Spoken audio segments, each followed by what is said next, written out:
If you're here again tonight, that means something. It means these quiet moments matter to you. And I don't take that lightly. This channel exists to keep you company when sleep is hard and your thoughts won't settle. Through true crime stories told slowly and gently. If this space has helped you even once, leave a like and tell me where you're listening from. I read every comment. This is episode 103. Let's begin. I'm going to tell you a story about how someone can speak softly, appear cooperative, and still be hiding a decision so final that it erases an entire family. This is a true story about control, image, and a quiet moment when a man chose the version of his life that mattered most to him. Chris Watts lived in Frederick, Colorado, in a suburban neighborhood where houses looked similar and routines blended together. He was known as reserved, polite, and reliable. Co-workers described him as calm and agreeable. Neighbors saw him as a family man who kept to himself. Nothing about his behavior suggested volatility or rage. If anything, he seemed predictable in the safest possible way. He was married to Shannon Watts, a woman with a strong personality and a visible online presence. Shannon documented much of her life on social media, sharing moments with her two young daughters, Bella and Celeste. The family appeared close, energetic, and aspirational to those watching from the outside. Vacations, birthday parties, school routines, and family dinners were all carefully captured and shared. Behind that image, the marriage was deteriorating. Chris had begun an affair with a co-worker. The relationship offered him something he felt he lacked at home: simplicity, admiration, a future without responsibility. As his emotional investment in that new life grew, his connection to his family weakened. He did not confront the situation directly. Instead, he avoided conflict and delayed decisions, allowing resentment and detachment to build quietly. In August 2018, Shannon traveled out of state for work. During that time, Chris lived alone with the girls. He acted normal. He sent messages. He maintained appearances. But internally, he was planning an ending rather than a solution. Shannon returned home late on the night of August 12th. By the next morning, she and the children were gone. Chris told police that he had last seen Shannon asleep in bed. He said she had taken the girls to a friend's house after an argument. He appeared calm during interviews. He stood on his driveway, speaking to reporters, asking for his family's safe return. His tone was steady, his words carefully chosen, but nothing about the situation aligned with his explanation. Shannon's car was still in the garage. Her purse was inside the house. Her phone was found between the couch cushions. The girls' blankets and favorite items were untouched. Shannon had not mentioned plans to leave. Her routine was structured and predictable, especially concerning her children. Investigators noticed Chris's behavior immediately. He did not ask questions. He did not speculate about where his family could be. His concerns seemed rehearsed rather than urgent. Surveillance footage from a neighbor's camera showed Chris backing his truck into the driveway early that morning and loading items into it. The footage contradicted his claim that his family had left on their own.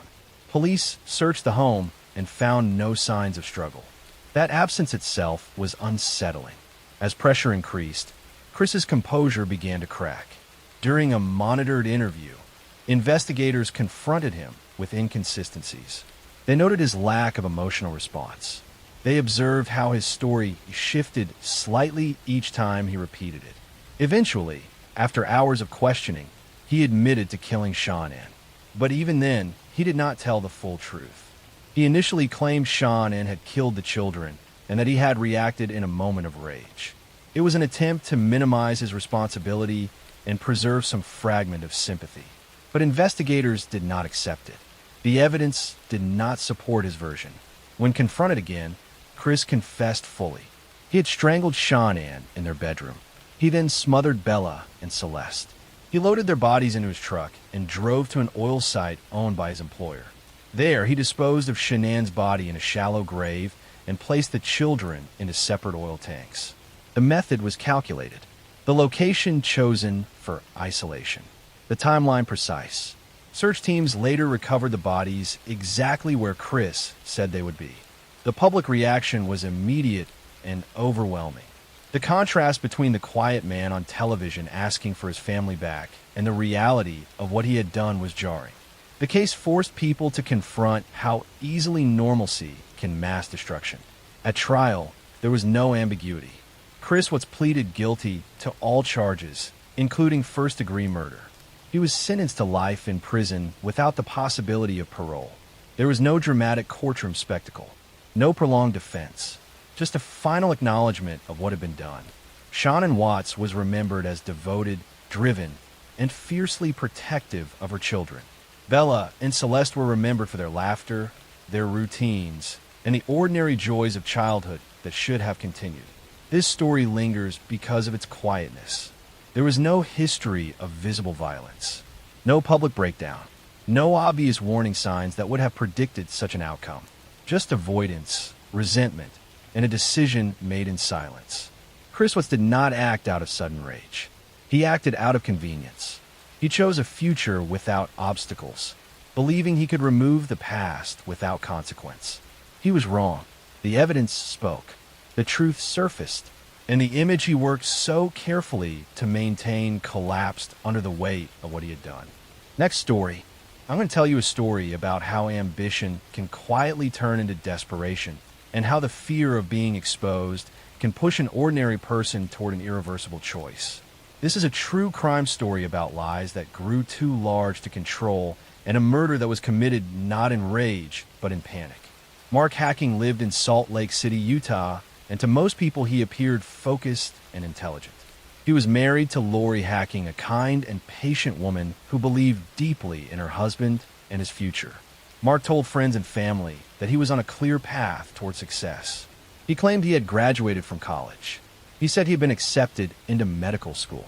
He spoke confidently about his plans to become a doctor and build a stable life with Lori by his side.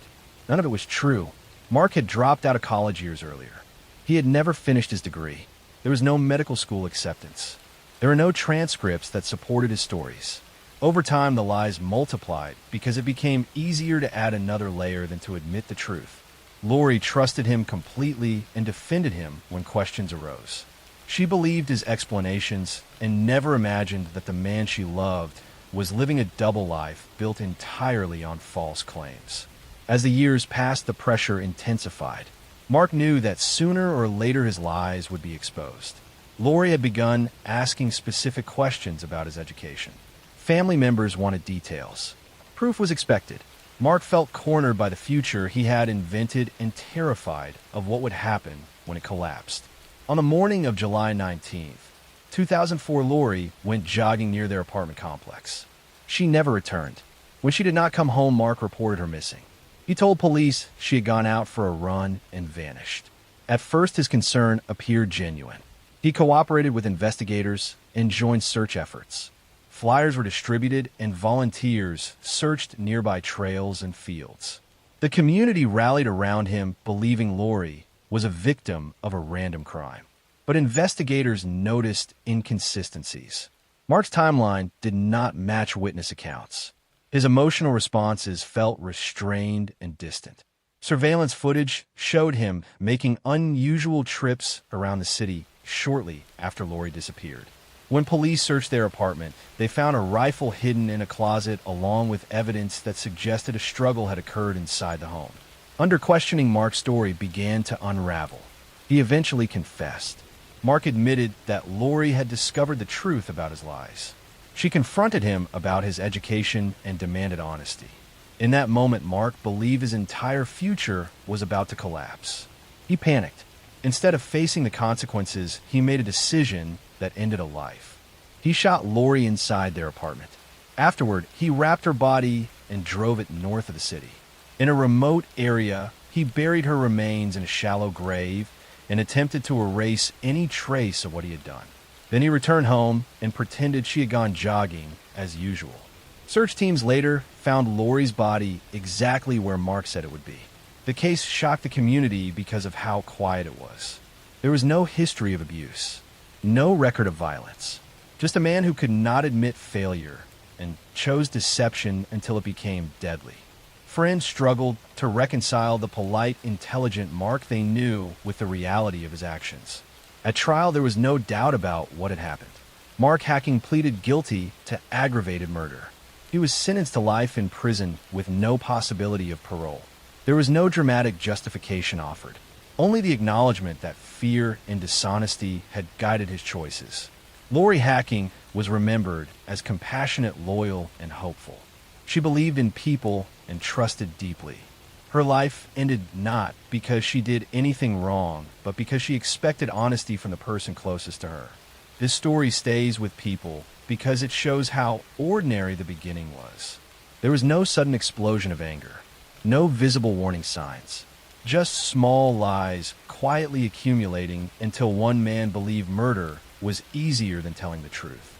The truth always surfaces, and when it does, the cost is far greater than anything honesty would have demanded in the first place. Next story. I'm going to tell you a story about a man who built his life on control and routine, and how that control slipped away in the quiet hours of an ordinary night. This is a true crime story about familiarity turning dangerous, and how the person everyone trusted most became the center of a carefully hidden crime.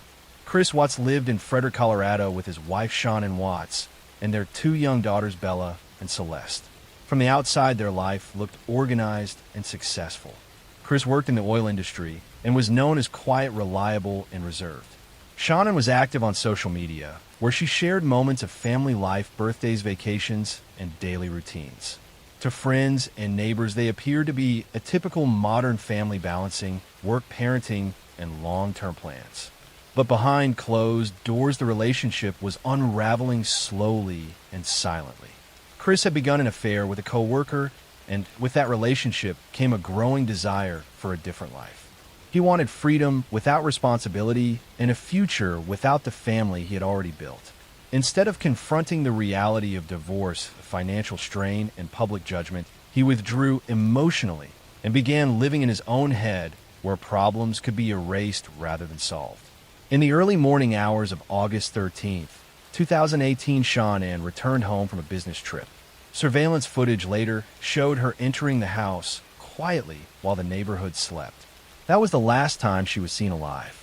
What happened inside that house unfolded without witnesses, without raised voices heard outside, and without any sign of immediate chaos. By morning, Shannon and the children were gone. Chris reported them missing later that day, claiming he had no idea where they were.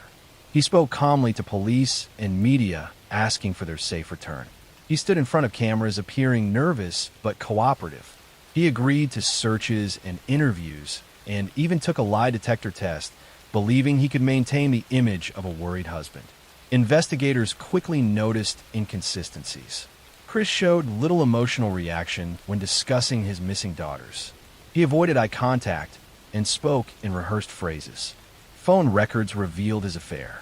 Neighbor security footage showed him loading items into his truck early that morning in a way that did not match his story. Under pressure, Chris confessed. He admitted that he had killed Shannon inside their home. He then drove to an oil site owned by his employer with the bodies of his children in the truck. At the site, he smothered Bella and Celeste and placed them inside oil tanks before burying Shannon nearby. The calculated nature of the acts stunned investigators and the public alike. The crime was not impulsive. It was methodical and disturbingly calm. Chris Watts was arrested and charged with multiple counts of first-degree murder. Facing overwhelming evidence, he pleaded guilty. In November 2018, he was sentenced to life in prison without the possibility of parole. The case drew worldwide attention not because of dramatic mystery, but because of its stark reality. A man who appeared ordinary chose annihilation over accountability. There were no visible warning signs to outsiders, no history of violence, only emotional detachment and a refusal to face consequences. Shannon Watts was remembered as devoted, determined, and deeply loving toward her children. Bella and Celeste were remembered for their laughter, curiosity, and trust. Their lives ended not because of chance, but because one person decided his desires mattered more than human life. This story lingers because it forces a difficult truth. Sometimes the most devastating crimes come from the most familiar places. Sometimes the danger is not loud, or chaotic but quiet, calculated, and close enough to share a home. Next story. I'm going to tell you a story about a daughter who appeared obedient and gentle, and about how a carefully constructed lie slowly collapsed under the weight of its own details. This is a true crime story about patience, deception, and how the crime meant to look like a tragic home invasion was ultimately exposed as something far more personal. Jennifer Pan grew up in a strict household in Markham, Ontario, the daughter of Vietnamese immigrants who believed discipline and academic success were the keys to a secure future. From an early age, Jennifer was expected to excel. Her parents controlled her schedule, her friendships, and her plans. They believed they were protecting her and guiding her toward a better life. To outsiders, the family appeared quiet, hardworking, and deeply focused on education. Inside the home, Jennifer felt trapped. She struggled in school, but told her parents she was thriving. She forged report cards, lied about attending university, and created an entire imaginary life to meet expectations. For years, she left the house, pretending to go to classes, while actually spending her days with friends or her boyfriend Daniel Wong, whom her parents strongly disapproved of. The lies piled on top of each other, becoming more complicated and more dangerous with time. Jennifer lived in constant fear of being exposed. On the night of November 8th, 2010, Jennifer called emergency services in a panic. She told the operator that intruders had broken into her family home. When police arrived, they found her mother bitch Hot Pan dead from multiple gunshot wounds. Her father, Huai Han Pan, had also been shot, but was still alive, barely conscious, and unable to speak. Jennifer appeared shaken and restrained with her hands behind her back. She claimed she had been tied up and forced to watch as the attackers killed her parents. She said the intruders fled after shooting them, leaving her alive by chance. At first, the scene looked like a brutal home invasion gone wrong, but details did not align. Investigators noticed that nothing of value had been stolen. Jennifer's account changed subtly each time she told it. The positioning of her restraints suggested they had been applied after the fact. Phone records revealed a series of calls and messages that pointed not to random criminals, but to people Jennifer knew personally. As police dug deeper, a hidden story emerged. Jennifer had been planning her parents' deaths for months. She believed that killing them was the only way to escape their control and to continue her relationship freely. She worked with her boyfriend Daniel Wong and several others to arrange the attack. Money was discussed. Roles were assigned. The plan was not impulsive, but deliberate. The night of the shooting, the attackers were led into the house intentionally. Jennifer survived because she was never meant to die. Her father lived long enough to recover and identify his daughter as responsible. When he learned the truth, the betrayal was devastating. He had trusted her completely. He had believed he was protecting his family. Instead, he was forced to confront the reality that his own child had orchestrated the destruction of their home. Jennifer Pan was arrested and charged with first-degree murder and attempted murder. During the trial, prosecutors laid out the evidence step by step, showing how the lies began with school grades and escalated in a homicide. Recordings of Jennifer speaking casually about the plan were played in court. The jury listened as the image of a terrified victim dissolved into that of a calculating planner. In December 2014, Jennifer Pan was found guilty and sentenced to life in prison with no chance of parole for 25 years. Her accomplices received similar sentences. The court concluded that this was not a crime of desperation in the moment, but a sustained effort to erase obstacles rather than confront them. The case remains chilling because it unfolded quietly over years. No sudden violence, no public breakdown. Just deception layered so deeply that murder began to feel like a solution. Jennifer Pan did not act in anger that night. She acted with resolve. This story is a reminder that control, secrecy, and fear can distort judgment beyond recognition. It shows how small lies, when left unchecked, can grow into irreversible acts. And it reveals how crimes meant to free someone from pressure often end by creating a prison far more permanent. Next story.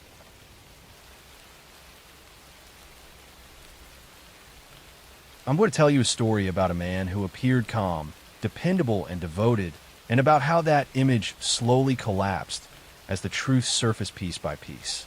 This is a true crime story about deception in plain sight, and how a pregnancy meant to bring a family closer instead revealed a carefully hidden betrayal.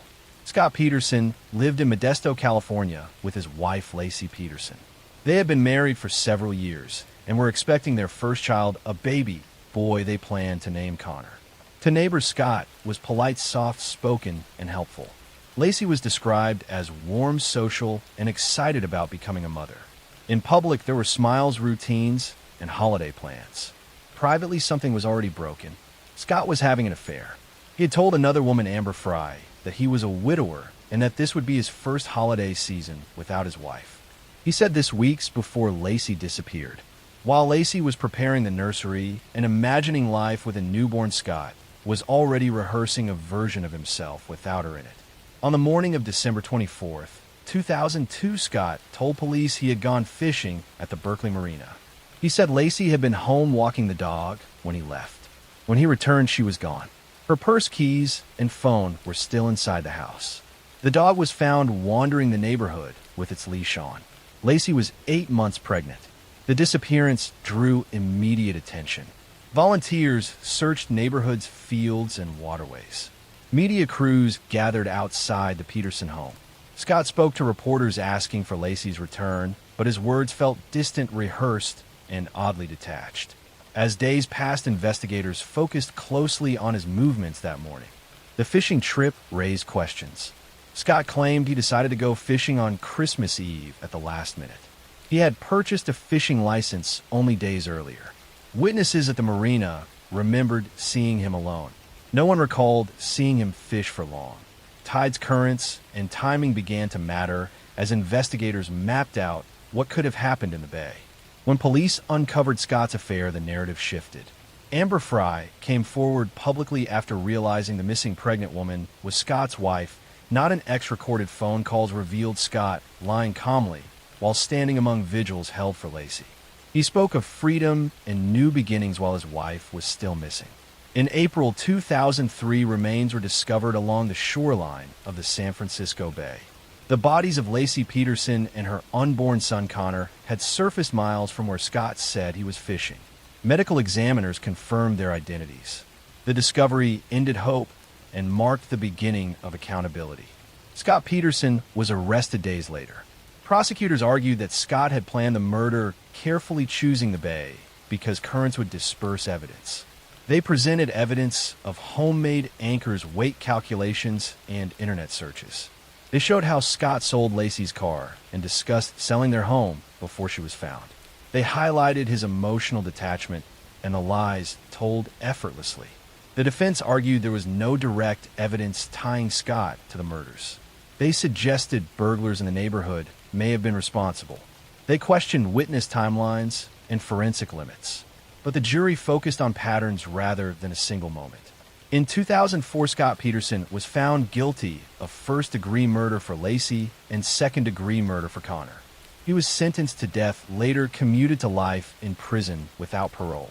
The verdict reflected not just physical evidence, but the story his actions told over time. Lacey Peterson became a symbol of lost trust and interrupted life.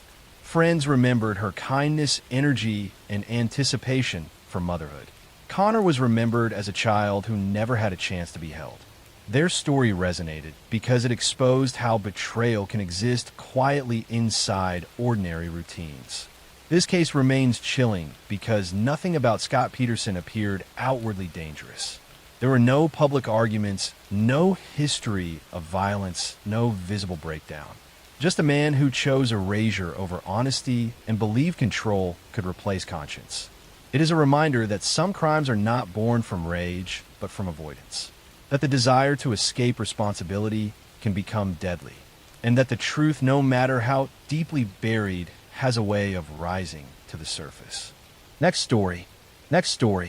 I'm going to tell you a story about a teenage girl who went to a party and never came home, about a case that divided a small California town, and about how a sexual assault accusation led to a tragic death and a trial that exposed deep divisions in a community. In September 2012, 15-year-old Audrey Pott attended a party at a friend's house in Saratoga, California, while the friend's parents were away. Audrey was a freshman in high school, artistic and outgoing, with a close group of friends. She had been drinking at the party and passed out in a bedroom. While she was unconscious, 3 teenage boys sexually assaulted her and took photographs of what they had done. Audrey woke up the next morning with marker drawings on her body, but no memory of what had happened to her. Over the next few days, she began to piece together what had occurred as photos started circulating among students at her school.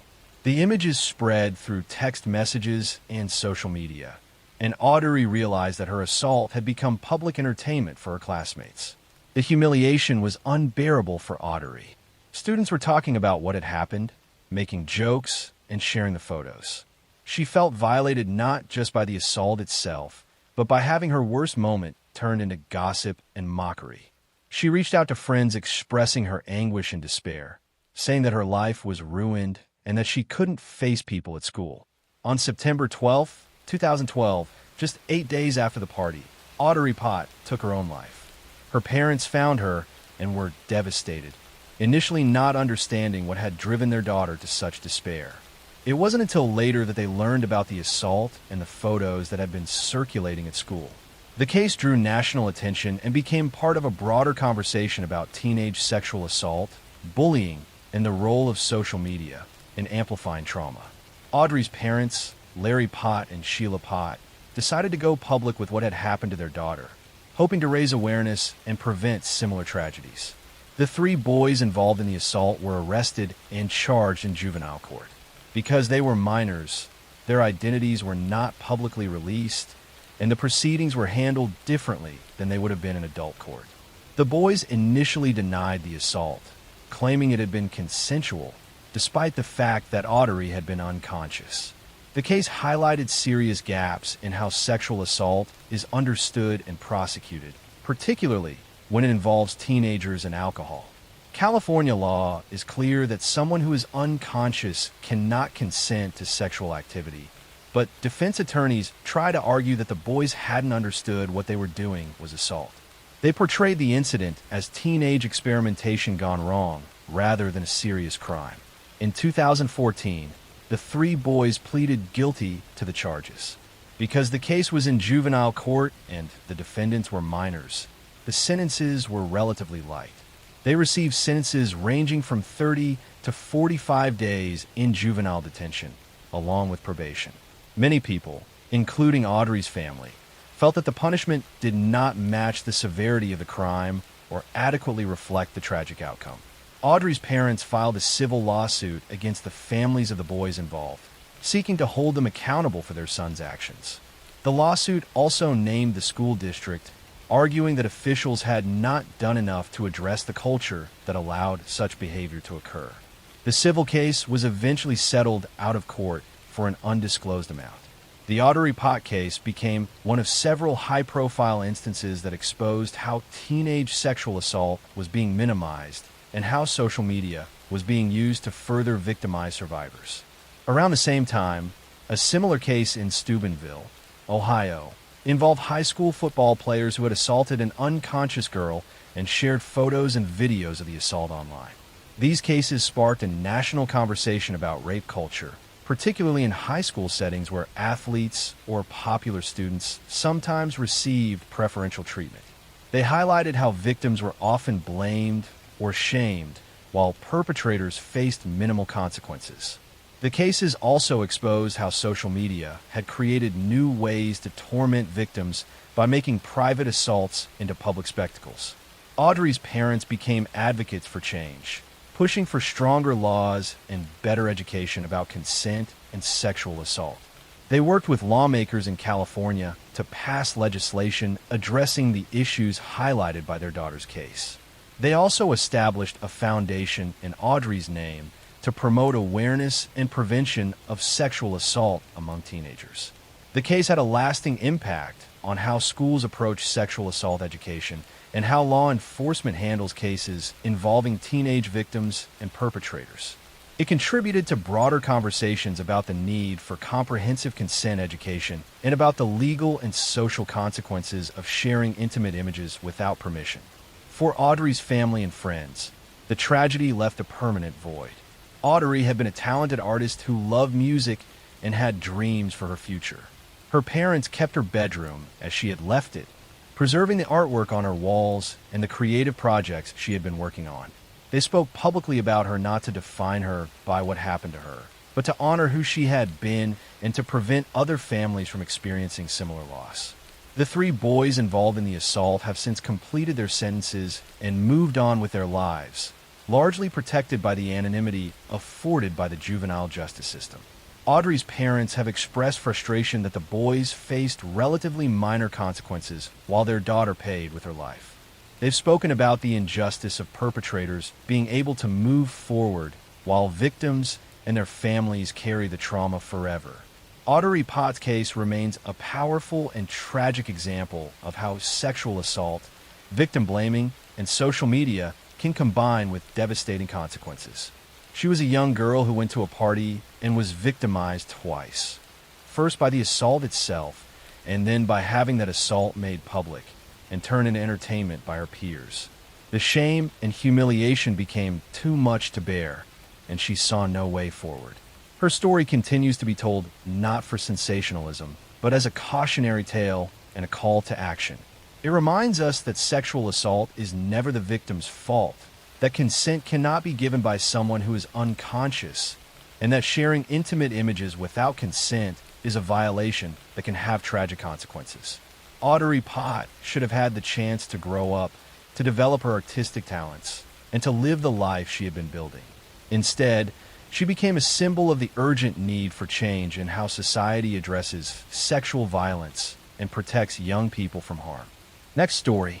I'm going to tell you a story about a firefighter who was supposed to protect his community about a series of devastating fires that terrorized a California town, and about how an arson investigation revealed that the person setting the fires was the same person who kept showing up to fight them.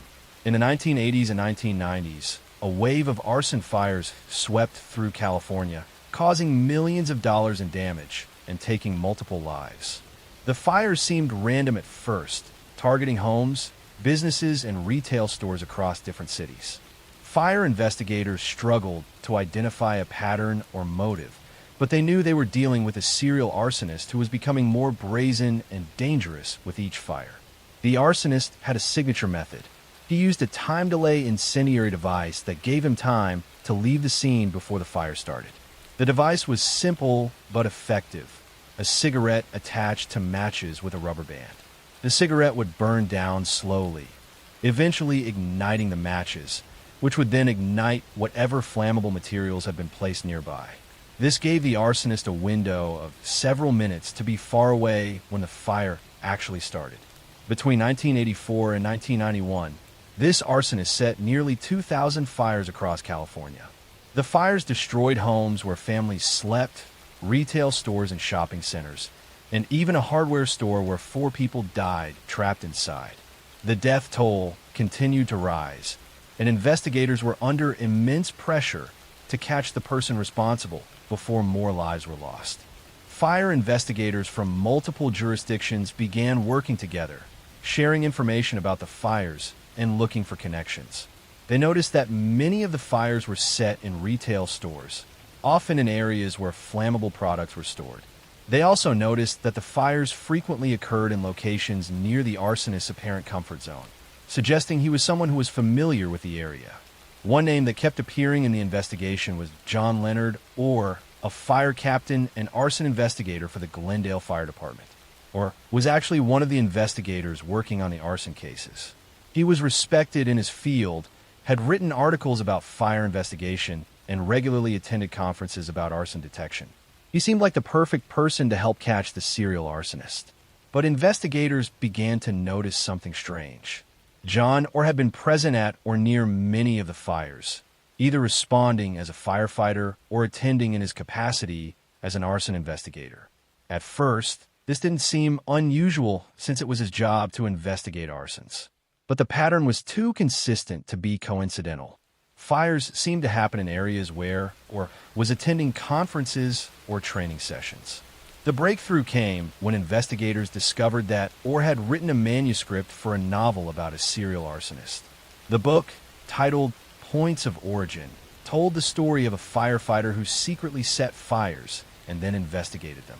The details in the fictional account were disturbingly similar to the real fires happening across California. The protagonist in Orr's novel used the same time delay cigarette device that the real arsonist was using. Investigators obtained a search warrant for Orr's home and car. In his vehicle, they found materials that could be used to make incendiary devices, including cigarettes and rubber bands. They also found evidence that Orr had been tracking his own fires, keeping notes about which ones had been successful and which had been discovered before causing significant damage. The evidence was overwhelming. John Orr, the fire captain who was supposed to be catching the arsonist, was actually the arsonist himself. He had been setting fires for years, then showing up to investigate them or fight them, enjoying the chaos and attention that came with each blaze. He had even written a book about it, thinly disguising his own crimes as fiction. In 1992, John Orr was arrested and charged with multiple counts of arson. As investigators dug deeper, they connected him to more and more fires, including the 1984 fire at a hardware store in South Pasadena that had killed 4 people, including a 2-year-old child and her grandmother. The realization that a trusted fire official had been responsible for so much destruction and death shocked the firefighting community. Orr's trial began in 1998. The prosecution presented evidence of the fires, the incendiary devices, and the manuscript that described crimes only the arsonist could know about. They argued that Orr had set fires to create excitement in his life and to make himself seem important as the investigator who could solve these cases. Some experts suggested he had a psychological need for attention and control. The defense tried to argue that the evidence was circumstantial and that Orr's manuscript was just fiction, not a confession. They claimed that other people could have been responsible for the fires and that Orr was being targeted because he was a fire investigator who had made enemies. But the evidence was too strong, and the patterns were too clear. In 1998, John Orr was convicted of 4 counts of ending lives through arson for the hardware store fire that killed 4 people. He was also convicted of multiple other arson charges. He was sentenced to life in prison without the possibility of parole, plus additional consecutive sentences for the other arsons. In a separate federal trial, he was convicted of additional arson charges and received more prison time. John Orr is currently serving his life sentences in a California state prison.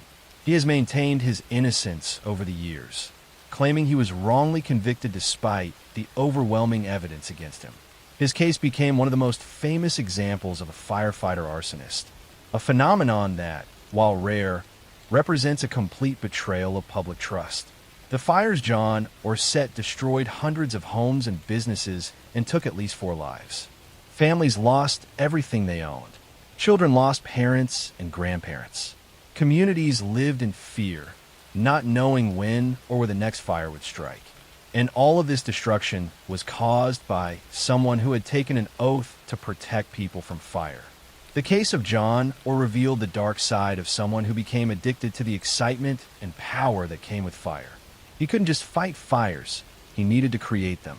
He couldn't just investigate arsons, he needed to be the arsonist. His need for control and attention led him to betray everything he was supposed to stand for, turning him from a protector into one of California's most destructive criminals. The firefighting community was shaken by Orr's crimes, which damaged public trust in fire departments. But it also led to better screening and psychological evaluation of firefighters and investigators to identify warning signs of this kind of dangerous behavior. John Orr's legacy is one of betrayal, destruction, and lives lost, a reminder that sometimes the greatest danger comes from those we trust most to keep us safe. Next story.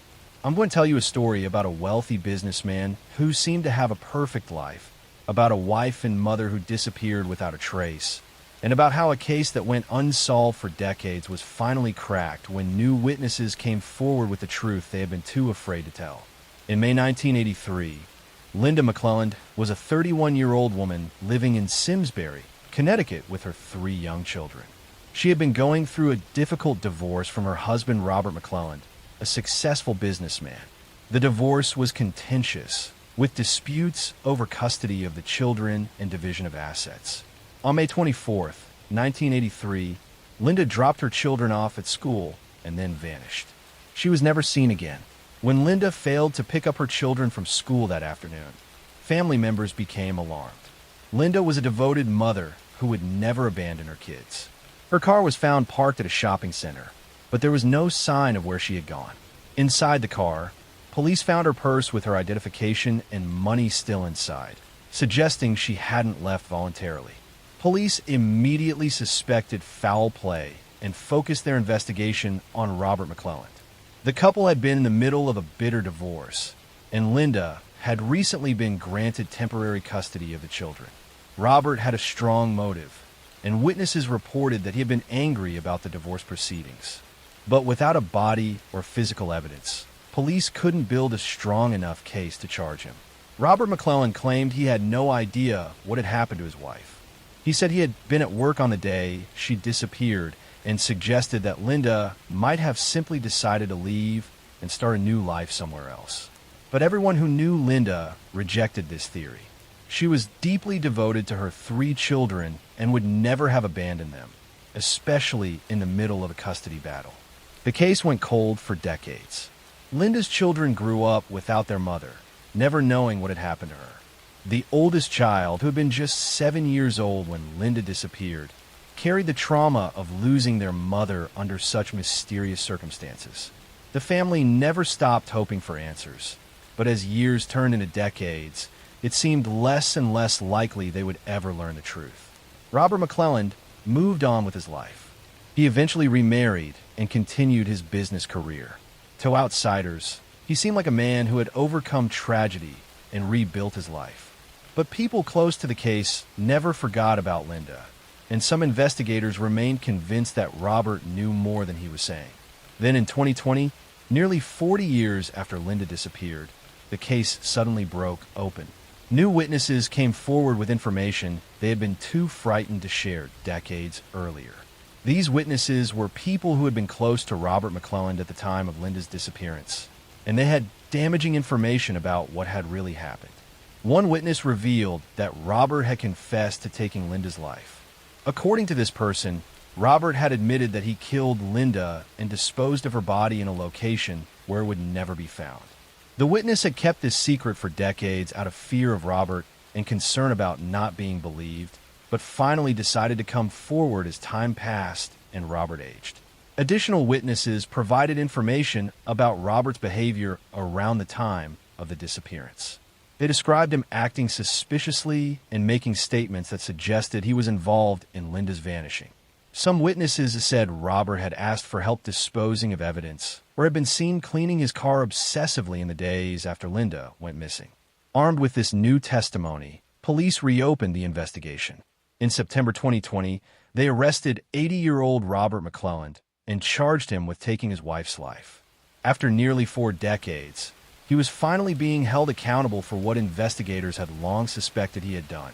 The arrest brought mixed emotions for Linda's family and children. They were relieved that someone was finally being charged for their mother's disappearance. But they were also heartbroken knowing they would never get their mother back and that they had lived most of their lives without knowing the truth. They also had to face the reality that their father was accused of taking their mother's life.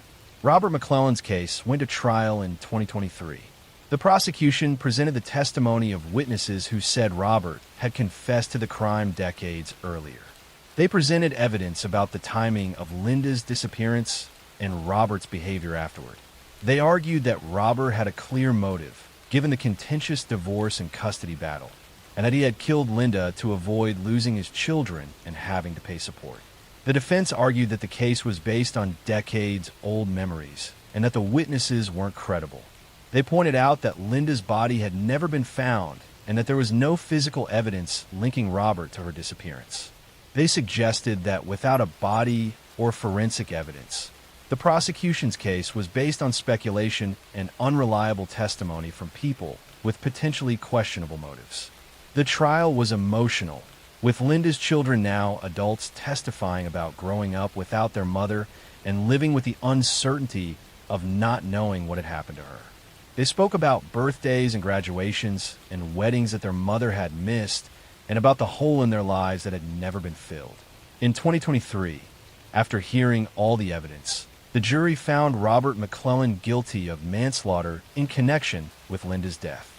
While prosecutors had argued for a conviction on stronger charges, the jury settled on manslaughter, perhaps reflecting the challenges of prosecuting a 40-year-old case without physical evidence.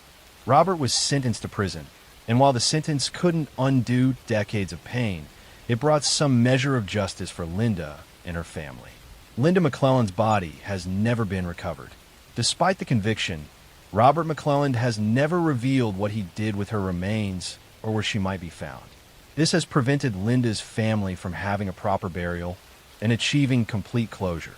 They continue to hope that someday they might be able to lay Linda to rest with dignity. The case serves as a reminder that even cold cases can be solved when witnesses find the courage to come forward. It took nearly 40 years, but the truth about Linda McClellan's fate finally emerged. She was a mother who loved her children and who was taken from them by someone who should have protected her. While justice came far too late, it came nonetheless, proving that time doesn't erase the truth and that families who refuse to give up hope can sometimes get the answers they deserve. Next story. I'm going to tell you a story about 3 Boy Scouts who went on a camping trip in the Oklahoma wilderness, about a night of unimaginable horror, and about a case that has haunted investigators and families for over 40 years with questions that may never be fully answered. In June 1977, 3 young girls were excited to attend Camp Scott, a Girl Scout camp located in the hills near Locust Grove, Oklahoma. 8-year-old Lori Lee Farmer, 9-year-old Michelle Heather Guza, and 10-year-old Doris Denise Milner had just arrived at the camp for what was supposed to be a fun summer experience. They were assigned to tent number 8 in the Kiowa unit, one of the most remote areas of the camp. On the night of June 12, 1977, the girls settled into their sleeping bags in tent 8 along with other campers throughout the camp. The counselors made their rounds, checking on the girls before heading to their own tents. Everything seemed normal and peaceful as the camp settled down for the night. But sometime during the dark hours, something terrible happened. The next morning, on June 13th, a camp counselor walking to the showers made a horrifying discovery. She found the bodies of Lori, Michelle, and Doris along a trail leading to the showers. All 3 girls had been attacked and taken from their tent during the night. They had been assaulted and beaten. The scene was brutal and shocking, especially in the context of what was supposed to be a safe summer camp environment. Police were called immediately, and Camp Scott was evacuated. Parents rushed to pick up their daughters, many learning about the tragedy only when they arrived. The peaceful Girl Scout camp had become a crime scene, and investigators from multiple agencies descended on the remote location to try to piece together what had happened. Evidence at the scene suggested that someone had entered the camp from outside and specifically targeted tent 8. Items belonging to the girls were found scattered along the path where their bodies were discovered. Investigators also found a flashlight and other items that appeared to belong to the perpetrator. Most disturbing was evidence that suggested the attacker had been inside the tent and had carried or led the girls away before attacking them. Police quickly focused their investigation on a local man named Gene Leroy Hart. Hart was a Cherokee man who had escaped from prison years earlier, where he had been serving time for previous violent crimes. He was familiar with the area around Camp Scott and had been living as a fugitive in the woods. Witnesses reported seeing a suspicious man near the camp in the days before the attacks, and the description matched Hart. Hart was a known criminal with a history of violence. He had been convicted of kidnapping and assaulting 2 pregnant women in 1966 and had escaped from prison in 1973.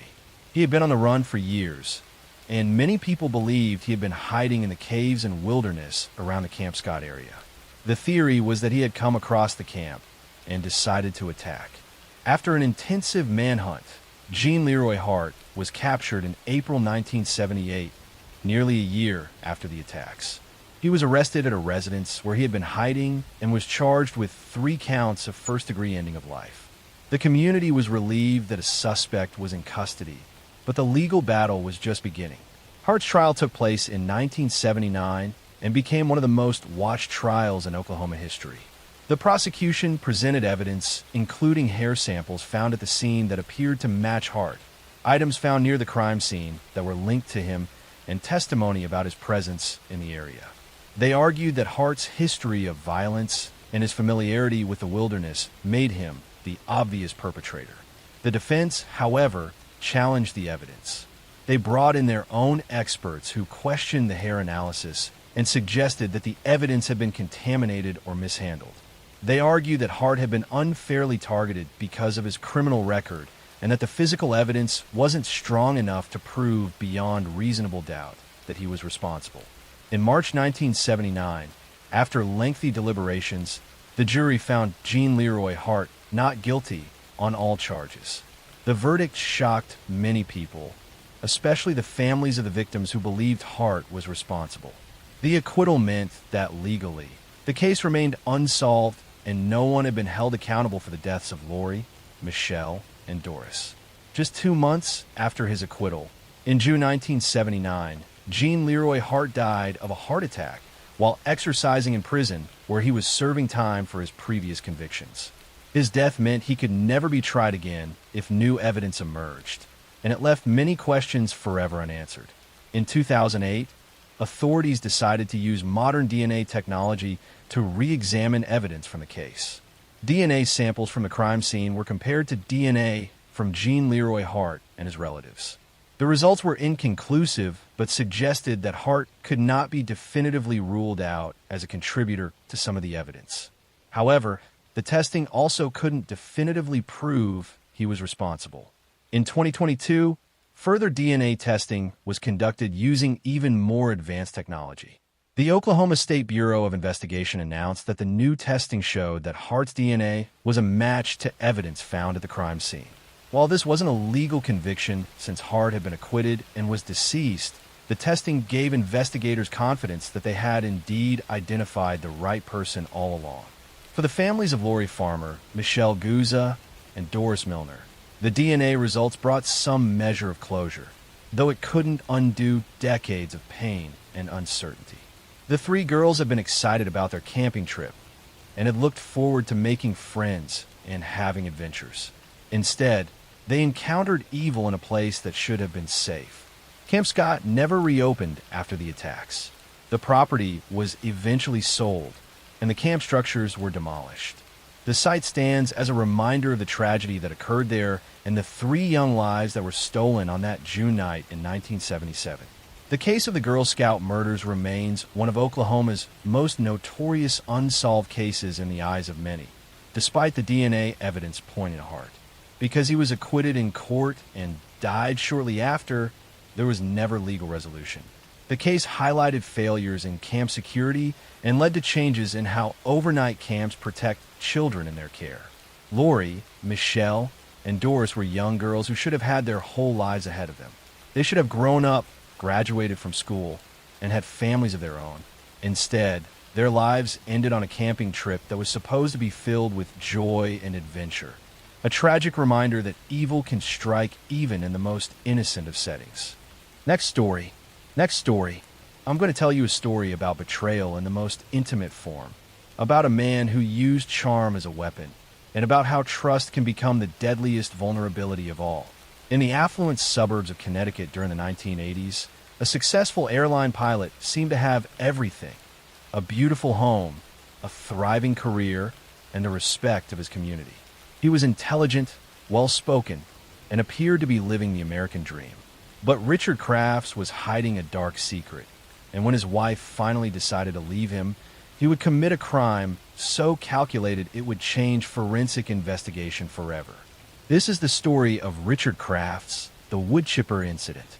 In November 1986, his wife Hella, a flight attendant, disappeared after telling friends she planned to divorce Richard and had gathered evidence of his infidelity. Richard claimed she had left for Denmark to visit family, but investigators became suspicious.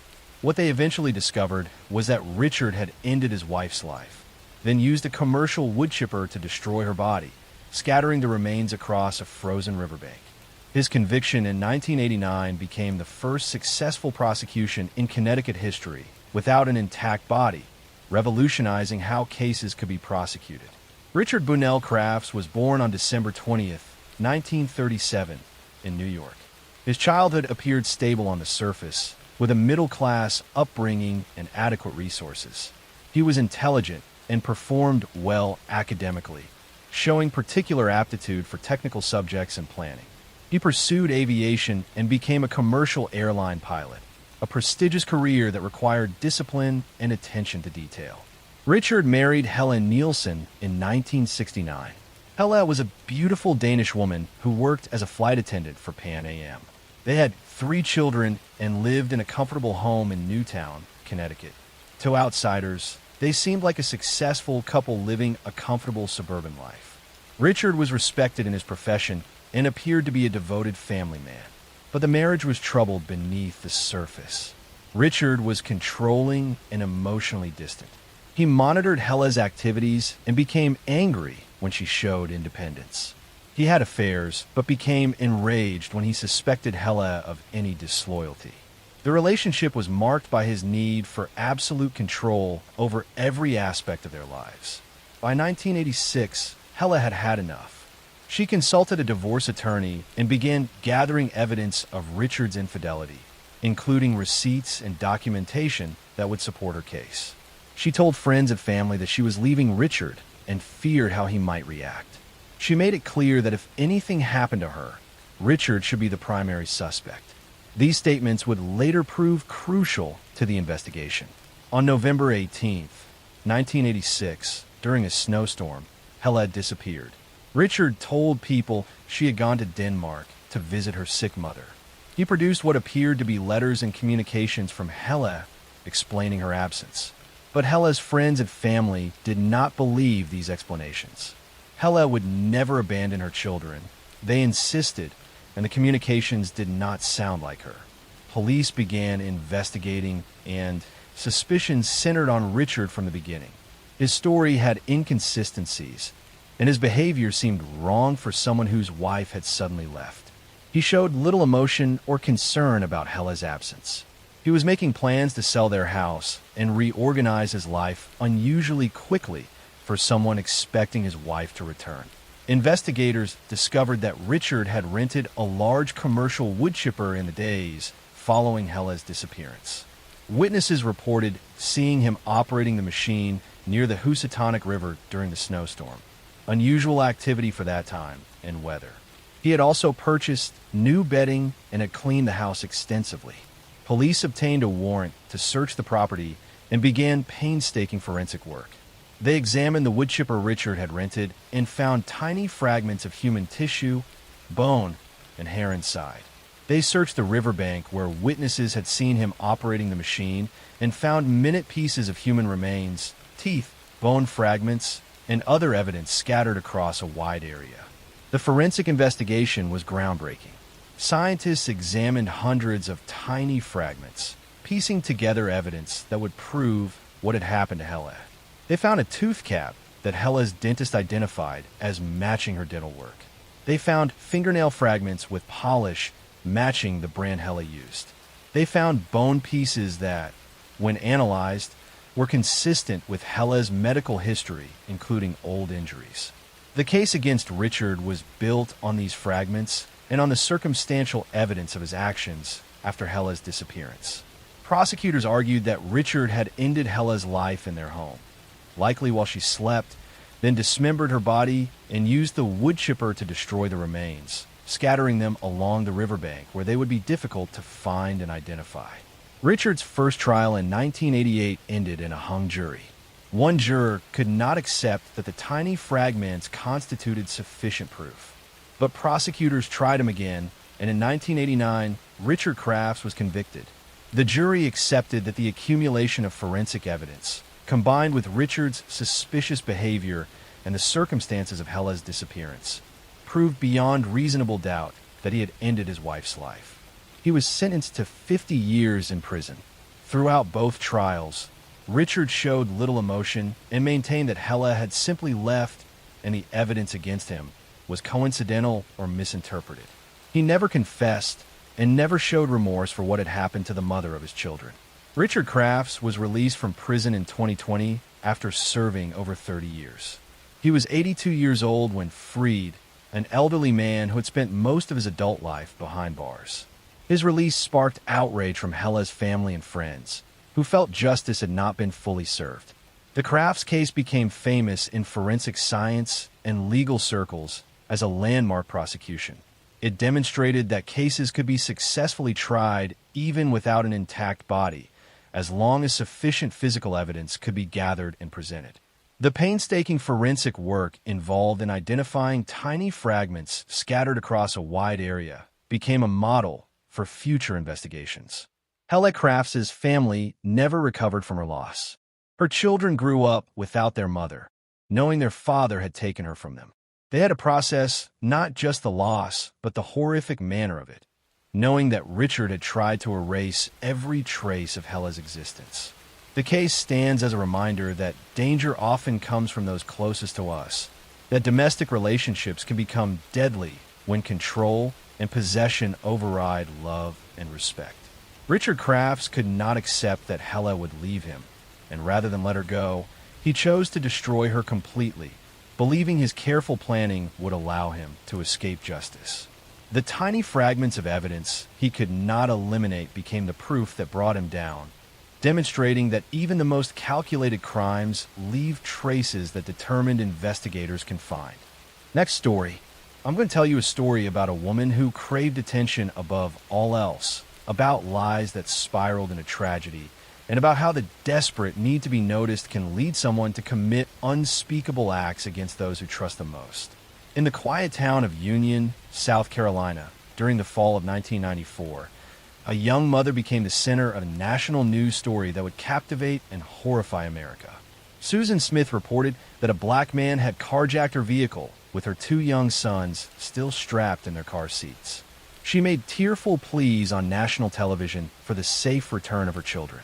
But her story was a lie, and the truth would prove far more disturbing than anyone imagined. This is the story of Susan Smith, who on October 25th, 1994, drove her car in a John D. Long Lake with her 3-year-old son Michael and 14-month-old son Alexander, still buckled inside. She watched as the vehicle slowly sank beneath the water, then created an elaborate false story about a carjacking. For 9 days, she maintained this deception while search teams looked for her children and the nation prayed for their safe return. Her confession shocked the world and raised difficult questions about what could drive a mother to such an act. Susan Lee Vaughn was born on September 26, 1971, in Union, South Carolina. Her childhood was marked by trauma and instability that would shape her psychological development. When Susan was 6 years old, her father took his own life, an event that devastated her and left lasting emotional scars. Her mother remarried, but Susan's relationship with her stepfather was complicated and troubled. Susan grew up desperate for attention and validation.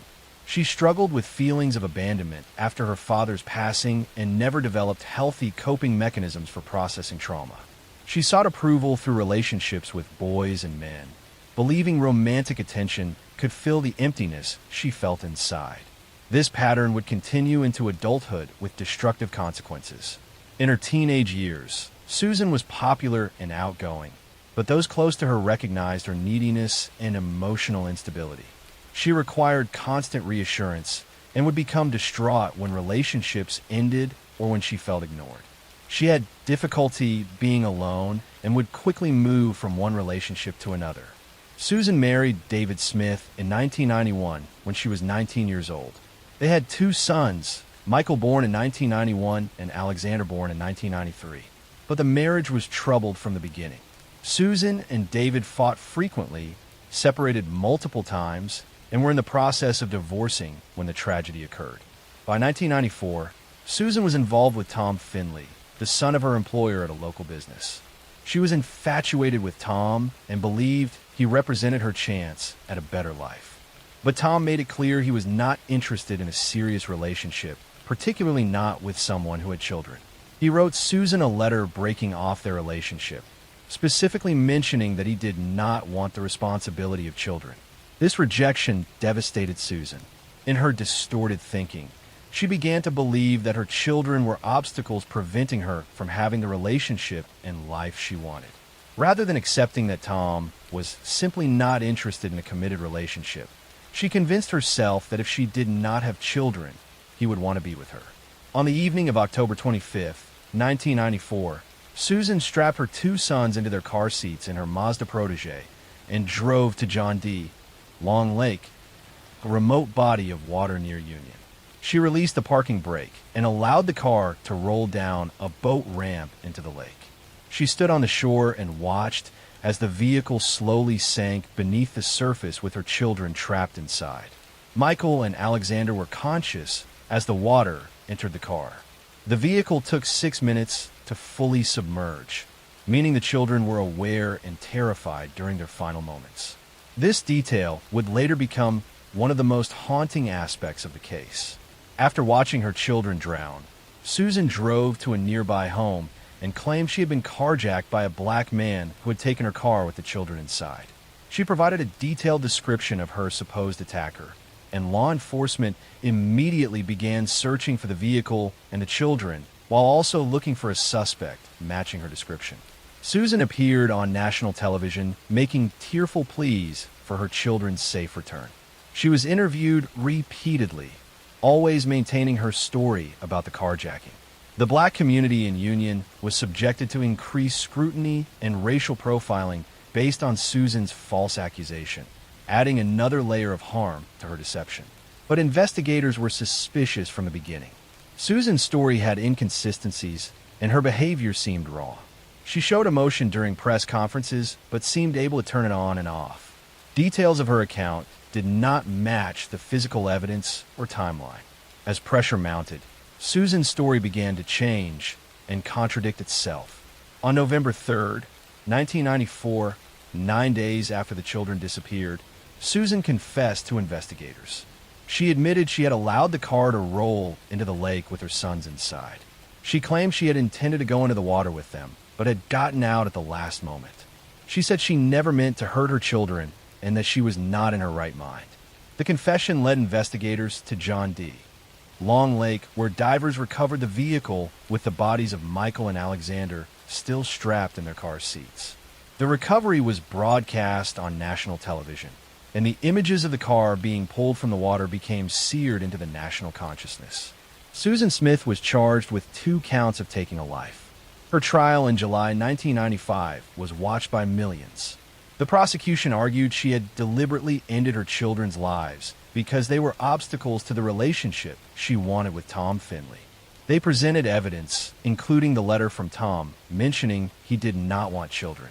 The defense argued Susan was mentally ill, suffering from depression and suicidal thoughts, and that her actions were the result of psychological breakdown rather than calculated intent.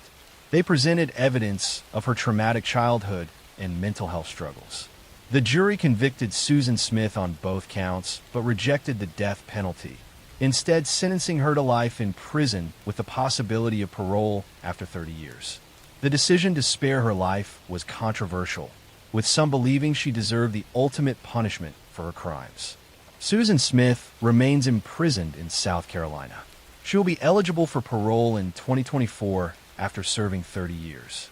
She has given occasional interviews from prison where she has expressed remorse, though many question the sincerity of her statements. Her case became a national conversation about mental health, the pressures faced by young mothers, and how desperation for romantic relationships can lead to tragedy. It also highlighted the harm caused by her false accusation against a black man, which fueled racial tensions and stereotypes. The images of Susan Smith on television pleading for her children's return while knowing they were already gone remain some of the most chilling moments in true crime history. A reminder that sometimes the greatest danger comes not from strangers, but from those who should love and protect us most. Next story.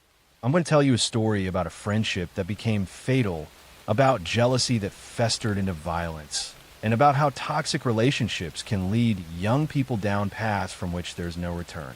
In the suburbs of New Jersey during the summer of 2011, two teenage girls were inseparable best friends who shared everything.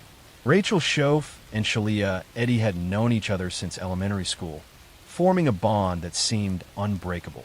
But when a third girl entered their friendship circle, the dynamics shifted in dangerous ways. What began as typical teenage jealousy and social drama would escalate into a crime that shocked the nation. This is the story of the elimination of Skylar Neese. On July 6, 2012, 16-year-old Skylar sneaked out of her bedroom window at midnight to meet her two best friends, Rachel and Shalia. The girls drove to a remote area in Pennsylvania where Rachel and Shalia attacked Skylar, stabbing her repeatedly and leaving her body in the woods. For 6 months, the two girls maintained their innocence, helping search for Skylar and posting tributes on social media. Their confession revealed they had ended their friend's life simply because they no longer wanted to be friends with her. Rachel Schoaf was born in 1996 in West Virginia. She grew up in a religious household where her parents were involved in their local church. Rachel was intelligent and did well in school, participating in activities and appearing to be a normal, well-adjusted teenager. But beneath the surface, she struggled with anxiety and a desperate need for approval from her peers. Shalia Eddy was also born in 1996, growing up in Morgantown, West Virginia. She came from a working-class family and was known for being outgoing and popular. Shalia was the dominant personality in her friendships, someone who liked to be in control and became upset when things did not go her way. Skylar Neese was born in 1996 to loving parents who doted on their only child.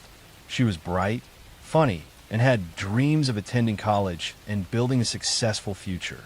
She considered Rachel and Shalia her closest friends and trusted them completely. The three girls met in elementary school and became close during their early teenage years. They spent countless hours together, having sleepovers, sharing secrets, and navigating the complicated social world of high school. But by 2012, tensions were developing in the friendship. Rachel and Shalia had become romantically involved with each other, a relationship they wanted to keep secret. Skylar knew about their relationship, and Rachel and Shalia worried she might reveal their secret. Additionally, typical teenage drama about jealousy, perceived slights, and shifting social dynamics created resentment. Rather than simply ending the friendship or accepting that they were growing apart, Rachel and Shalia began discussing a more permanent solution. They planned to eliminate Skylar, believing this would solve their problems and prevent her from revealing their secrets or causing them social difficulties. On the night of July 5th, 2012, Rachel and Shalia contacted Skylar and arranged to pick her up at midnight. Skylar sneaked out of her bedroom window, something she had done before to hang out with friends. Security cameras captured her getting into Shalia's car, with Rachel already inside. It was the last time Skylar would be seen alive. The girls drove across the state line into Pennsylvania to a remote wooded area they had selected in advance. They had brought knives and cleaning supplies, showing premeditation. Once they arrived at the isolated location, Rachel and Shalia attacked Skylar simultaneously, stabbing her repeatedly. Skylar fought for her life but was overpowered by the two attackers. After Skylar passed away, Rachel and Shalia hid her body in the woods, covering it with branches and debris. They cleaned blood from themselves and the car, disposed of evidence, and returned home. The next morning, they began acting as if nothing had happened. When Skylar's parents discovered she was missing, they immediately contacted police. Rachel and Shalia participated in the search, posting messages on social media asking for Skylar's safe return. They gave statements to police claiming they had dropped Skylar off at the end of her street after driving around for a while, and that she had gotten into another car with unknown people. For months, the investigation focused on the possibility that Skylar had run away or been abducted by strangers. But investigators became increasingly suspicious of Rachel and Shalia.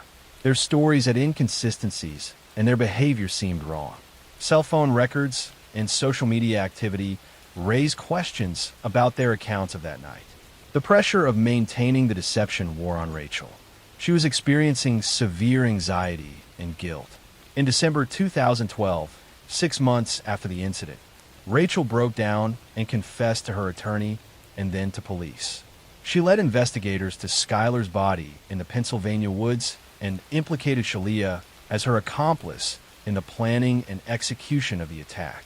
Rachel pleaded guilty and agreed to testify against Shalia.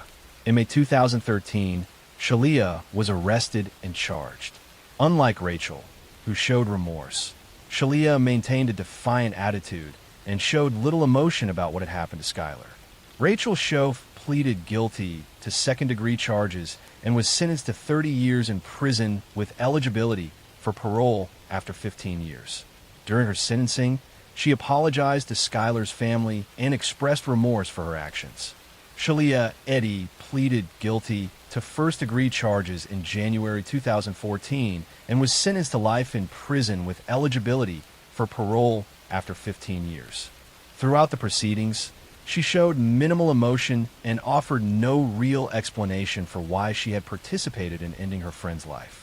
The case gained national attention when Rachel's confession included the chilling statement that they had eliminated Skylar because they did not want to be friends with her anymore.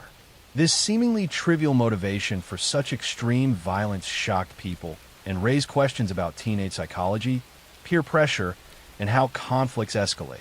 Skylar's parents, Dave and Mary Neese, became advocates for missing children and pushed for legislative changes.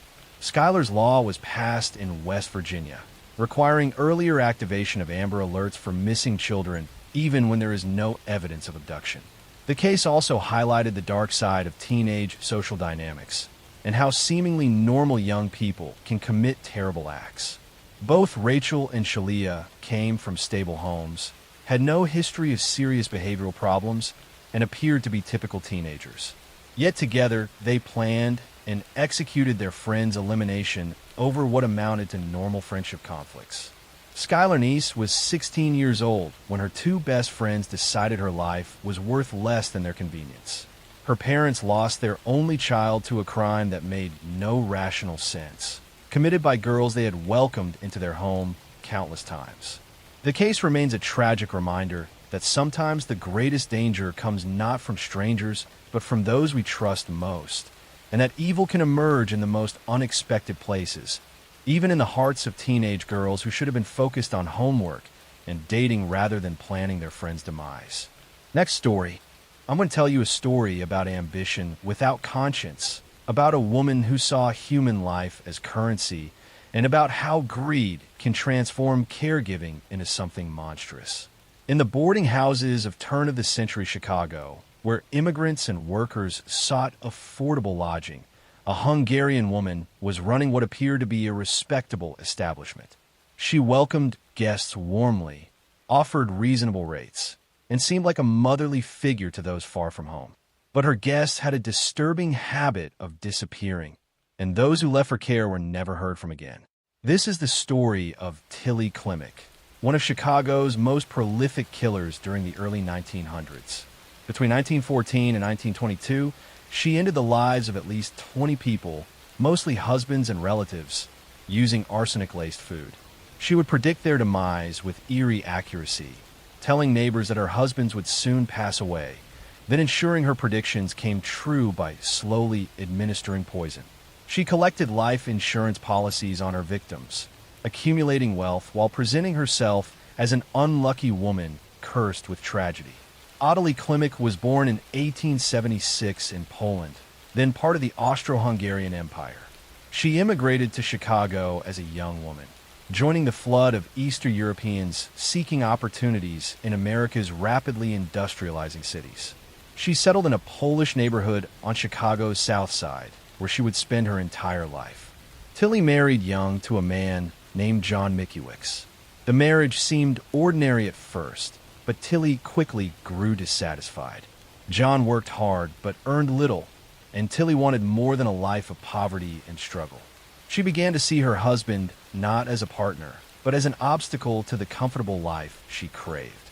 In 1914, John became mysteriously ill. He suffered from stomach pains, weakness, and progressive deterioration that doctors could not explain. After several months of suffering, he passed away. Tilly collected on his life insurance policy and immediately began looking for a new husband, showing no grief over her loss. She married Joseph Guskowski within months of John's passing. Joseph was a hard-working man with some savings, exactly what Tilly was looking for. But like her first husband, Joseph soon became mysteriously ill with the same symptoms. He lingered for weeks before passing, and again Tilly collected insurance money. Tilly's neighbors began noticing a disturbing pattern. Before each husband became ill, Tilly would tell them that she had dreamed of his funeral, that she knew he would soon pass away. Her predictions were uncannily accurate, and some neighbors whispered about curses and dark powers. But Tilly was not psychic. She was simply planning ahead. She married a third time to Frank Kupczyk, a prosperous man with significant savings. Frank was healthy and robust when they married, but Tilly had already taken out a large life insurance policy on him. Within weeks, Frank began experiencing the familiar symptoms. But this time, Frank's relatives became suspicious and insisted doctors investigate more thoroughly. In 1922, doctors finally tested Frank's blood and found high levels of arsenic. Police were notified and began investigating Tilly's history. They exhumed the bodies of her previous husbands and found lethal amounts of arsenic in their remains. Further investigation revealed that Tilly had also ended the lives of several relatives and neighbors, always after taking out insurance policies on them. Tilly's method was simple but effective. She would slowly add arsenic to food and drinks, causing gradual illness that mimicked natural disease. Arsenic was readily available at the time, sold in stores as rat poison and insecticide. Doctors in the early 1900s rarely tested for poisoning unless there was specific reason to suspect it, so Tilly's victims were usually diagnosed with stomach ailments or heart problems. Her trial in 1923 shocked Chicago. Prosecutors presented evidence that Tilly had systematically ended lives for insurance money over nearly a decade. Neighbors testified about her eerie predictions and her lack of grief when people around her passed away. Insurance investigators documented the suspicious pattern of policies taken out shortly before beneficiaries became ill. Tilly showed no remorse during the trial, maintaining she was innocent and that the deaths were natural. She claimed to be a victim of persecution, an unlucky woman who had lost multiple husbands to illness through no fault of her own. But the evidence was overwhelming. On October 26, 1923, Tilly Klimek was convicted of taking the life of Frank Kupczyk. She was sentenced to life imprisonment at the Women's Reformatory in Joliet, Illinois. She was never charged with the other suspected cases because prosecutors felt one life sentence was sufficient. Tilly spent the rest of her life in prison, maintaining her innocence to the end. She passed away in prison in 1936 at age 60, having served 13 years of her sentence. She never confessed to any wrongdoing or showed remorse for the lives she had taken. Her case was part of a larger pattern in early 20th century Chicago, where several women were discovered to have been ending lives of husbands and relatives for insurance money. The practice became so common that it earned a nickname in the press, though the details were often sensationalized. Tilly Klimek's story revealed how easily someone could exploit the trust of those closest to them, how greed could motivate systematic harm, and how the lack of sophisticated forensic testing allowed certain types of wrongdoing to continue undetected for years. Her victims trusted her completely, never suspecting that the woman preparing their meals was also preparing their demise. The case led to reforms in how life insurance policies were issued and investigated, and contributed to better medical testing for suspicious illnesses. But these changes came too late for the men and women who had trusted Tilly Klimek and paid with their lives for her greed and ambition. Next story. I'm going to tell you a story about a 6-year-old beauty pageant contestant who was found dead in her own home on Christmas night, about a ransom note that seemed staged, and about a case that remains one of America's most famous unsolved mysteries more than 25 years later. On the morning of December 26, 1996, Patsy Ramsey woke up in her Boulder, Colorado home and found a ransom note on the staircase. The note, written on paper from a notepad in the house, claimed that her 6-year-old daughter JonBenet had been kidnapped and demanded $118,000 for her safe return. The amount was oddly specific and nearly matched the exact bonus Patsy's husband John had recently received from his company. Patsy immediately called police, and officers arrived at the Ramsey home within minutes. The ransom note was unusually long, nearly 3 pages, which was strange for a kidnapping ransom demand. The note referenced movies and contained odd phrasing that seemed theatrical rather than authentic. Police began treating the scene as a kidnapping, but found the situation increasingly suspicious. John Ramsey and some friends searched the house while police secured the scene. Hours after the initial call, John went down to the basement and opened the door to a small wine cellar room. Inside, he found JonBenet's body. She had duct tape over her mouth, a cord around her neck, and her hands were loosely tied. John immediately picked up his daughter's body and carried her upstairs, contaminating the crime scene. The discovery changed everything. This wasn't a kidnapping at all. JonBenet had been in the house the entire time, dead in the basement while police searched for a kidnapper who didn't exist. The medical examiner determined that JonBenet had died from strangulation by ligature and had also suffered a severe skull fracture. There was evidence suggesting she had been sexually assaulted.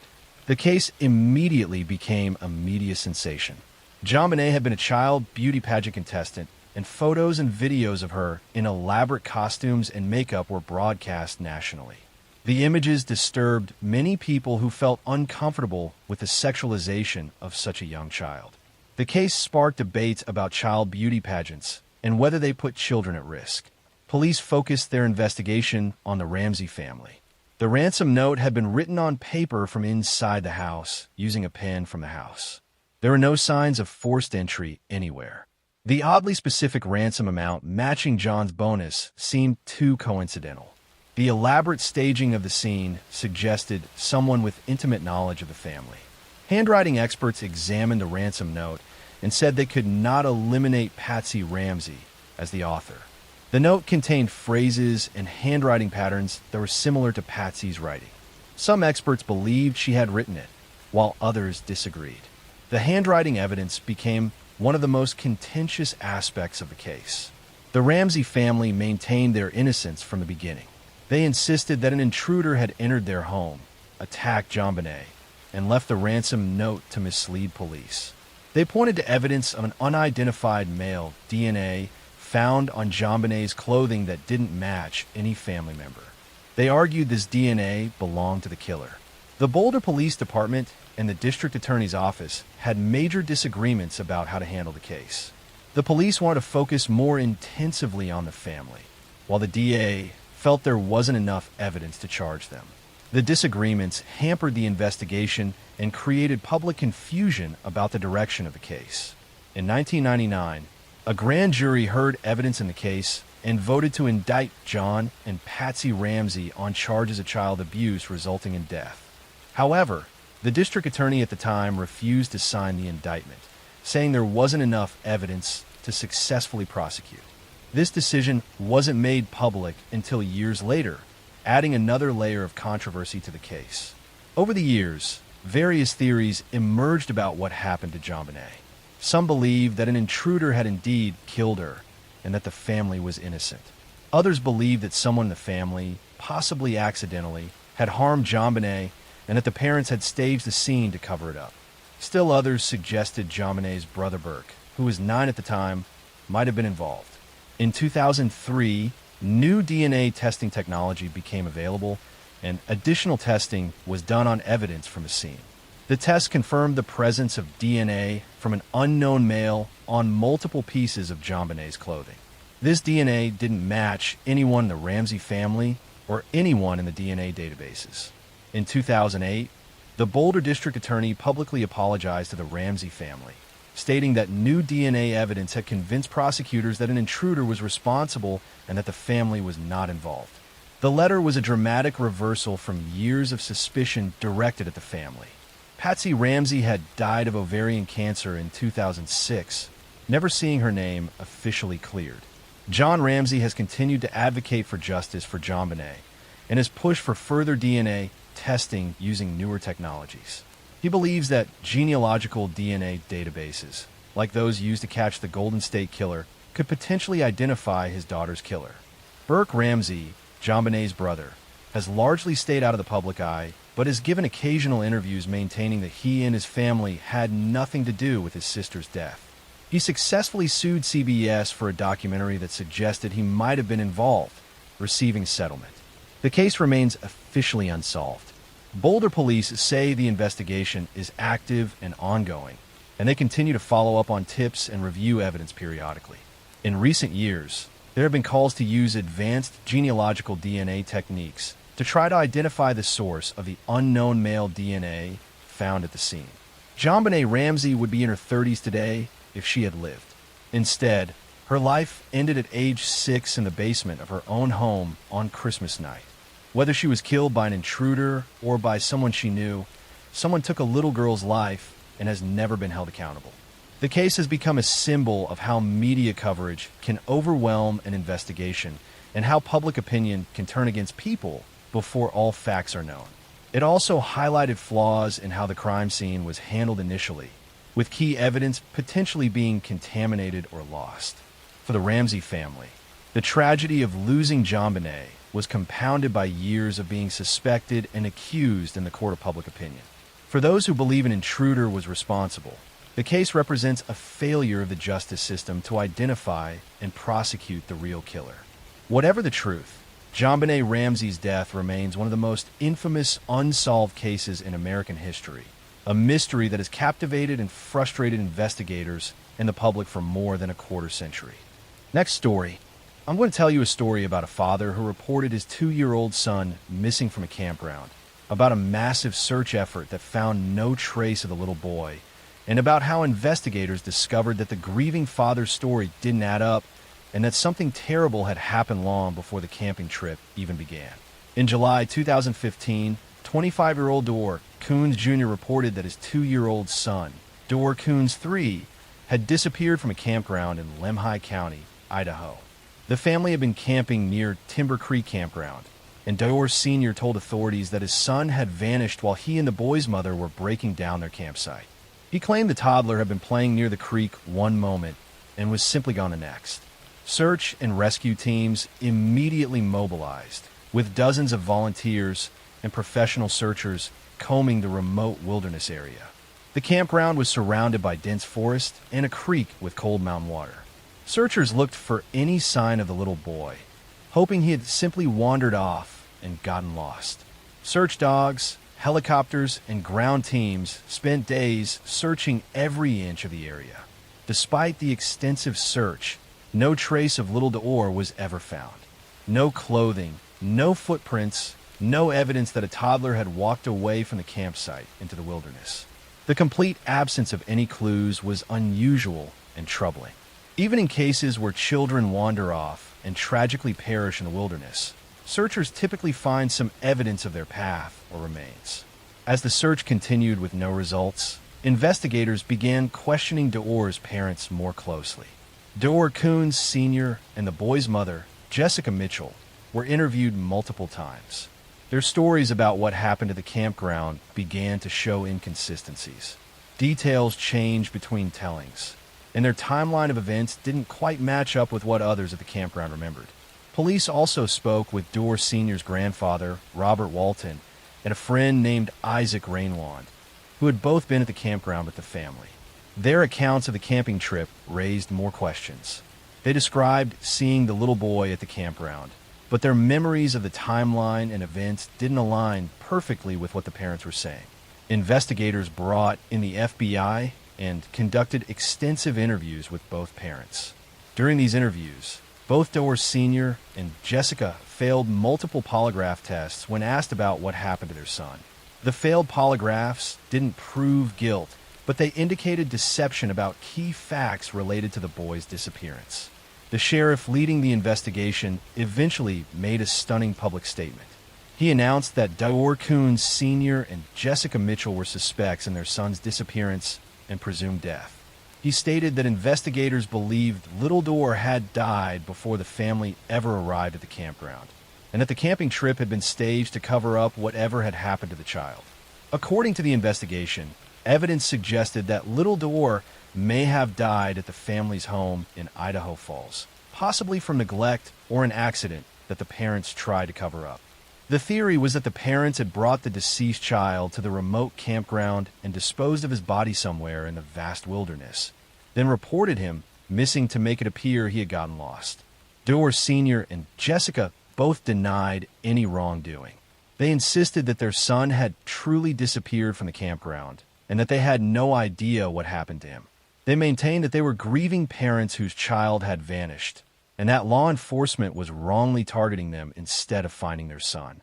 The case became increasingly complicated because without a body, investigators couldn't prove that a crime had even occurred. They couldn't determine how or when Little Door had died. The wilderness where he allegedly disappeared was so vast that his remains could be anywhere, making it nearly impossible to find evidence that would either support or refute the parents' story. Private investigators hired by the family initially worked to help find Door, but some of them eventually concluded that the parents' story wasn't credible. One private investigator publicly stated that he believed the parents knew what happened to their son and weren't being truthful with authorities. The grandfather and family friend who had been at the campground were also investigated thoroughly, but both were eventually cleared of any wrongdoing. They had given consistent statements and had no apparent motive to harm the child or help cover up his death. The focus remained on Door Sr. and Jessica as the only suspects. Jessica Mitchell and Door Coons Sr.'s relationship eventually fell apart under the pressure of the investigation and public scrutiny. Both have given occasional interviews maintaining their innocence, but they have never provided a clear explanation for the inconsistencies in their stories or why they both failed polygraph examinations. In 2016, a wrongful death lawsuit was filed against the parents by Door Sr.'s parents, the boy's grandparents. The lawsuit alleged that the parents had caused the child's death through negligence or deliberate action. The lawsuit sought damages and aimed to hold the parents accountable in civil court since criminal charges had not been filed. Years have passed since Little Door disappeared, and no criminal charges have ever been filed against anyone. The case remains open, but without a body or concrete evidence of what happened, prosecutors have not been able to build a case strong enough to take to trial. The lack of physical evidence has made this case exceptionally difficult to prosecute. Little Door Coons would be 11 years old today if he were still alive.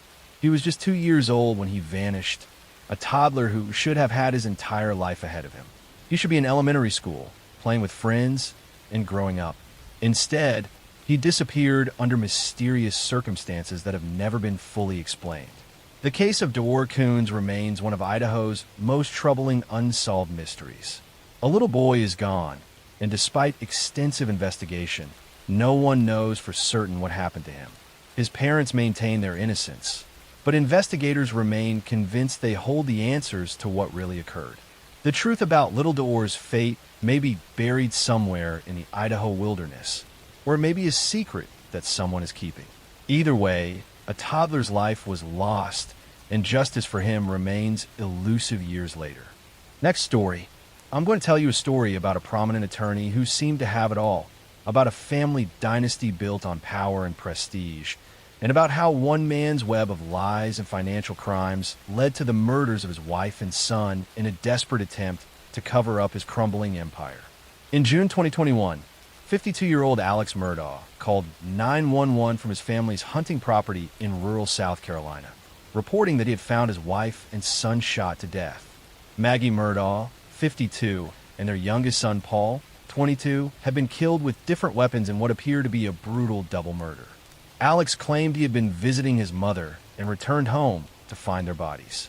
The Murdaugh family was legal royalty in South Carolina's Low Country. For 3 generations, Murdaughs had served as the elected prosecutor for the region, wielding enormous power and influence. Alex himself was a prominent personal injury attorney whose family law firm had won millions in settlements. The family name commanded respect and even fear in the small communities where they operated. But behind the prestige and power, Alex Murdaugh was living a lie. He had been stealing millions of dollars from his law firm and from clients, including vulnerable people who had trusted him to handle injury settlements. He was addicted to opioid painkillers and spending massive amounts of money to support his addiction. His financial house of cards was beginning to collapse.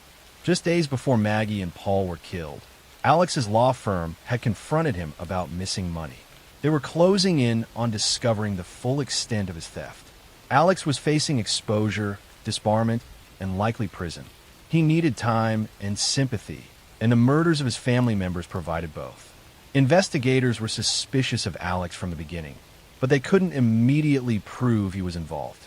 Alex played the role of grieving husband and father, appearing at the funeral and speaking about his devastating loss. But his behavior seemed off to many people. He didn't seem as distraught as someone who had just lost his wife and son should be. 3 months after the murders, in September 2021, Alex staged another dramatic event. He called 911 claiming someone had shot him in the head while he was changing a tire on a rural road. He was taken to the hospital with a superficial head wound. Alex claimed it was a random attack, but investigators quickly determined he had arranged the shooting himself. Alex admitted he had hired a man to shoot and kill him so that his surviving son Buster could collect a $10 million life insurance policy.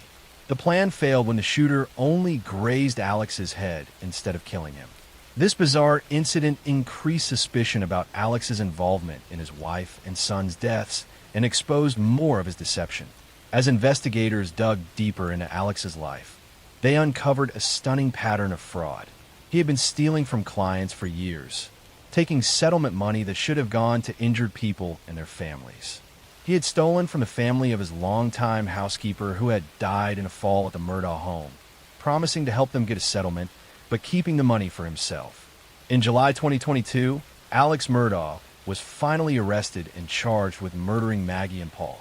Prosecutors believed Alex had killed them to buy time and generate sympathy as his financial crimes were being discovered.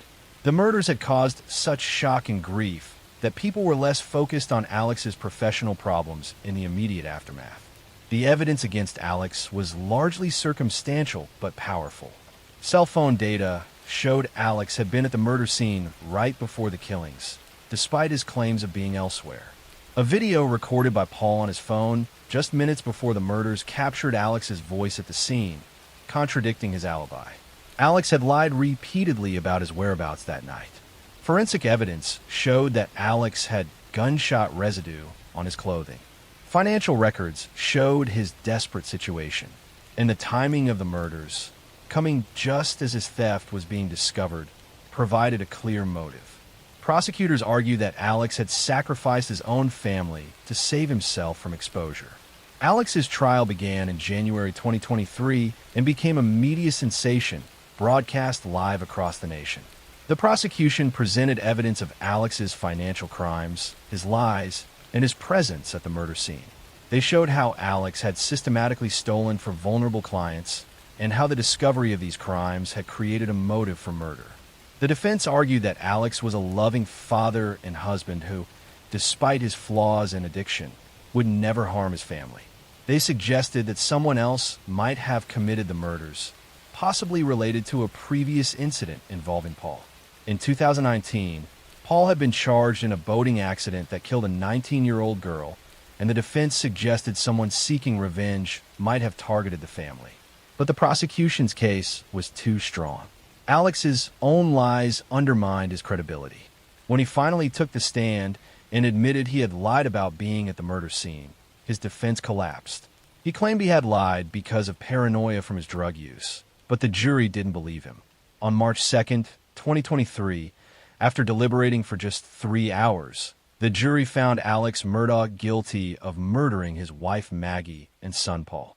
The courtroom was packed with people who had been victimized by Alex's financial schemes and with family members of those who had died in the boat crash involving Paul.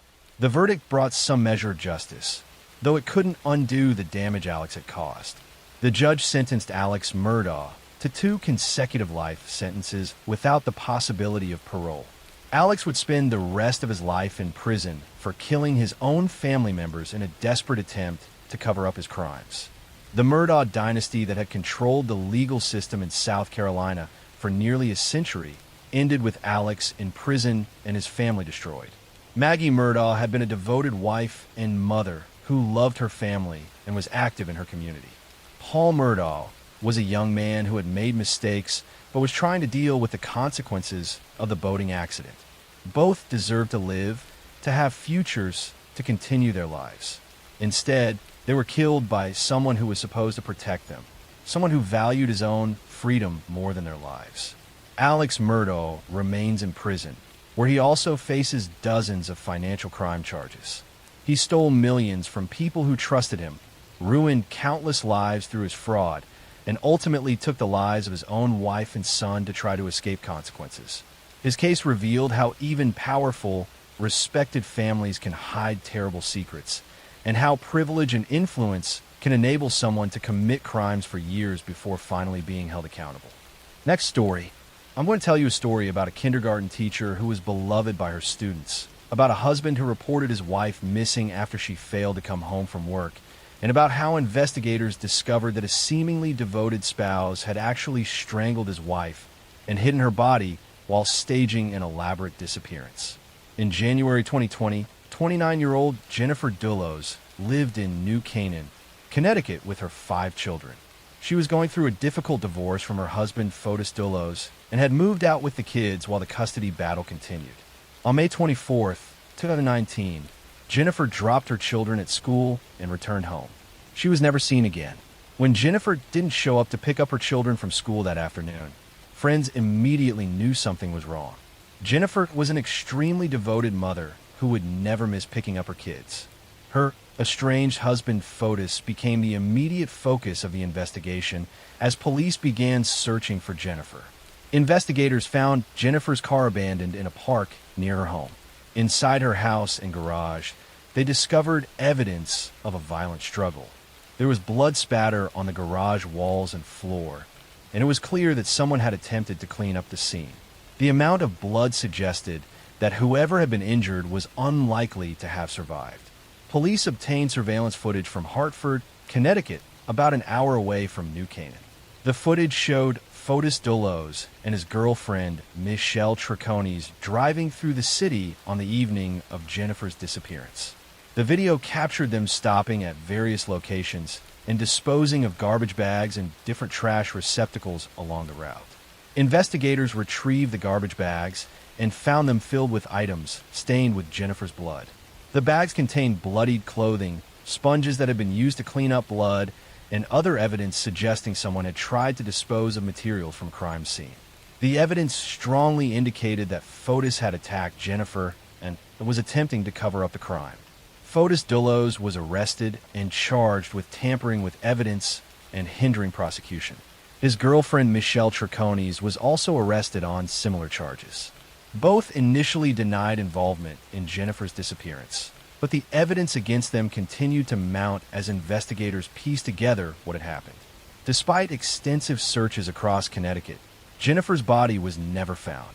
Police used cadaver dogs, ground-penetrating radar, and searched numerous properties connected to Fotis, but Jennifer remained missing. The lack of a body made building a murder case more challenging, though prosecutors believed they had enough circumstantial evidence to prove Fotis had killed her. In January 2020, Fotis Dullos was arrested again and charged with capital murder, felony murder, and kidnapping. Prosecutors believed they had sufficient evidence to prove that Fotis had killed Jennifer even without recovering her body. The charges carried the possibility of the death penalty if Fotis were convicted. Just days after being charged with murder, Fotis Dullos attempted to take his own life at his home in Farmington, Connecticut. He was found in his garage, suffering from carbon monoxide poisoning after running his vehicle with the garage door closed. He was rushed to the hospital but never regained consciousness. On January 30th, 2020, Fotis Dullos died from his injuries. His death meant he would never face trial for Jennifer's murder and that many questions about what happened to Jennifer would remain unanswered. The case against him would never be fully presented in court, and he would never reveal what he had done with Jennifer's body.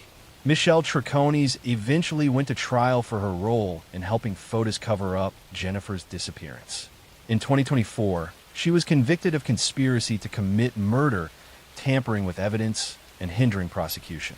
Prosecutors argued that Michelle had known what Fotis was planning and had actively helped him both before and after Jennifer's death. She was sentenced to 14 and a half years in prison. The motive for Jennifer's murder appeared to be a combination of a bitter custody dispute and financial problems. Fotis had been losing the custody battle and was facing significant debt. Jennifer had been asking for sole custody of their 5 children and had been documenting concerns about Fotis's behavior. The divorce was contentious and expensive, and Fotis apparently decided that eliminating Jennifer was preferable to continuing the legal battle. Jennifer's mother, Gloria Farber, was awarded custody of the 5 children, who were between 8 and 13 years old when their mother disappeared. The children lost both parents within months, their mother presumably murdered, and their father dead by his own hand. Gloria has worked to raise the children and preserve Jennifer's memory for them. The fact that Jennifer's body has never been found remains the most painful aspect of the case for her family. They cannot properly lay her to rest or have the closure that comes with a burial. Fotis took that from them by refusing to reveal where he had hidden Jennifer's remains, even as he faced charges that would likely result in life in prison or the death penalty. Jennifer Dullos was a writer who loved literature and was devoted to her 5 children. She had found the courage to leave a difficult marriage and was fighting for custody because she believed it was in her children's best interest. She deserved the chance to raise her kids and watch them grow up.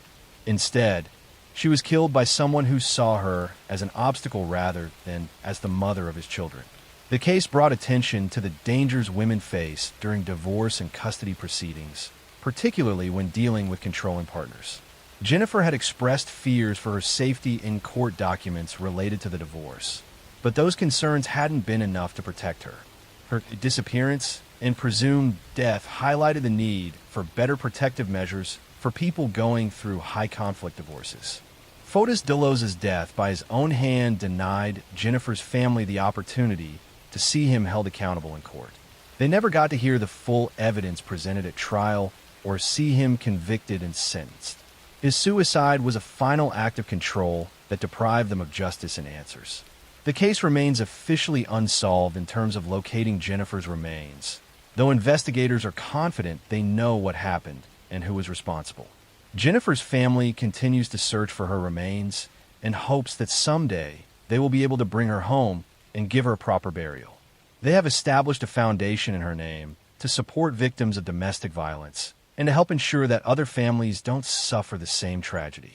Jennifer's story serves as a heartbreaking reminder that the most dangerous time for women in abusive relationships is often when they try to leave. Next story.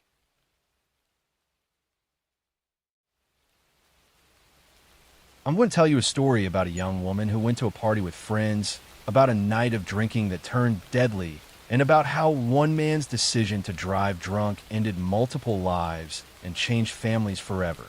In June 2013, 22-year-old Jacqueline Saburito was driving home from a birthday party in Austin, Texas, when her life changed forever.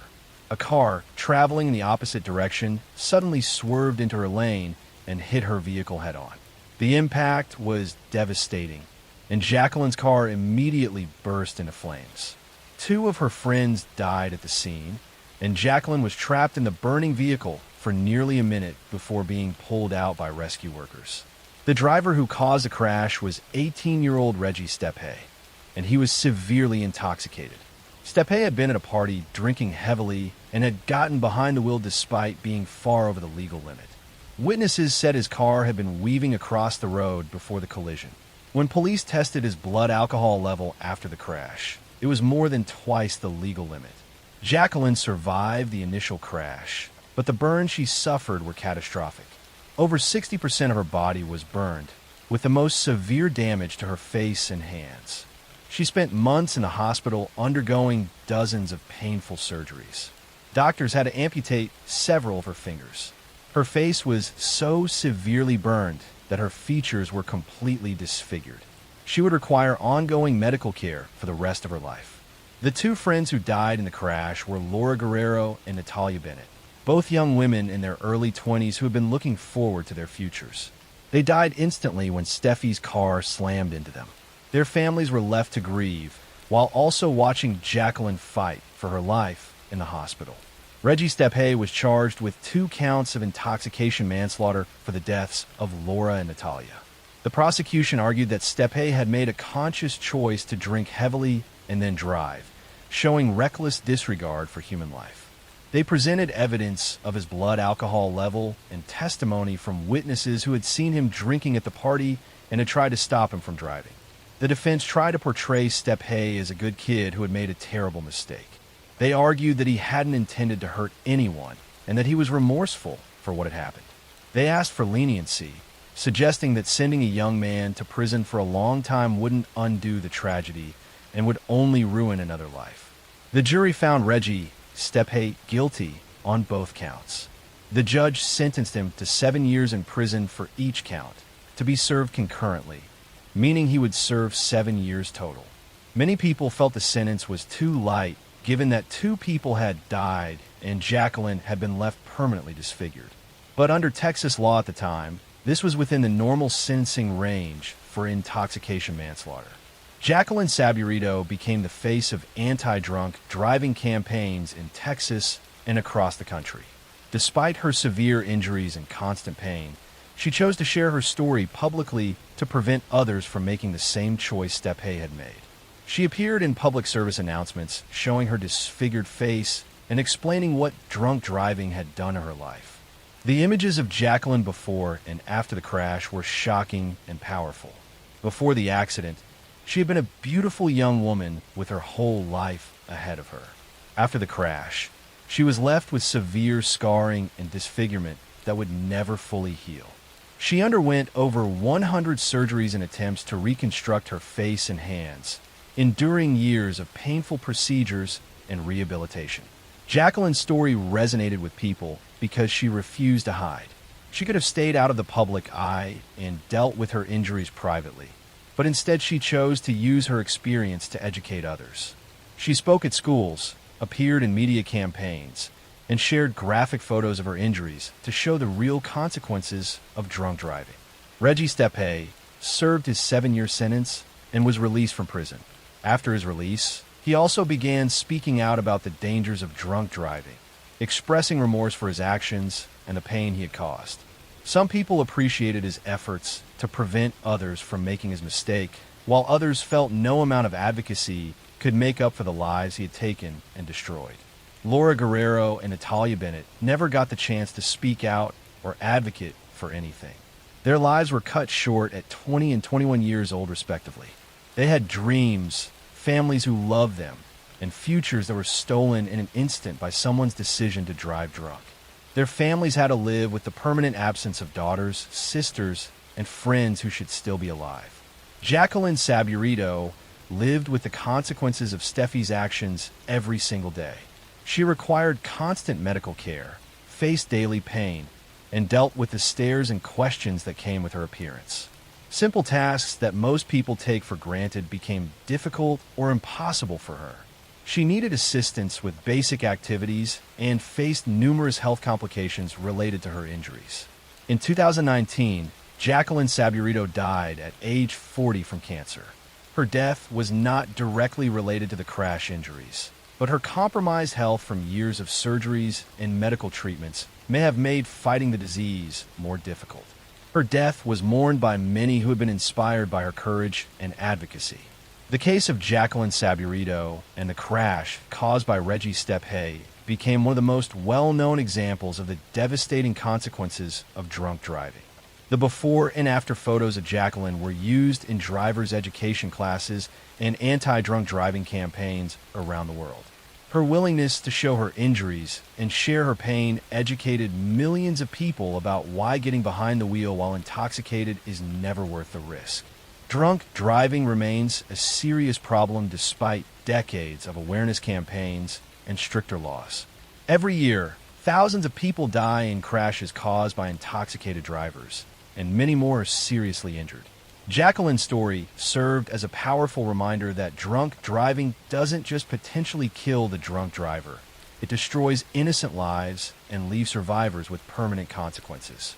The tragedy also highlighted how lenient sentencing can be for drunk driving cases, even when people die. 7 years in prison for taking 2 lives and permanently disfiguring another person struck many as inadequate justice. The case sparked discussions about whether drunk driving laws and penalties need to be even stricter to truly deter people from making this deadly choice. Jacqueline Saburito's legacy lives on through the countless lives that were potentially saved by her advocacy. Young people who saw her photos or heard her speak made different choices about drinking and driving. Her courage in sharing her story despite the pain and difficulty transformed a personal tragedy into a force for preventing future tragedies. Next story. I'm going to tell you a story about how someone can rehearse innocence so convincingly that even after children are shot, the lie still almost survives. This is a true story about narcissism, desperation, and a woman who believed that if she repeated her story often enough, reality would eventually bend to it. Diane Downs lived in Oregon in the early 1980s. She was intelligent, articulate, and outwardly charismatic in a way that drew people toward her quickly. She was also restless, deeply dissatisfied with the limits of ordinary life, and obsessed with being admired. Motherhood, to Diane, was not a bond rooted in sacrifice or protection. It was a role she expected to perform only when it benefited her image. She had 3 children, Christy, Cheryl, and Danny. To outsiders, she appeared to be a devoted single mother doing her best. She spoke openly about her struggles, her loneliness, and her desire for something more meaningful. What she did not speak about was how deeply she resented the responsibility her children represented when they no longer fit the future she imagined for herself. In 1983, Diane became involved with a married man who made one thing clear. He did not want children. He did not want to raise someone else's family. He wanted a life without attachments. For Diane, this was not a boundary. It was an obstacle. On the night of May 19, 1983, Diane drove her children out of town. She later told police they had gone for a drive to calm down after a long day. The roads were quiet. The area was rural. There were long stretches where no one would hear anything. What happened next would later be described by survivors, not by Diane. Inside the car, Diane took out a handgun. She shot her children at close range. Christy was shot multiple times. Danny was shot once. Cheryl, just 7 years old, was shot and killed. Diane then shot herself in the arm, carefully choosing a wound that would appear serious but not fatal. She waited before calling for help. When police arrived, Diane told a story that seemed designed for sympathy. She claimed a stranger had approached her car, demanded the keys, and shot everyone when she resisted. She described the attacker in vague terms. Her voice was calm. Her details shifted slightly each time she repeated the story. At the hospital, doctors were stunned that Christy survived. Despite multiple gunshot wounds and paralysis, she was conscious. Danny, though gravely injured, was also alive. Cheryl was not. Almost immediately, investigators noticed inconsistencies. There were no shell casings at the scene. Diane's wound did not align with her account of how she had been shot. The timeline she described did not match physical evidence. And perhaps most unsettling of all, her demeanor did not reflect someone whose children had just been attacked. She laughed. She flirted with hospital staff. She spoke about her own pain more than her children's injuries. She seemed irritated by questions rather than frightened by what had happened. Police began pressing harder. Witnesses contradicted her version of events. Forensic analysis showed that the shots had been fired from inside the car, not from outside. Gunshot residue patterns confirmed the weapon had been discharged at close range by someone seated near the children. Still, Diane insisted on her story.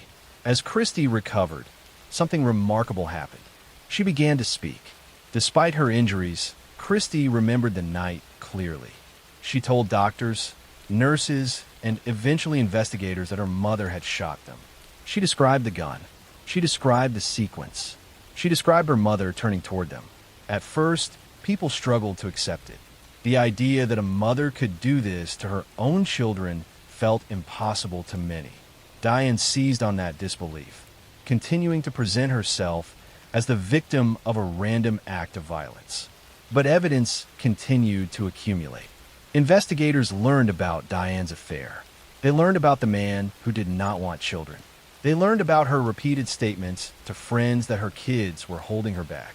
They learned that she had tried unsuccessfully to give them away before.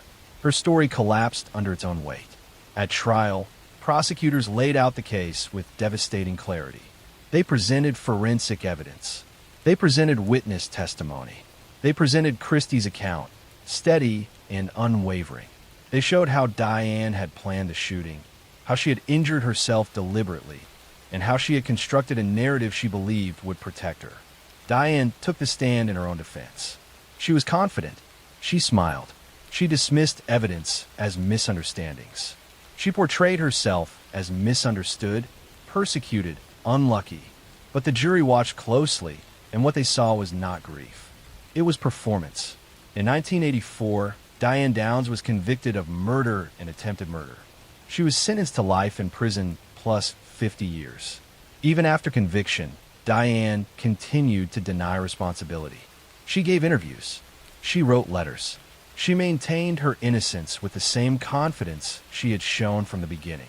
But the facts did not move, no matter how often she tried to reshape them.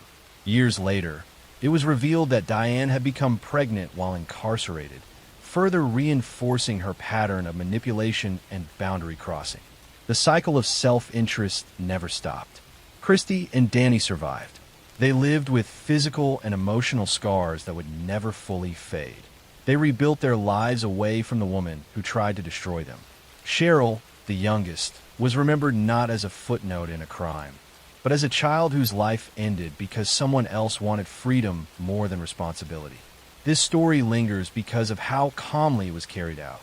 There was no explosion of rage, no chaotic breakdown, just a quiet decision made on a dark road, followed by a story told again and again in hopes that repetition would turn it into truth. Diane Downs believed she could control the narrative.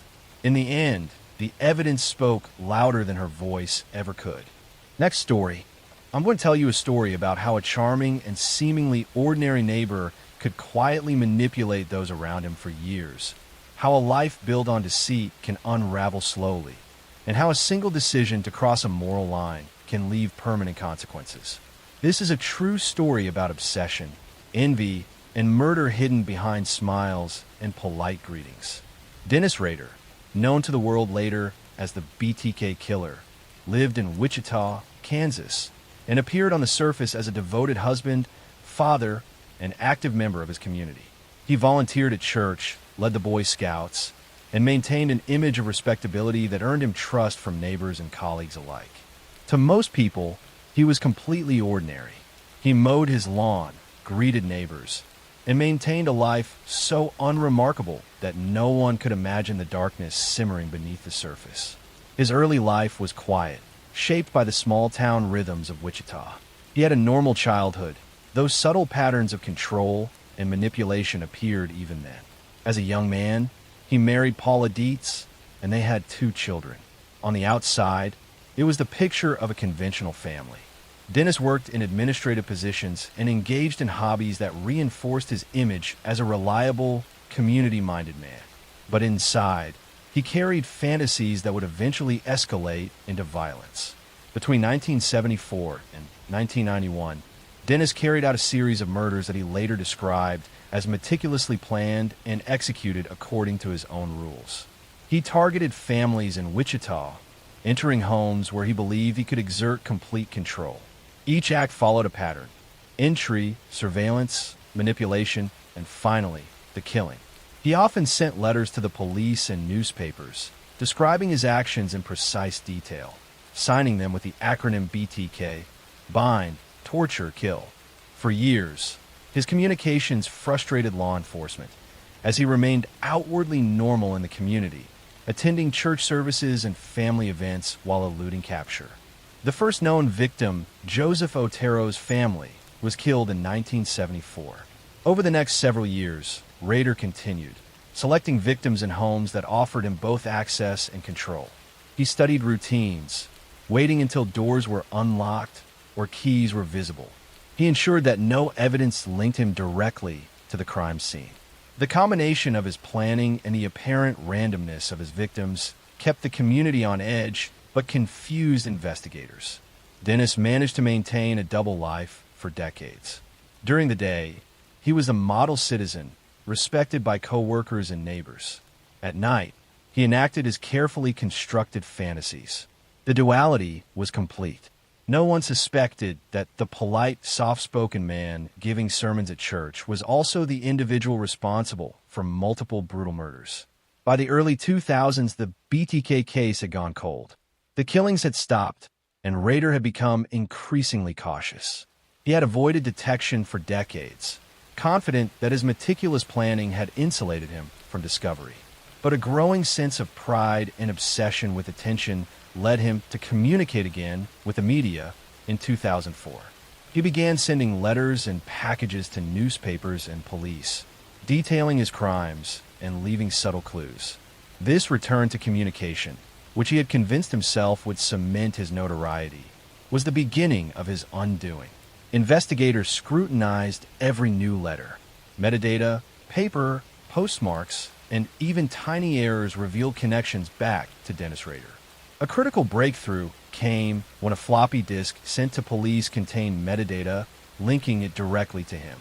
This digital footprint, overlooked in his meticulous planning, provided the leverage needed to arrest him. In 2005, Dennis Rader was taken into custody. He remained calm, almost clinical when questioned. His demeanor did not show panic or fear. He explained aspects of his crimes with the same precision he had used in letters for years. Despite the decades that had passed, the evidence collected from old crime scenes, combined with his own admissions, was overwhelming. He confessed to 10 murders in Wichita, detailing his methods and motives with chilling clarity. At trial, Rader's planning and manipulation became evident. He had calculated every move, considered every contingency, and even staged aspects of the crime to avoid detection. Prosecutors laid out timelines, forensic evidence, and his own writings to demonstrate the premeditation and control behind each killing. The jury could not escape the reality that Dennis had led a double life for decades, committing murder while appearing outwardly ordinary. In 2005, Dennis Rader was sentenced to 10 consecutive life terms without the possibility of parole. The conviction finally closed a chapter of terror that had haunted Wichita for over 30 years. His family, neighbors, and the broader community struggled to reconcile the outwardly respectable man they had known with a violent predator who had operated undetected for so long.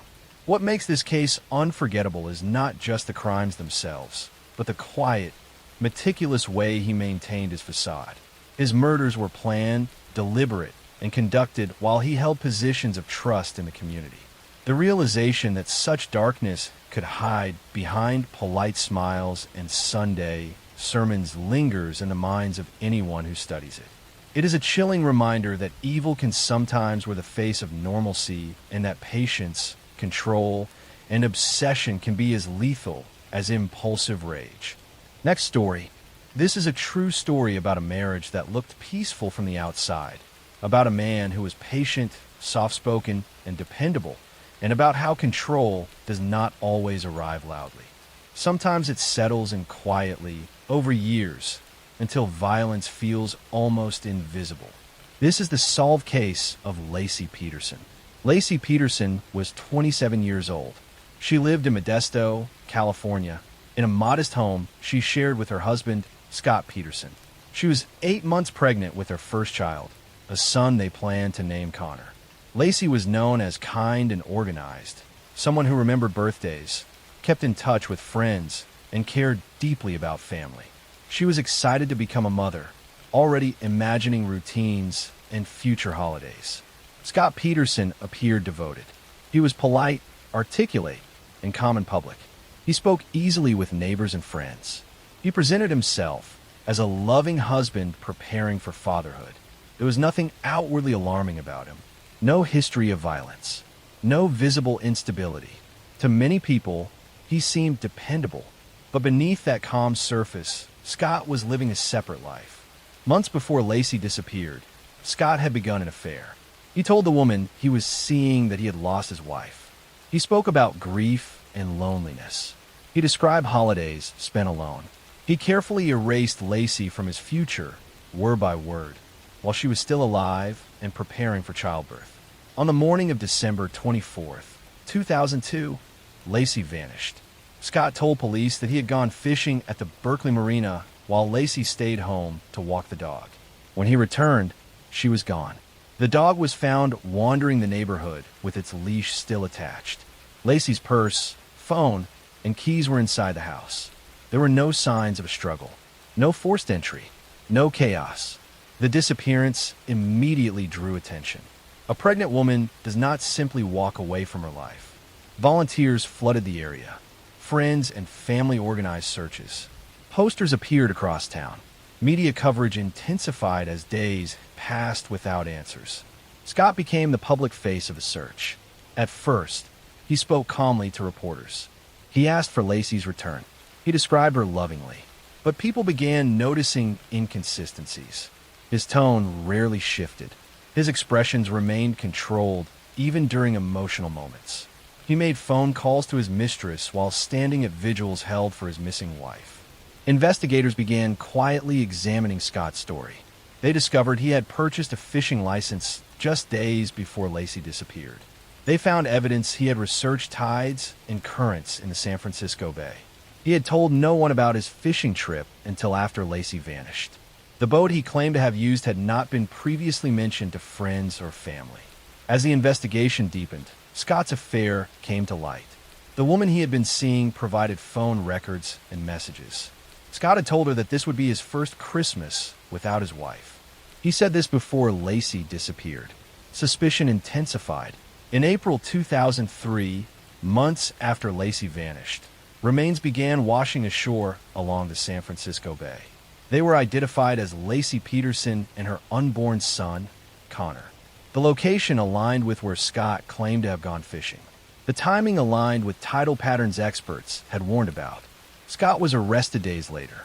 At trial, prosecutors laid out a methodical case.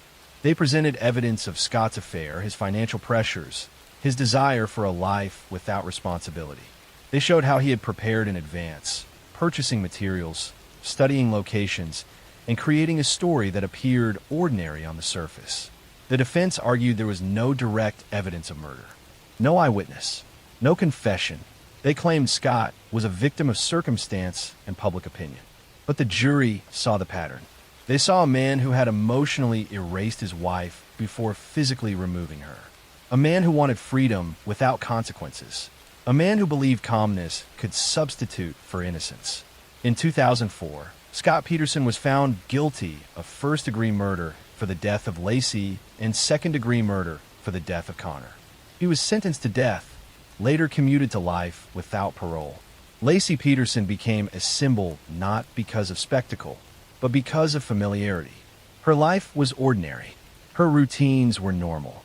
Her trust was reasonable. Nothing about her story suggested danger until it was already too late. This case remains unsettling because it shows how violence does not always announce itself. It can live quietly inside someone who smiles, who waits, who plans patiently, someone who does not raise their voice, someone who does not appear angry. It reminds us that control can look like calm, that deception can sound polite, and that the most devastating decisions are sometimes made without visible emotion. Next story. I'm going to tell you a true story about a man who wanted admiration more than truth, who built his entire identity on lies, and who believed that killing the person who knew him best would allow him to finally become the person he pretended to be. This is not an unsolved mystery. This story has an ending. It has a confession. It has consequences. And it shows how deception, when maintained long enough, can become deadly. This is the true story of Mark Hacking. Mark Hacking lived in Salt Lake City, Utah. On the surface, he appeared impressive. He told people he was a medical student. He said he had been accepted into competitive programs. He spoke confidently about his future as a surgeon. He carried himself as someone destined for success. Friends and family believed him. Professors believed him. And most importantly, his wife believed him. Lori Hacking was 27 years old. She was intelligent, driven, and genuinely accomplished. She worked in healthcare and was building a real career, not a fabricated one. She trusted Mark completely. She defended him when questions arose. She supported him emotionally and financially, believing they were building a future together based on shared ambition. What Lori did not know was that Mark had been lying for years. He was not in medical school. He had never completed the requirements. He had forged transcripts. He had created fake acceptance letters. He had built an entire false reality and carefully maintained it, even as deadlines approached and expectations grew. Each year, the lies required more effort to sustain. Each question required another fabrication, and eventually, the pressure became unbearable. In July of 2004, Mark was facing exposure. Lori had begun asking more detailed questions. Official records were about to be checked. Family members were expecting confirmations that could no longer be avoided. Mark understood that the truth was about to surface, and with it, the collapse of the identity he had spent years constructing. On July 18th, Lori went jogging near their apartment complex, as she often did. She never returned. Mark reported her missing later that day, describing her as having gone for a run and not come home. He appeared worried, but composed. He spoke softly. He cooperated with police. He joined search efforts. He stood beside Lori's family as they pleaded for her safe return. But investigators noticed inconsistencies almost immediately. Mark's timeline did not align. His emotional responses felt measured rather than spontaneous. Surveillance footage contradicted parts of his story. And when police examined his background more closely, the lies began to unravel rapidly. His academic history was false. His medical career was fictional. The person he presented to the world did not exist. As pressure increased, Mark's behavior shifted. He became anxious. He gave conflicting statements. And within days, police confronted him with evidence that his story could not be true. Mark Hacking confessed. He admitted that he had shot Lori inside their apartment while she slept, using a rifle. He said he panicked after realizing his lies were about to be exposed. He then dismembered her body and disposed of the remains in a nearby dumpster, later transporting them to a landfill. Search teams eventually recovered fragments of Lori's remains, confirming his confession. The brutality of the crime shocked everyone who knew them. There had been no history of violence, no reports of abuse, no outward signs of danger. The motive was not rage or jealousy. It was fear of humiliation, fear of being seen clearly. Mark pleaded guilty to first-degree murder. He was sentenced to life in prison without the possibility of parole. He will never be released. Lori Hacking was remembered as kind, capable, and deeply loyal. She believed in her husband, even when the truth would have been easier. She trusted the person closest to her. That trust was used against her in the most final way possible. This story is chilling not because it involves passion or chaos, but because it revolves around image, around the terror of being exposed, around the idea that maintaining a lie can become more important to someone than preserving a human life. Mark Hacking did not kill out of hatred. He killed to protect a false version of himself. And that makes this case especially disturbing because it shows how quiet desperation, when paired with deception, can lead to irreversible decisions. Next story. I'm going to tell you a story about a young mother who disappeared after dropping her son off at daycare, about a husband who seemed desperate to find his missing wife, and about how investigators discovered that a seemingly devoted family man had been living a double life that led him to commit an unspeakable crime.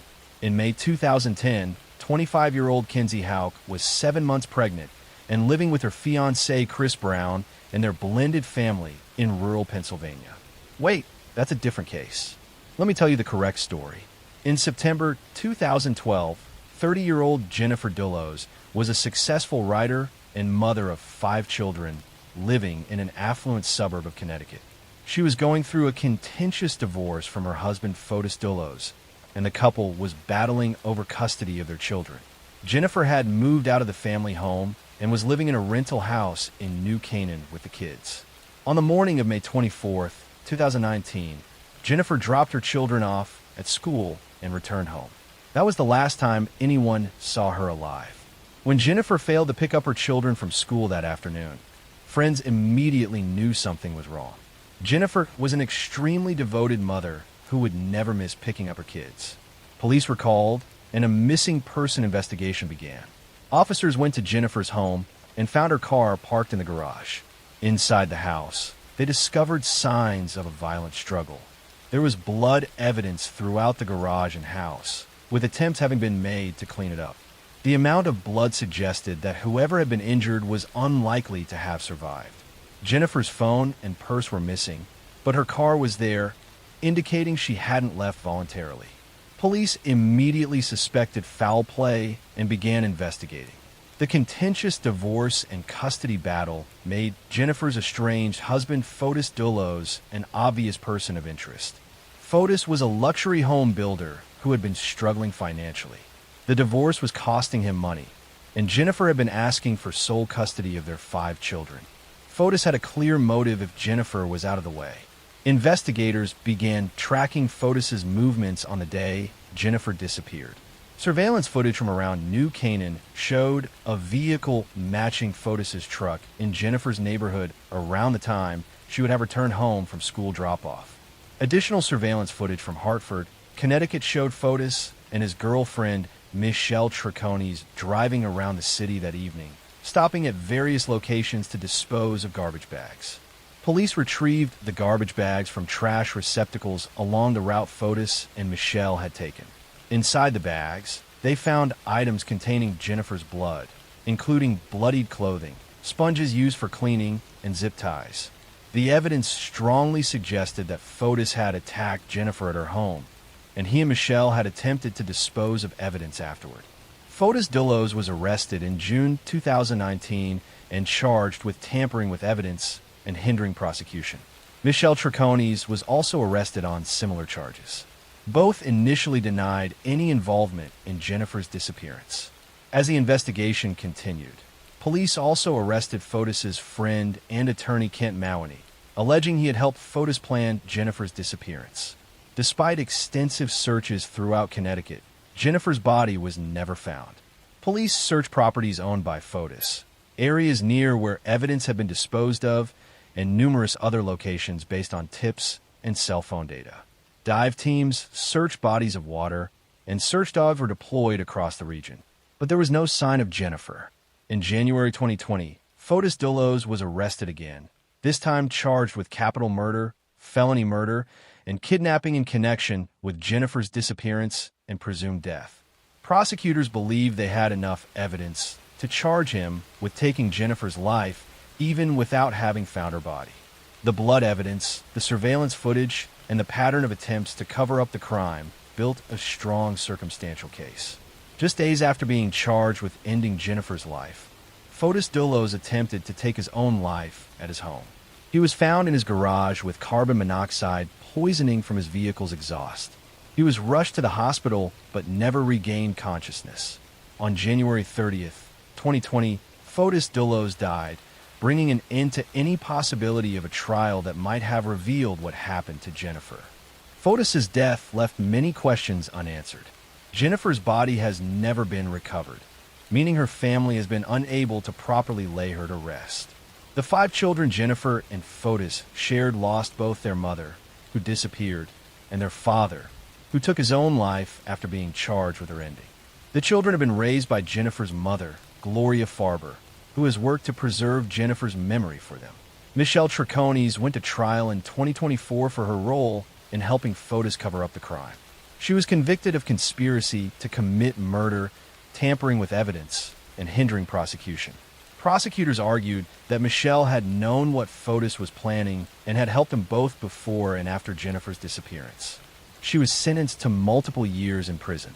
Kent Mawaney, Fotis's friend and attorney, was also charged with conspiracy to commit ending of life. Prosecutors alleged that he had helped Fotis plan Jennifer's disappearance and had provided an alibi. His case was still working through the court's years after the crime occurred. The evidence suggests that on the morning of May 24th, 2019, Fotis was lying in wait at Jennifer's home when she returned from dropping the children at school. He attacked her in the garage, taking her life in a violent assault. He then disposed of her body in a location that has never been found, despite years of searching. The cleanup attempts and evidence disposal show planning and consciousness of guilt. Jennifer Dullos was a devoted mother who put her children first in everything she did. She had been working on a book and pursuing her passion for writing while raising 5 kids. She had found the courage to leave a difficult marriage and was fighting for custody of her children because she believed it was best for them. She deserved to continue being a mother to her kids and see them grow up, but instead her life was stolen by someone who saw her as an obstacle. The case highlighted the dangers that women face during divorce proceedings, particularly when custody and finances are being contested. Jennifer had expressed fears for her safety in court documents related to the divorce, but those fears hadn't been enough to protect her. Her disappearance left 5 children without either parent and left a community searching for answers about what happened to a woman who simply wanted to protect her kids. Jennifer's family continues to search for her remains, hoping that someday they will be able to bring her home and give her a proper burial. They have established a foundation in her name to support victims of domestic violence and help ensure that other families don't suffer the same tragedy. Jennifer's legacy lives on through her children and through the awareness her case has brought to the dangers of domestic violence and contentious divorce situations. Next story. I'm going to tell you a story about a seemingly devoted mother who shocked the world, about 5 children who died under mysterious circumstances, and about how a woman used her own babies to gain sympathy and attention in one of Australia's most disturbing cases of medical deception and elimination. In the 1990s, Kathleen Folbig was known in her Australian community as an unlucky mother who had tragically lost multiple children to sudden infant death syndrome. Between 1989 and 1999, all 4 of Kathleen's children died in infancy or early childhood under similar circumstances. Each child had been found unresponsive, and each death was initially attributed to natural causes or SIDS. But the pattern would eventually reveal something far more sinister. Kathleen's first child, Caleb, was born in February 1989. He was a healthy baby boy who seemed to be developing normally. But on February 20th, 1989, when Caleb was just 19 days old, Kathleen found him dead in his crib. The death was ruled as sudden infant death syndrome, a tragic but not uncommon occurrence. Kathleen and her husband Craig grieved the loss and eventually decided to try for another child. Their second child, Patrick, was born in June 1990. Patrick seemed healthy at first, but at 4 months old, he suddenly stopped breathing and suffered seizures. He survived, but was left with severe brain damage and blindness. He lived for 8 more months before passing away in February 1991. Doctors attributed his initial episode to epilepsy, and his death was considered a result of his neurological problems. Despite losing 2 children, Kathleen and Craig tried again. Their daughter Sarah was born in October 1992. Sarah appeared to be a healthy, thriving baby. But on August 30th, 1993, when Sarah was 10 months old, Kathleen found her dead in her crib. Once again, the death was attributed to SIDS. The family had now lost 3 children, and people in their community felt tremendous sympathy for the couple who seemed cursed with unimaginable bad luck. In 1996, Kathleen gave birth to another daughter, Laura. For a while, it seemed Laura might break the tragic pattern. She survived past the age when her siblings had died. She celebrated her first birthday, then her second.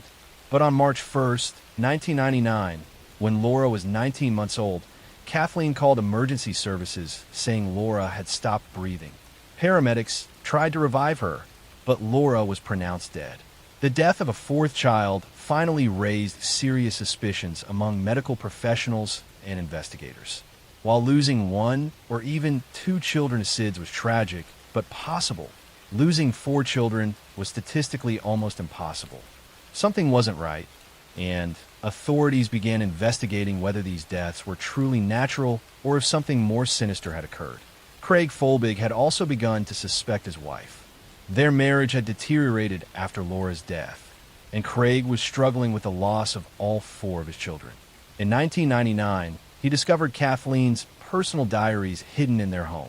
What he read in those diaries horrified him. Kathleen had written entries that seemed to hint at guilt and responsibility for the children's deaths. In the diaries, Kathleen wrote things like, "I feel like the worst mother on this earth," and made references to losing her temper with the children. One entry mentioned her rage and frustration with the babies. Another entry seemed to suggest she was responsible for their deaths, though the language was sometimes ambiguous. Craig took the diaries to police, and they became crucial evidence in the investigation. In 2001, Kathleen Folbig was arrested and charged with taking the lives of all four of her children. Prosecutors argued that she had smothered each child during moments of frustration and anger, then staged the scenes to look like natural deaths. The diary entries were presented as evidence of her guilt and state of mind. The trial began in 2003 and captured national attention in Australia.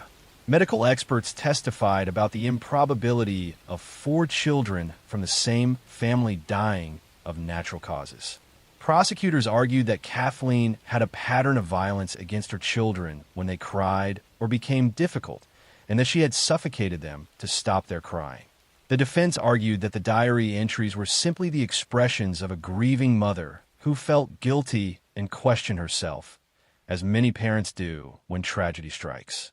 They pointed out that there was no direct physical evidence of smothering and that rare genetic conditions could potentially explain the deaths. But the combination of the diary entries, the statistical improbability of four SIDS deaths in one family, and testimony about Kathleen's behavior convinced the jury. In May 2003, Kathleen Folbig was found guilty of 3 counts of ending life for Caleb, Patrick, and Sarah, and 1 count of manslaughter for Laura. She was sentenced to 40 years in prison with a non-parole period of 30 years. For years, Kathleen maintained her innocence from prison. She insisted her children had died of natural causes and that her diary entries were being misinterpreted. Some scientists and legal experts began to question the conviction, arguing that the case had relied too heavily on statistical arguments about SIDS that weren't scientifically sound. In 2018 and 2019, new genetic testing was conducted on the children's remains. Scientists discovered that Sarah and Laura carried a rare genetic mutation called COM2 that can cause sudden cardiac death in infants. This discovery raised questions about whether the girls might have died from natural causes after all.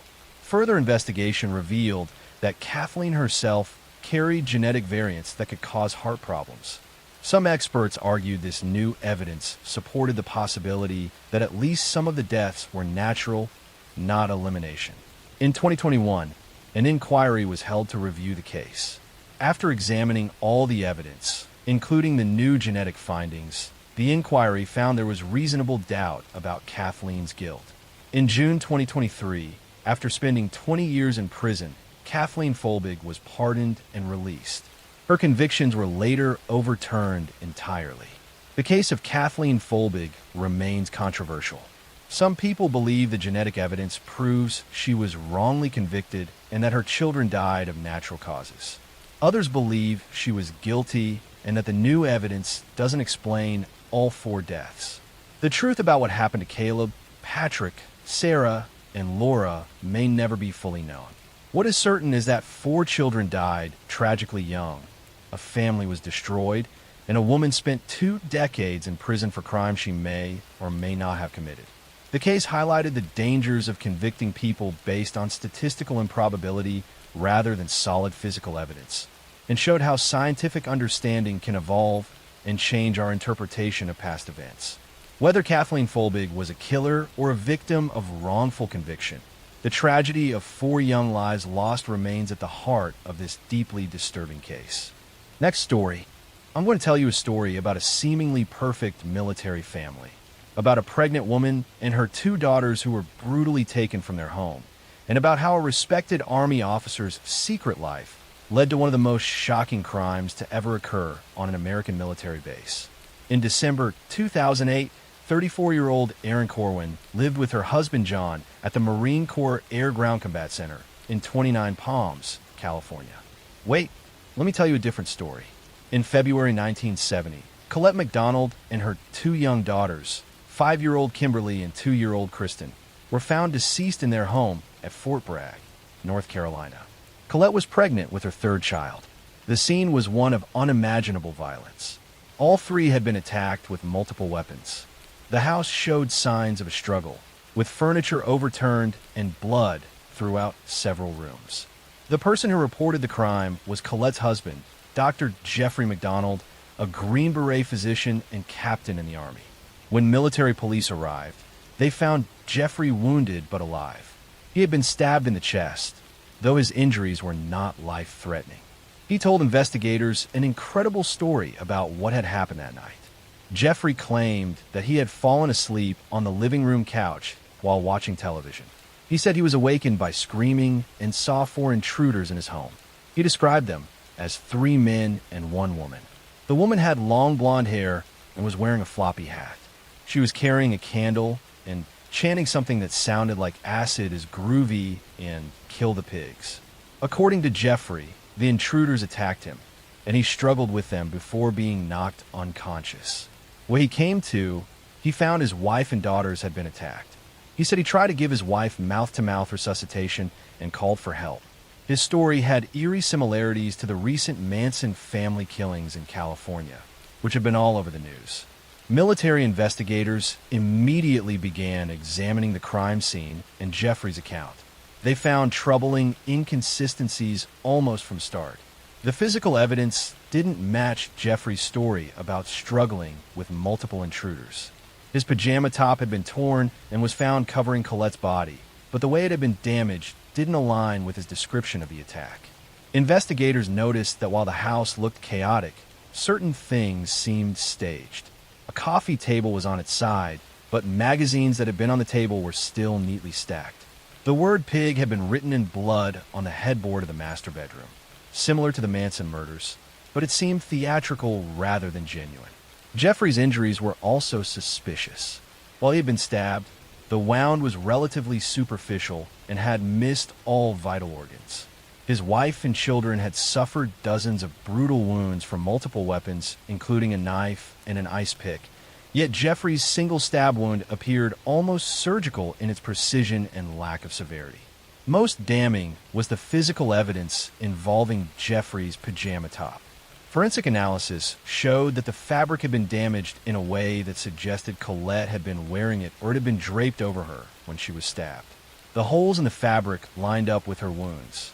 This directly contradicted Jeffrey's claim that he had been wearing the top during his struggle with intruders. Investigators also found fibers from Jeffrey's pajama top under Kimberly's fingernails and throughout the crime scene in ways that didn't match his version of events. The evidence suggested Jeffrey had been present when his family was attacked, not lying unconscious in another room. In May 1970, the military charged Jeffrey McDonald with the deaths of his wife and daughters. However, the charges were dropped in October 1970 due to insufficient evidence, and Jeffrey was honorably discharged from the Army. He moved to California and resumed his medical career, becoming a successful emergency room physician. But the case wasn't closed. Colette's stepfather, Freddie Kassab, had initially supported Jeffrey, but became convinced over time that his son-in-law was guilty. Kassab conducted his own investigation and pressured authorities to reopen the case. He collected evidence and wouldn't let the case be forgotten. In 1974, a federal grand jury was convened to examine the case. After hearing testimony and reviewing evidence, they indicted Jeffrey McDonald on 3 counts of ending life. His trial finally began in July 1979, nearly a decade after the crimes occurred. The trial lasted 7 weeks and became a media sensation. The prosecution presented detailed forensic evidence showing that Jeffrey's story was impossible. They demonstrated how the pajama top evidence proved he had been present during the attacks on his family. They showed that his wounds were inconsistent with the violent struggle he described. The prosecution also presented a possible motive. Evidence suggested that Jeffrey's marriage was not as perfect as he claimed. There were hints that he had been having affairs and that the responsibilities of family life were weighing on him. They theorized that an argument had escalated into violence, possibly starting with one of the children, and had spiraled out of control. Jeffrey maintained his innocence throughout the trial. He insisted that intruders had committed the crimes and that he was being railroaded by a justice system that needed to blame someone. His defense team argued that the investigation had been flawed from the beginning and that evidence had been mishandled. In August 1979, Jeffrey MacDonald was found guilty on one count of first-degree ending of life for Colette and 2 counts of second-degree ending of life for Kimberly and Kristen. He was sentenced to 3 consecutive life terms. He has been in federal prison ever since. For over 4 decades, Jeffrey MacDonald has maintained his innocence and filed numerous appeals. He has claimed that new evidence supports his story of intruders, pointing to various leads that were supposedly not properly investigated. He has written books and given interviews declaring his innocence. But every appeal has been denied, and courts have consistently found that the evidence of his guilt remains overwhelming. The case inspired a best-selling book called Fatal Vision by Joe McGinnis, which was later made into a television miniseries. The book presented a damning portrait of Jeffrey MacDonald as a narcissist who killed his family and then constructed an elaborate lie to cover it up. Colette MacDonald was pregnant and had her whole life ahead of her. Kimberly was a bright kindergartner. Kristen was a playful toddler. All 3 were attacked in their own home, the place where they should have been safest. The evidence suggests they were killed by the person who should have protected them above all others. Jeffrey MacDonald, now in his 80s, remains in federal prison. He continues to claim innocence, but the physical evidence that convicted him has never been successfully challenged. The case stands as one of the most notorious family annihilation cases in American history, a reminder that sometimes the greatest danger comes not from strangers in the night, but from within the family itself. Next story. I'm going to tell you a story about a young pregnant woman who was excited to meet the person selling baby clothes online, about a horrifying crime that shocked the nation, and about how a seemingly kind stranger turned out to be a monster who wanted to steal more than just possessions. In March 2015, 26-year-old Savannah Graywind was 7 months pregnant and preparing for the arrival of her baby girl. She lived with her parents in an apartment building in Fargo, North Dakota, and was excited about becoming a mother. Savannah was friendly, trusting, and looking forward to starting this new chapter of her life. On August 19th, 2017, Savannah told her mother she was going upstairs to help a neighbor with a sewing project. The neighbor was Brooke Cruz, a 38-year-old woman who lived in the apartment directly above the Graywind family. Savannah thought she was just being a good neighbor by helping someone who had asked for assistance. She never came back downstairs. When Savannah didn't return after a reasonable amount of time, her family became worried. Her mother, Norberta, went upstairs to check on her, but received no answer when she knocked on Brooke Cruz's door. Hours passed, and Savannah still hadn't returned. Her parent called her cell phone repeatedly, but there was no answer. By that evening, they knew something was terribly wrong and called the police to report their daughter missing. Police began investigating immediately, interviewing neighbors and trying to establish where Savannah had gone. Brooke Cruz told police that Savannah had come to her apartment, but had left after a short time. She claimed she didn't know where Savannah had gone after that. Police searched the apartment building and the surrounding area, but found no sign of Savannah. The investigation intensified over the next few days. Savannah's family organized search parties, distributed flyers, and made emotional pleas for information. The community rallied around them, desperate to find the missing pregnant woman. Police continued to question neighbors and review any available surveillance footage from the area. Then on August 24th, 5 days after Savannah disappeared, police received information that would crack the case open in the most horrifying way. Brooke Cruz's boyfriend, William Hone, was seen carrying what appeared to be a suspicious package wrapped in a blanket down to a car. A witness reported seeing this strange behavior, and police decided to check on Brooke and William once more. When officers entered the apartment, they found something shocking. There was a newborn baby in the apartment. Brooke claimed the baby was hers, saying she had just given birth.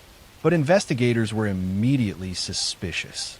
There was no evidence of a recent birth in the apartment. No medical supplies, no mess, nothing that would indicate a woman had given birth there. The baby appeared to be several days old, not newborn. Police obtained a search warrant and thoroughly searched the apartment and the areas around the building. They found disturbing evidence, including cleaning supplies and signs that something violent had occurred in the apartment.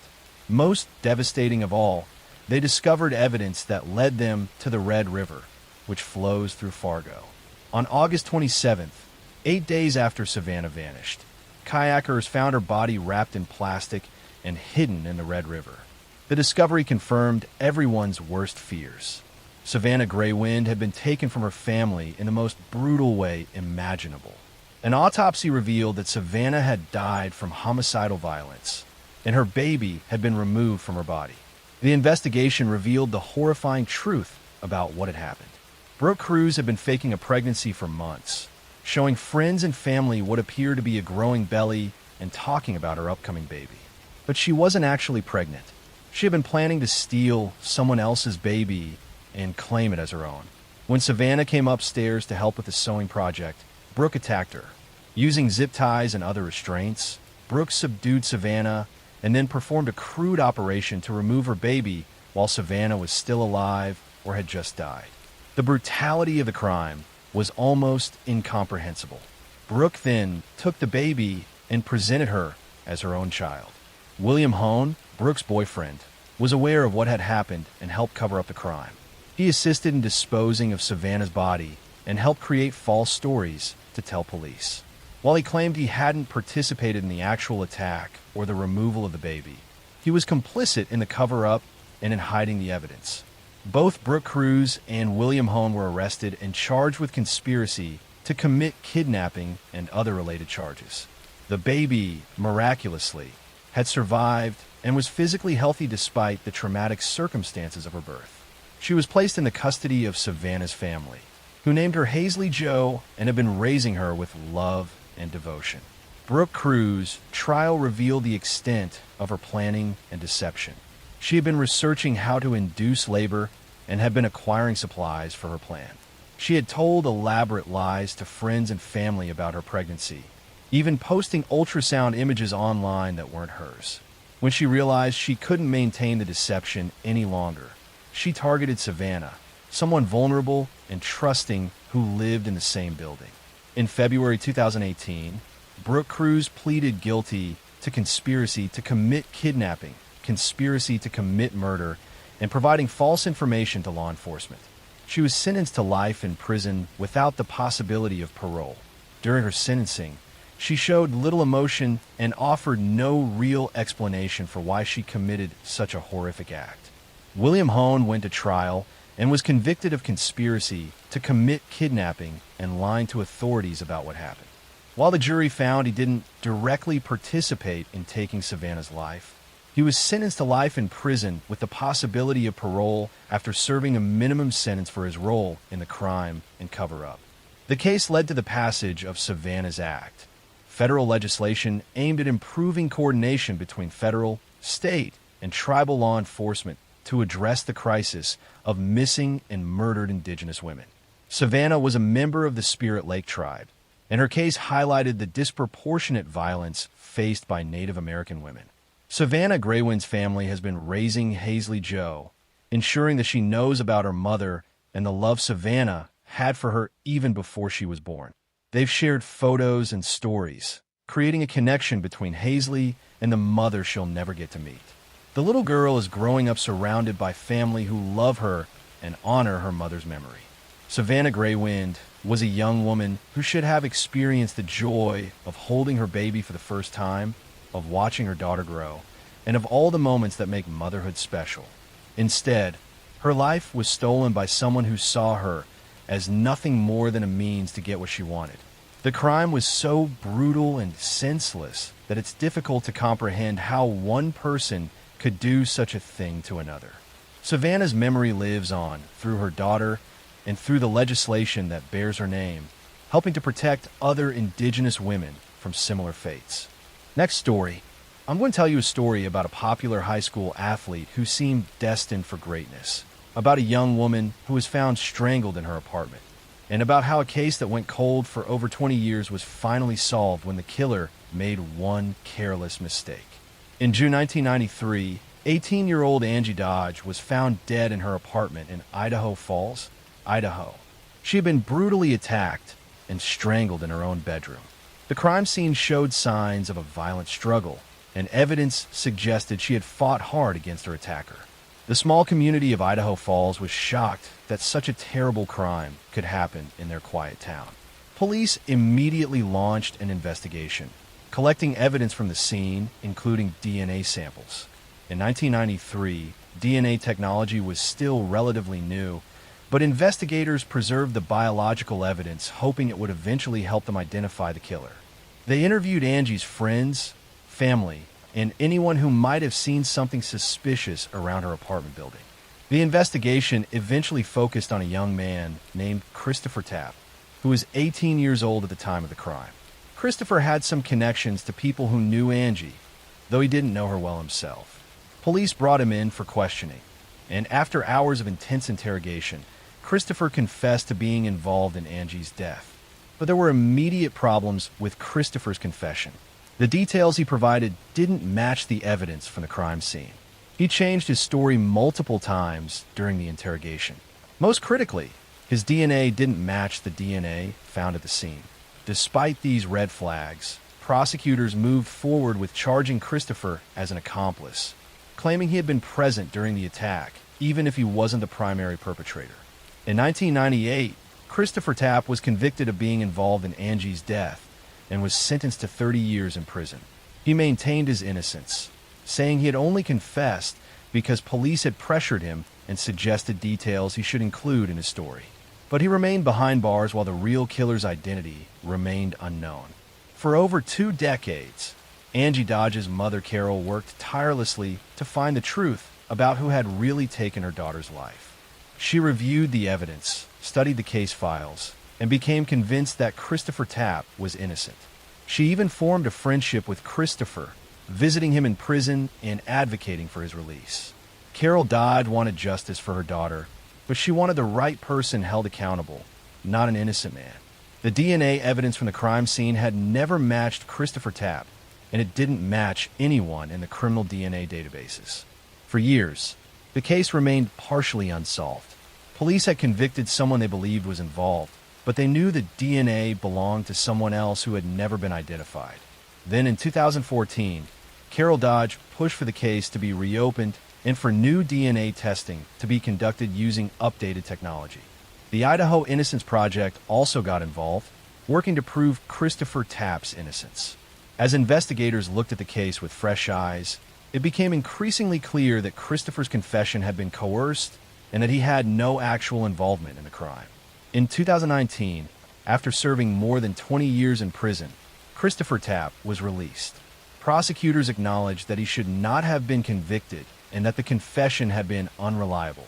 But the question remained: who had actually ended Angie Dodge's life? Investigators decided to use the same genetic genealogy technique that had successfully identified the Golden State Killer. They uploaded the DNA profile from the crime scene to public genealogy databases and began building family trees to identify potential suspects. The process was painstaking, requiring investigators to trace family lines and eliminate relatives one by one. The genetic genealogy work led investigators to a man named Brian Lee Drips, who had been living in Idaho Falls at the time of Angie's death. In fact, Drips had lived in the same apartment complex as Angie, right across the hall from her.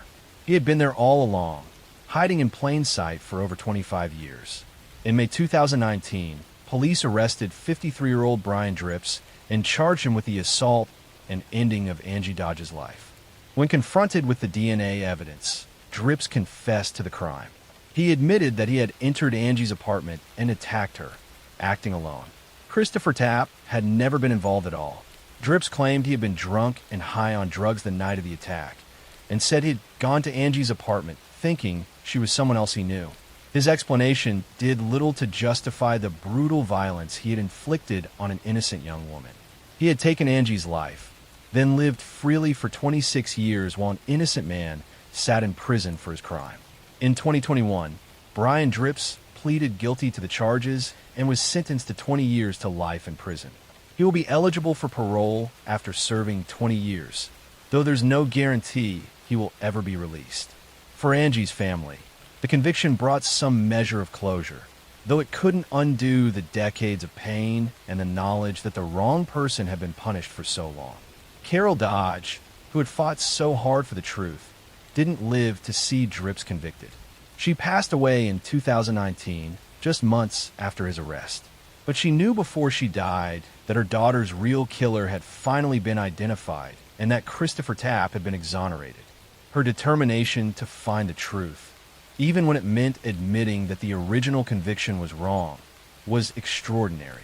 Christopher Tapp has worked to rebuild his life after spending more than 20 years in prison for a crime he didn't commit. He has become an advocate for criminal justice reform and for improving interrogation practices to prevent false confessions. His case has become a textbook example of how coercive interrogation techniques can lead innocent people to confess to crimes they didn't commit. Angie Dodge was just 18 years old when her life was stolen from her by a neighbor who saw her as a victim rather than a person. She had graduated from high school just weeks before her death and had her whole future ahead of her. Her case became a cautionary tale about the dangers of tunnel vision in investigations and the importance of DNA evidence in ensuring justice is served. The case also demonstrated the power of genetic genealogy in solving cold cases and the importance of families who refuse to give up searching for truth. Carol Dodge's determination ensured that both her daughter's real killer was caught and an innocent man was freed. While justice came far too late for Angie and took far too long for Christopher Tapp, the truth finally emerged, proving that persistence and advancing technology can eventually overcome even decades of injustice. Next story, I'm going to tell you a story about a childhood stolen, about a monster who wore the mask of Mentor, and about how an entire sport failed to protect the children in its care.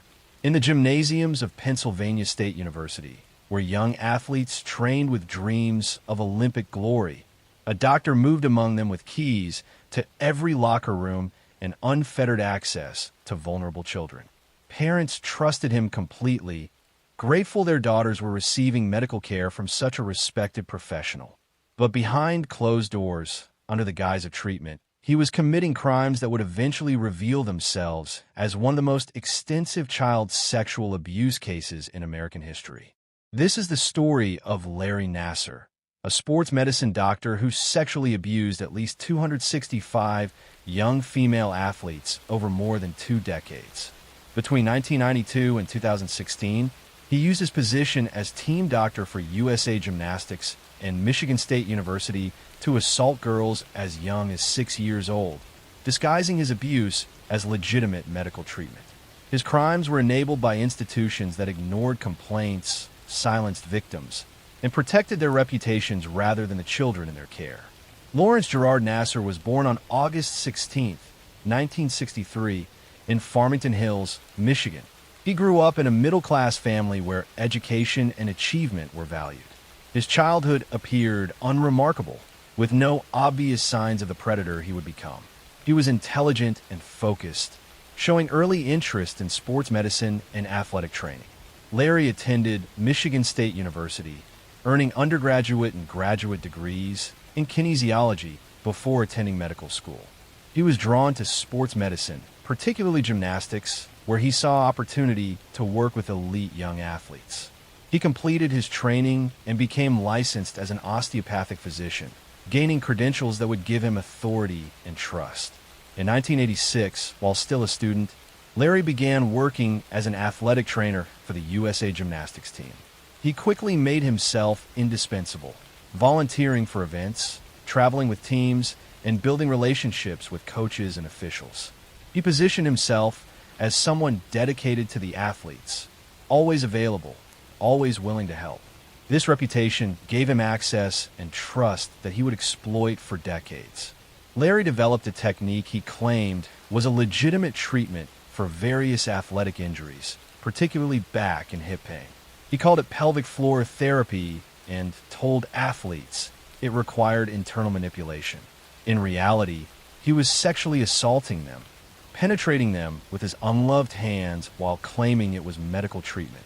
The girls were confused and uncomfortable, but trusted that a doctor knew what he was doing. He would perform these assaults in exam rooms, often with parents present in the room, but positioned so they could not see what his hands were doing beneath a sheet. He would chat casually with parents while assaulting their daughters. His demeanor so professional and relaxed that no one suspected anything inappropriate was happening. Larry targeted young gymnasts who were vulnerable and unlikely to question authority. These were girls who had been trained from early childhood to obey coaches and medical staff without question, to push through pain and discomfort, to trust that adults in positions of authority had their best interests at heart. Their conditioning made them perfect victims for someone who understood how to exploit that trust. Over 2 decades, Larry assaulted hundreds of girls. Some were Olympic medalists, elite athletes whose names the world knew. Most were young gymnasts training at local clubs, girls with Olympic dreams who trusted that the national team doctor was providing them with the best care possible. He assaulted them at competitions, at training camps, at his office at Michigan State University, and even at his home where parents would bring their daughters for treatment.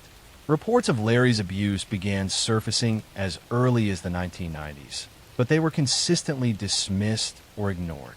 Young athletes complained to coaches, to USA Gymnastics officials, to Michigan State administrators. Each time, the institutions chose to protect Larry rather than investigate the claims. Officials told victims they were misunderstanding legitimate medical treatment. Some were warned that speaking out would damage their careers and the sport they loved. In 2004, a young gymnast reported Larry's abuse to Michigan State University police. An investigation was conducted but closed without charges. Larry was allowed to continue practicing. In 2014, another athlete filed a complaint with the university.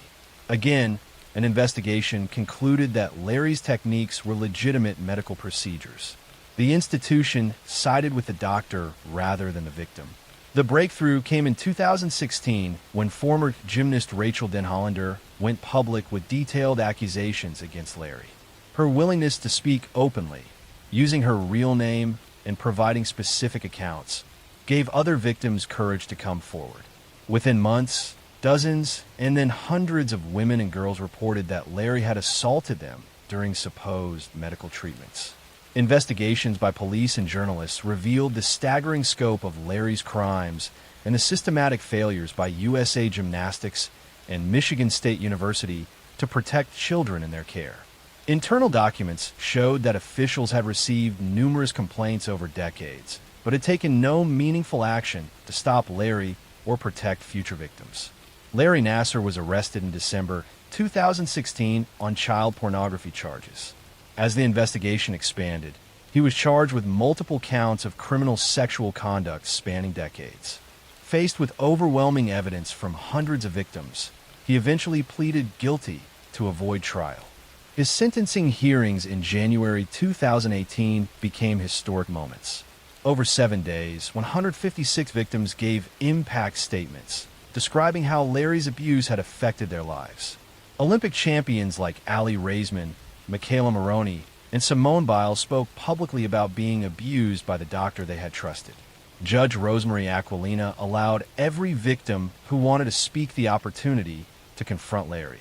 Larry Nassar was sentenced to 40 to 175 years in prison for criminal sexual conduct, in addition to a 60-year federal sentence for child pornography. He will die in prison. During sentencing, Judge Aquilina told him he had just signed his own death warrant. The fallout from a Nassar case was extensive. USA Gymnastics filed for bankruptcy under the weight of lawsuits. The entire USA Gymnastics board resigned. Michigan State University paid $500 million to settle claims from victims. Officials who had dismissed or ignored complaints faced criminal charges for their failures. Larry's case exposed how institutions prioritize reputation over child safety. how predators exploit positions of trust and authority, and how children in elite sports can be particularly vulnerable to abuse because they have been conditioned to endure pain and obey authority figures without question. The survivors of Larry Nassar's abuse have become advocates for changing how institutions handle allegations of abuse and for protecting children in sports. I'm going to tell you a story about how trust was turned into a weapon, how power hid behind fame, and how silence allowed evil to grow inside one of America's most respected universities. For decades, Jerry Sandusky was known as one of the brightest minds in college football. At Pennsylvania State University, he helped build a program that symbolized discipline, teamwork, and pride. Parents admired him, players respected him, and the community treated him as a hero. What nobody saw was the darkness behind that success. The double life of a man who used his position to exploit the very children he claimed to protect. Jerry Sandusky was born in 1944 in a small Pennsylvania town. His parents ran a local youth recreation center, a place filled with the laughter of children and the sound of bouncing basketballs. From an early age, he learned how to connect with kids, how to seem trustworthy, how to play the role of the caring mentor. When he joined Penn State's football staff in 1969, he quickly became a central figure in the team's success. He was known for his enthusiasm, his focus on defense, and his ability to motivate young players. In the late 1970s, he started a charity called the Second Mile, officially meant to support disadvantaged children and give them guidance through sports. It was seen as a noble cause, a way for an accomplished coach to give back to his community. But behind that charitable image, the Second Mile became a hunting ground. Sandusky identified vulnerable boys, many from broken homes, and slowly built their trust. He took them to games, invited them to stay overnight, gave them gifts, and made them feel special. Over time, that kindness turned into control. What started as a mentoring relationship became abuse. For years, he operated in plain sight. His reputation and connections shielded him. When anyone raised questions, the doubts were quietly dismissed. Penn State was a powerful institution, and its football program was sacred to the community. No one wanted to believe that one of its most respected figures could be capable of such acts. The first serious signs of trouble surfaced in the late 1990s. A mother reported that Sandusky had behaved inappropriately with her son. An investigation followed, but no charges were filed. He retired from Penn State in 1999, but the university continued to give him full access to its athletic facilities. He still brought children there through his charity, walking freely in the same locker rooms and showers he had always used. In 2001, a graduate assistant walked into a locker room and saw something no one should ever see: Sandusky with a young boy in the showers. The incident was reported to university officials, but the matter was handled internally. The police were never called. Penn State's leadership chose to protect the institution's image rather than confront the truth. For another decade, Sandusky continued to meet boys through the Second Mile. The abuse did not stop until investigators from the state attorney general's office began piecing together the stories of multiple victims. One by one, young men came forward describing the same pattern: the gifts, the trust, the gradual manipulation, and the assaults that followed. In 2011, the case exploded into public view. Jerry Sandusky was arrested and charged with dozens of counts of sexual abuse involving boys as young as 10 years old. The fallout reached far beyond him. Joe Paterno, the legendary head coach who had built Penn State's football empire, was fired for failing to act on the reports. The university's president and athletic director also faced charges for covering up what they knew. The trial in 2012 revealed years of institutional failure. Victims described the psychological manipulation, the fear, and the shame that kept them silent. Prosecutors showed how officials ignored red flags to preserve the reputation of their program. Sandusky was convicted on 45 counts of sexual abuse and sentenced to 30 to 60 years in prison. He was 70 years old at the time, a life sentence in all but name. The damage left behind was immense. Penn State's image was destroyed, its leaders disgraced, and its football program tainted forever. But the deepest wounds were those carried by the survivors, the young men whose childhoods were stolen and whose voices were ignored for so long. The Sandusky case forced America to confront uncomfortable truths about power, loyalty, and silence. It showed how institutions can protect themselves instead of the people they are supposed to serve, and how predators thrive when no one dares to challenge them.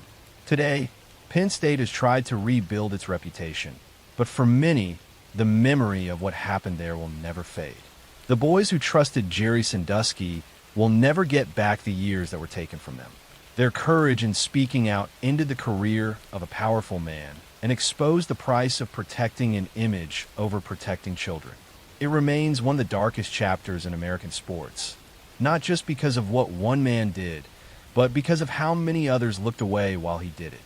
I'm going to tell you a story about ambition twisted into violence, about a woman who wanted fame at any cost, and about how desperation for recognition can transform into murderous rage.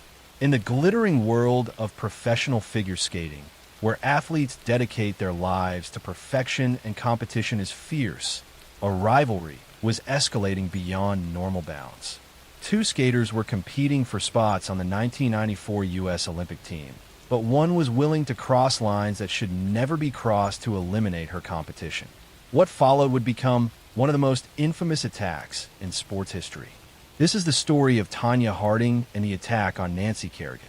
On January 6, 1994, as Nancy practiced at a skating rink in Detroit, a man approached her after she left the ice and struck her knee with a metal baton.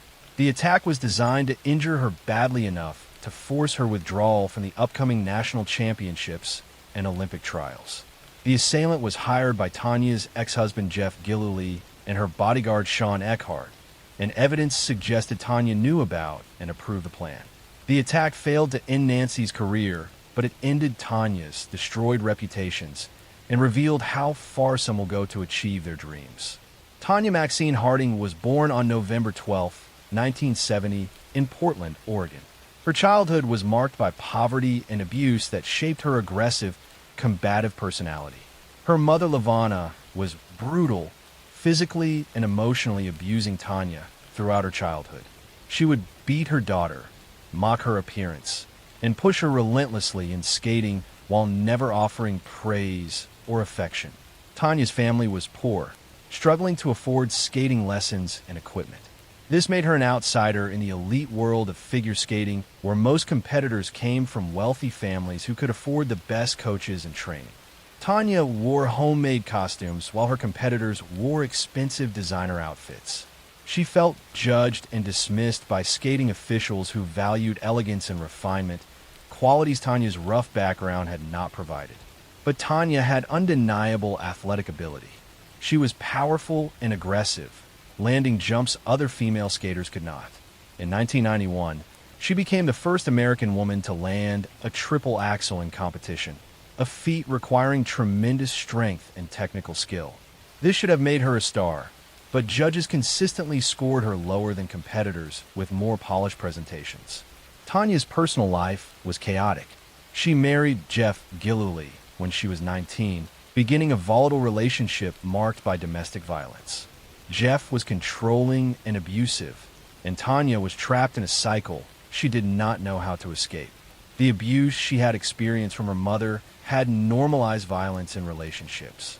By 1993, Tanya's skating career was declining. She was 23, old for a figure skater, and her technical skills were offset by presentation scores that judges kept artificially low. Meanwhile, Nancy Kerrigan was emerging as America's skating sweetheart. Nancy was elegant, beautiful, and came from a working-class background that made her relatable. She was everything Tanya was not, and she was winning. Tanya became obsessed with Nancy, seeing her as the obstacle between herself and Olympic glory. In Tanya's mind, if Nancy were eliminated, she would make the Olympic team and finally receive the recognition she deserved. This obsession transformed into a conspiracy to injure Nancy badly enough to force her withdrawal from competition. Tanya's ex-husband Jeff and her bodyguard Sean began planning the attack in late 1993. They hired Shane Stant to carry out the assault and Derek Smith to drive the getaway car. The plan was crude but effective. Wait for Nancy to finish practice, approach her when she was vulnerable, and strike her knee hard enough to cause serious injury. On January 6, 1994, at the Cobo Arena in Detroit, Shane Stant waited for Nancy to finish practicing. As she walked through a corridor talking to her father, Shane rushed up and struck her right knee with a metal baton. He fled before anyone could stop him. Nancy collapsed, crying in pain and confusion, repeatedly asking why someone would do this to her. The attack made international headlines immediately. Nancy was America's sweetheart, and the brutal assault shocked the sports world. Investigators began working to identify the assailant and determine if this was a random attack or something more sinister. Within days, the conspiracy unraveled. Sean Eckhart, Tanya's bodyguard, began talking to people about his involvement, unable to resist bragging about the crime. Investigators traced phone records connecting Tanya's camp to the attacker. Jeff, Sean, Shane, and Derek were all arrested and confessed, each implicating the others. The question became, what did Tanya know and when did she know it? Evidence suggested she knew about the attack beforehand and may have helped plan it, though she denied this. After the attack, she definitely knew who was responsible, but said nothing to authorities, making her complicit even if she had not initiated the plan. Nancy recovered more quickly than expected. Her knee was bruised, but not permanently damaged. She competed at the national championships in February and placed second. Tanya won the event, but the victory was overshadowed by the investigation. Both were named to the Olympic team, setting up a dramatic confrontation in Lillehammer, Norway. At the 1994 Winter Olympics, the focus was on Tanya and Nancy rather than the competition itself. Nancy skated beautifully and won the silver medal. Tanya's performance was disastrous, hampered by equipment problems and the pressure of the scandal. She finished 8th. After the Olympics, Tanya pleaded guilty to conspiring to hinder prosecution for not reporting what she knew about the attack. She received 3 years probation, was fined, and was banned for life from competitive figure skating. Her accomplices received prison sentences ranging from 18 months to 2 years. Nancy continued skating professionally and became a commentator and analyst. Her career recovered, though the attack remains the event most associated with her name. Tanya's life after skating was troubled, marked by various attempts to achieve fame through boxing, reality television, and other ventures. The attack on Nancy Kerrigan stands as one of sport's most shocking moments, revealing how far ambition can push people beyond moral boundaries. Tanya Harding destroyed her own career and reputation in an attempt to eliminate competition, proving that sometimes the most dangerous opponent is not the one across the ice, but the desperation and rage within yourself that convinces you violence is the answer to your problems. I'm going to tell you a story about obsession, betrayal, and the dark side of ambition. The kind of story that begins in ordinary suburban streets, but ends with a shocking crime that shakes an entire community to its core. It's about a man who appeared normal, even charming, but whose need for control and power would ultimately lead him to murder. This is the story of Robert Durst, the real-life billionaire whose life of wealth, privilege, and privilege-fueled secrecy became a decades-long tale of suspicion, disappearance, and murder. Robert Allen Durst was born on April 12, 1943, into one of New York's wealthiest families. His father, Seymour Durst, was a prominent real estate mogul who built a fortune in Manhattan, and his mother, Bernice, ran a tightly controlled household. From an early age, Robert was aware of the immense expectations placed on him. His father often expressed disappointment in Robert, criticizing him for laziness, irresponsibility, and a perceived lack of business acumen. Robert's older brother, Douglas, was the family golden boy, successful, disciplined, and favored in every way. Durst attended prestigious schools, including Lehigh University and the University of California, Los Angeles, where he studied economics. He was tall, handsome, and charming, the type who could attract friends and lovers easily, But beneath the surface lay a growing sense of resentment and isolation. Friends and classmates later described him as erratic, manipulative, and often detached, someone who would go to great lengths to avoid accountability or criticism. In 1971, Durst married Kathleen McCormick, a nurse from Pennsylvania. Friends described her as intelligent, warm, and the only person capable of taming Robert's volatile personality. But within a year, tensions had escalated. Kathleen had become increasingly unhappy in the marriage, frustrated by Robert's secrecy, erratic behavior, and controlling tendencies. On January 31st, 1982, Kathleen disappeared. She was last seen leaving their home in Westchester County, New York, and was never seen again. For decades, her disappearance remained a mystery. Authorities initially suspected foul play, but Durst was never formally charged. Friends and family claimed he was cooperative, though his alibis were often contradictory. Some reports suggested that he was violent in private, controlling, and paranoid, traits that would surface repeatedly in his life. Durst told investigators he had no idea what happened to Kathleen, but he was evasive and inconsistent when recounting his movements. For years, Robert Durst moved freely, using his wealth and family connections to shield himself from scrutiny.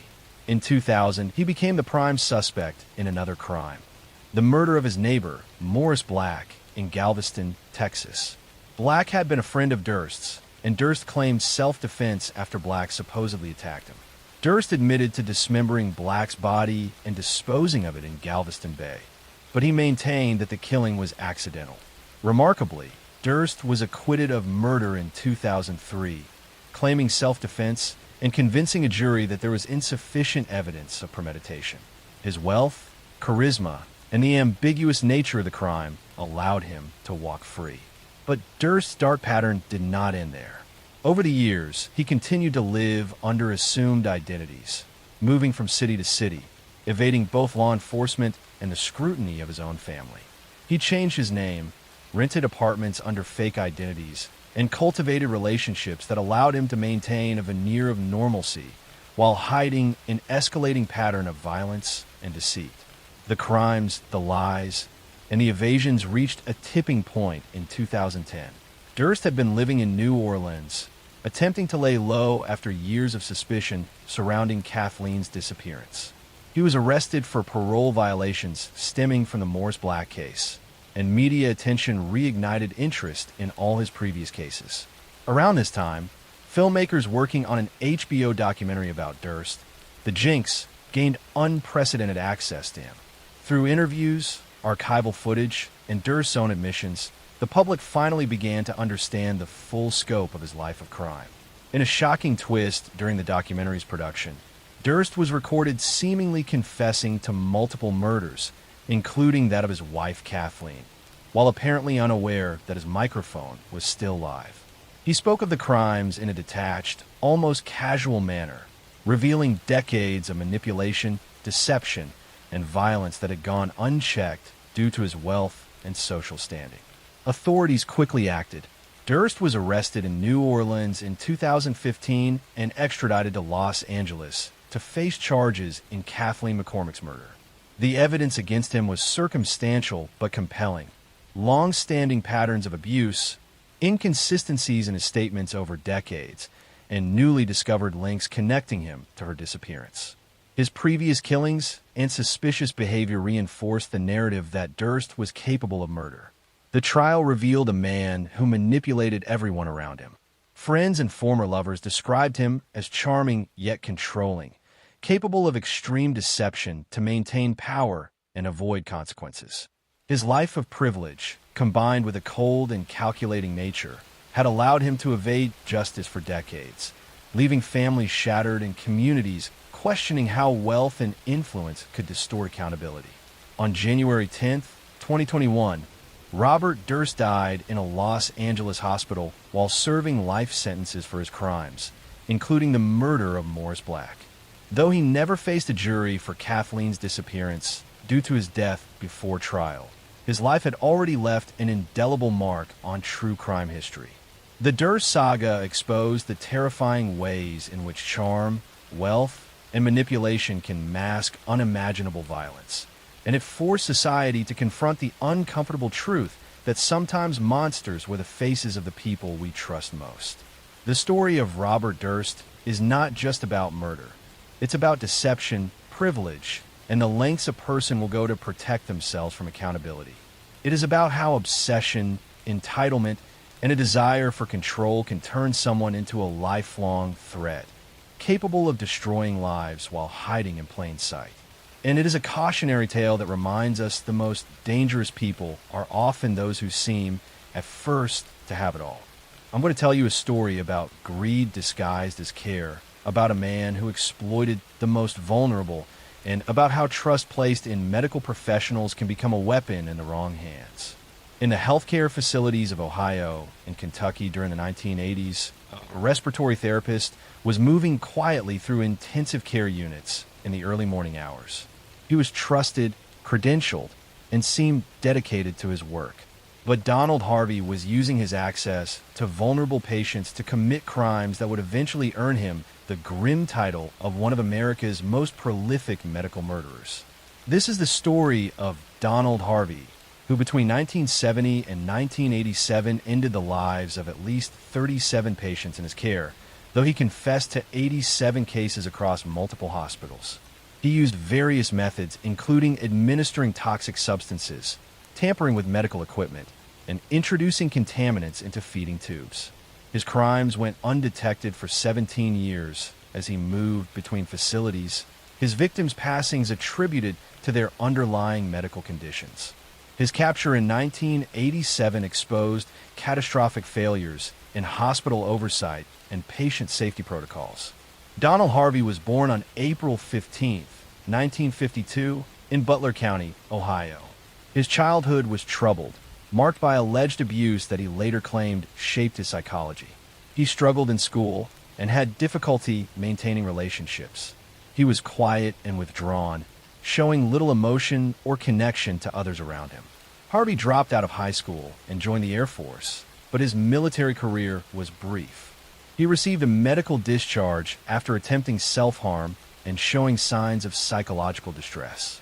He returned to Ohio and drifted through various jobs before finding work in healthcare, first as an orderly and later training as a respiratory therapist. Harvey began working at Marymount Hospital in Kentucky in 1970 when he was just 18 years old. Within months of starting this job, patients began experiencing unexpected complications and passings. Harvey later confessed that he ended the lives of at least 15 patients during his time at Marymount, using various methods including smothering and introducing substances into their systems. His stated motivation varied. Sometimes he claimed he was providing mercy to suffering patients. Other times he admitted he killed because patients were difficult or because he was bored. Psychological evaluations would later reveal he derived satisfaction from having power over life and situations, and that he showed classic signs of severe personality disorders. Harvey moved to Cincinnati and found work at the VA Medical Center, where he worked from 1975 to 1985. During this decade, he continued his pattern, ending the lives of numerous patients. He became more sophisticated in his methods, using substances that were difficult to detect and varying his approaches to avoid pattern recognition.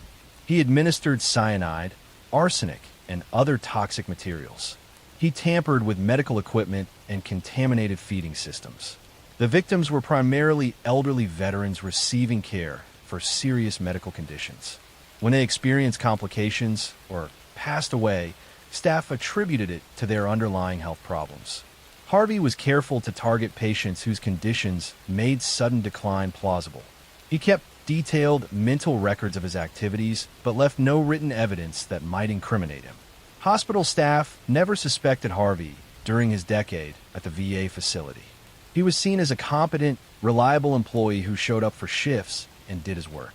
He was quiet and unremarkable, the kind of person who blended into the background. This invisibility allowed him to continue his activities undetected year after year. In 1985, Harvey moved to Drake Hospital in Cincinnati, where he worked in the cardiac care unit. He continued his pattern of harming patients, but here his activities would finally be discovered. In March 1987, a patient named John Powell passed away unexpectedly. Powell's family insisted on an autopsy despite doctors attributing the passing to natural causes. The autopsy revealed high levels of cyanide in Powell's system. This discovery prompted investigation into other recent passings at Drake Hospital.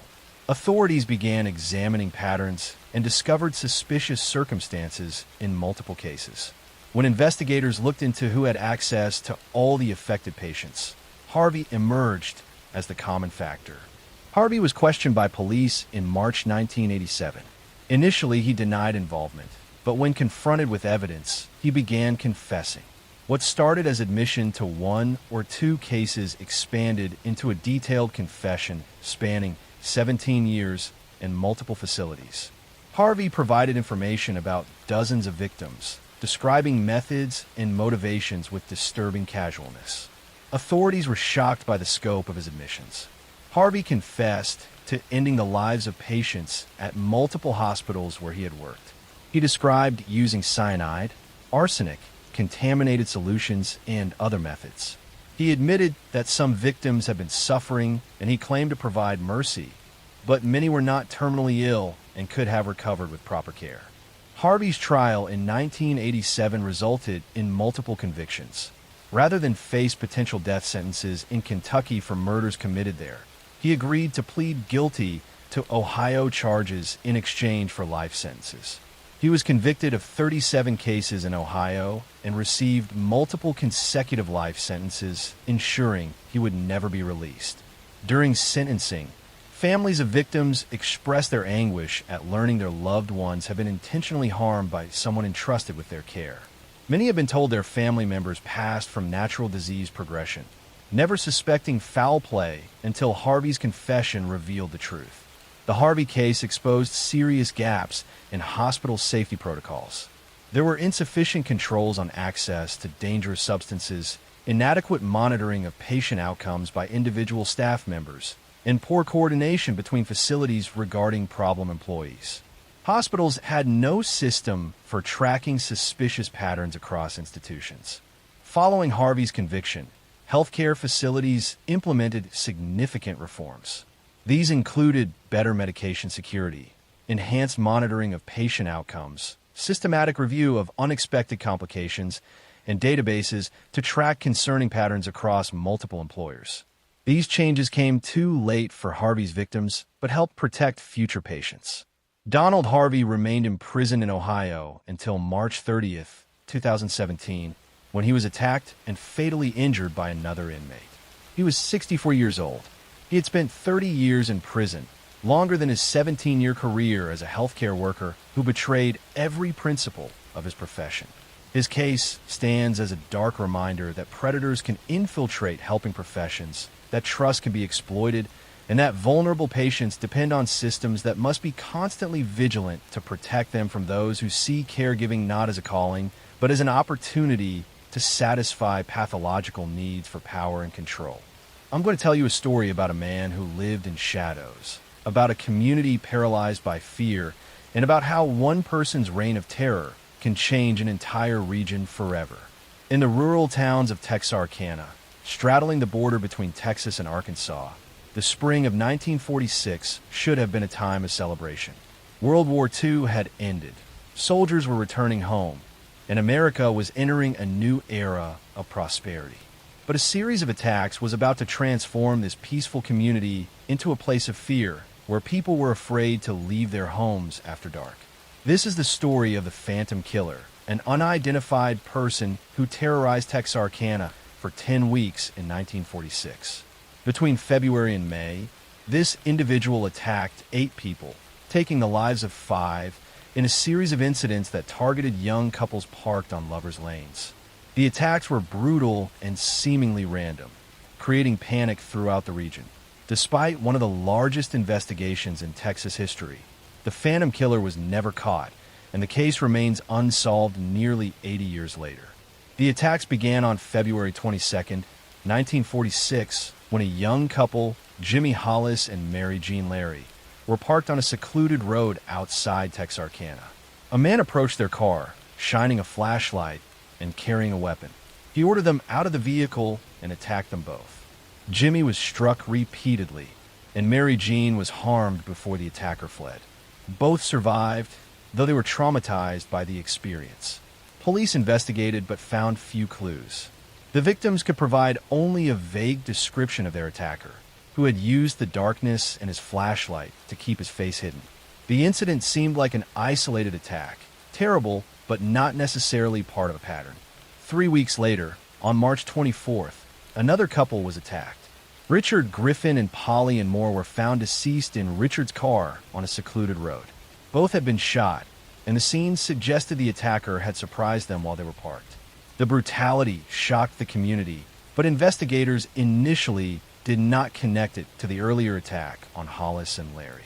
On April 14th, another couple was attacked on a lover's lane. Paul Martin and Betty Jo Booker were found deceased, their bodies showing they had been shot. Paul's body was found near his car, while Betty Jo's was discovered some distance away, suggesting she had tried to escape. The pattern was now undeniable. Someone was targeting young couples in parked cars. The community descended into panic. Parents forbade teenagers from going out at night. Businesses closed early. People installed extra locks and kept weapons near their beds. The Texas Rangers, FBI, and local law enforcement agencies launched a massive investigation, but the killer remained elusive. On May 3rd, the pattern changed. The attacker struck at a home rather than targeting a couple in a car. Virgil Starks was in his living room when he was shot through a window. His wife Katie survived despite being shot twice and managed to call for help. This home invasion suggested the killer was escalating or changing tactics, creating even more fear. After the Starks attack, the incidents stopped as suddenly as they had begun. No more attacks occurred, and the phantom killer seemed to vanish. Investigators pursued thousands of leads and interviewed countless suspects, but no arrests were made. The case gradually went cold, though it was never officially closed. The phantom attacks had several unusual characteristics that made them difficult to solve. The attacker seemed to have knowledge of the area and knew which locations were isolated and frequented by couples. The attacks were spread out over 10 weeks, suggesting planning rather than impulsive violence. The shift from targeting couples in cars to attacking a home showed adaptability. Over the decades, numerous theories have been proposed about the phantom's identity. One prominent suspect was Yowell Swinney, a car thief who was in the area during the attacks. His wife claimed he had confessed to her, but her testimony was deemed unreliable and insufficient for prosecution. Swinney was never charged with the phantom attacks, though he spent time in prison for other crimes. He passed away in 1994, taking any secrets he might have had with him.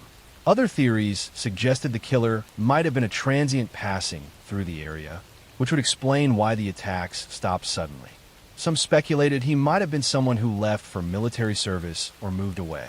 Others wondered if he might have been incarcerated for unrelated crimes or passed away, ending his opportunity to attack. The case inspired the 1976 film The Town That Dreaded Sundown, which dramatized the attacks and brought renewed attention to the unsolved case. The movie blended facts with fiction, creating a legend that sometimes overshadowed the real tragedy of the victims and their families. The 5 people who lost their lives were young people with their futures ahead of them. Richard Griffin was a soldier who had recently returned from World War II. Polly and Moore was his girlfriend. Paul Martin was planning to attend college. Betty Jo Booker was a talented musician. Virgil Starks was a farmer living peacefully with his wife. They were ordinary people whose lives were cut short by violence that seemed to come from nowhere. The survivors, Jimmy Hollis, Mary Jean Larry, and Katie Starks, lived with trauma from their encounters with the Phantom. They had looked into the face of this mysterious attacker and survived, but they carried the psychological scars for the rest of their lives. The Texarkana Phantom case remains one of America's most famous unsolved series of attacks. It represents a time when forensic science was limited, when regional law enforcement agencies struggled to coordinate, and when a determined individual could terrorize an entire community and then disappear without trace. The case also reveals how fear can grip a community when violence seems random and the perpetrator remains unknown. Texarkana in 1946 became a place where neighbors suspected each other, where normal activities like dating became dangerous, and where the inability to solve the crimes created lasting unease. Nearly 80 years later, the identity of the Phantom Killer remains unknown. The case files are still open, though most of the original investigators have passed away. Advances in forensic technology offer little help when physical evidence from the 1940s was limited and has degraded or been lost over time. The Phantom Killer took 5 lives, destroyed the peace of an entire community, and created a mystery that has never been solved. Whoever this person was, they committed terrible crimes and then disappeared, leaving behind only questions, grief, and the knowledge that sometimes evil can strike without warning, without explanation, and without ever facing justice. I'm going to tell you a story about a neighborhood that became a nightmare, about secrets hidden beneath a family home, and about how evil can flourish for years when communities fail to ask the right questions. In the working-class neighborhoods of Philadelphia during the 1980s, Gary Heidnik seemed like an unlikely suspect for anything sinister. He was a self-made millionaire who had invested wisely in the stock market, accumulating significant wealth despite having only a high school education. He lived quietly in a modest house in North Philadelphia, occasionally attending his self-founded church. But inside that unremarkable house, Gary was creating a dungeon where he would hold women captive, subjecting them to months of unspeakable treatment. This is the story of Gary Heidnik, who between November 1986 and March 1987 held 6 women captive in the basement of his Philadelphia home. He kept them chained in a pit he had dug in the concrete floor, providing minimal food and subjecting them to terrible conditions. 2 of his captives did not survive their imprisonment. His arrest in March 1987 revealed a horror that shocked the city and exposed how vulnerable populations can be targeted by predators who understand that society will not immediately notice their disappearance. Gary Michael Heidnik was born on November 22, 1943, in Eastlake, Ohio. His childhood was marked by severe dysfunction and trauma that shaped his disturbed psychology. His parents had a turbulent marriage filled with constant conflict and mutual hostility. They divorced when Gary was young, and he was caught in the middle of their bitter custody battle, shuffled between households where he never felt wanted or safe.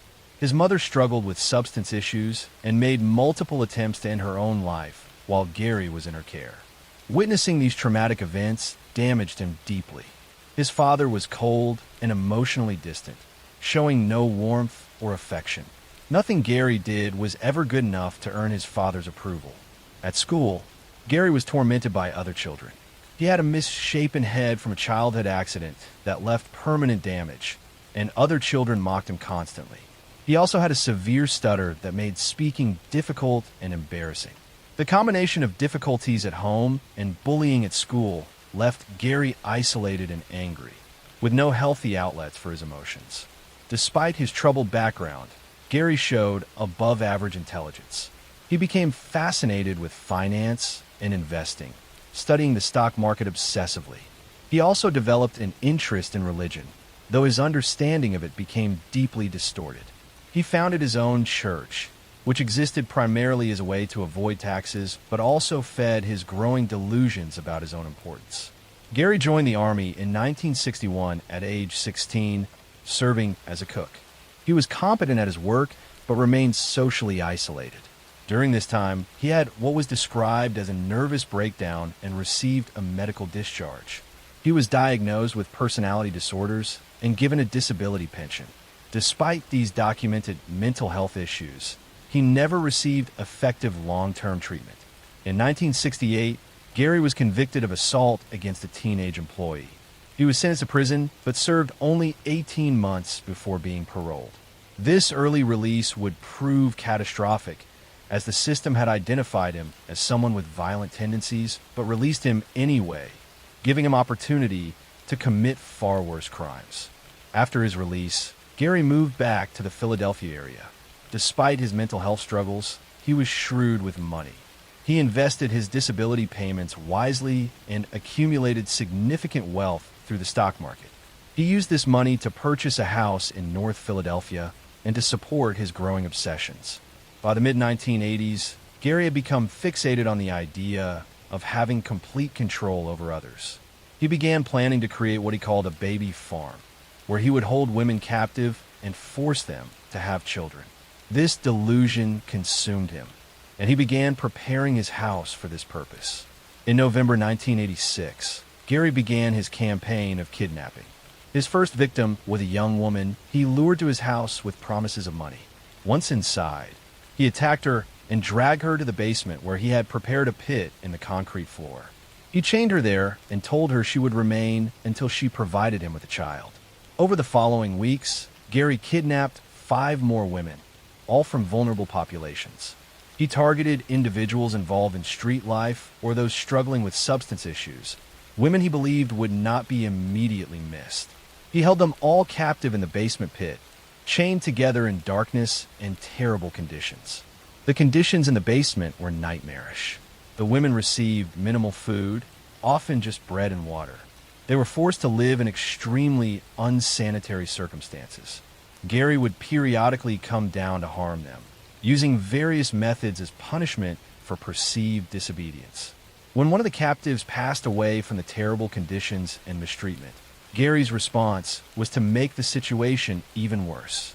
He forced the surviving women to participate in disposing of the remains. This psychological torture added another layer of horror to their captivity. A second woman later passed away under similar circumstances. Gary continued to hold the remaining 4 women captive, and the situation became increasingly desperate.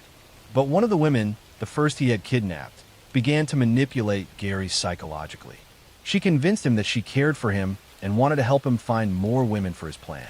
Gary eventually trusted her enough to allow her to leave the house temporarily.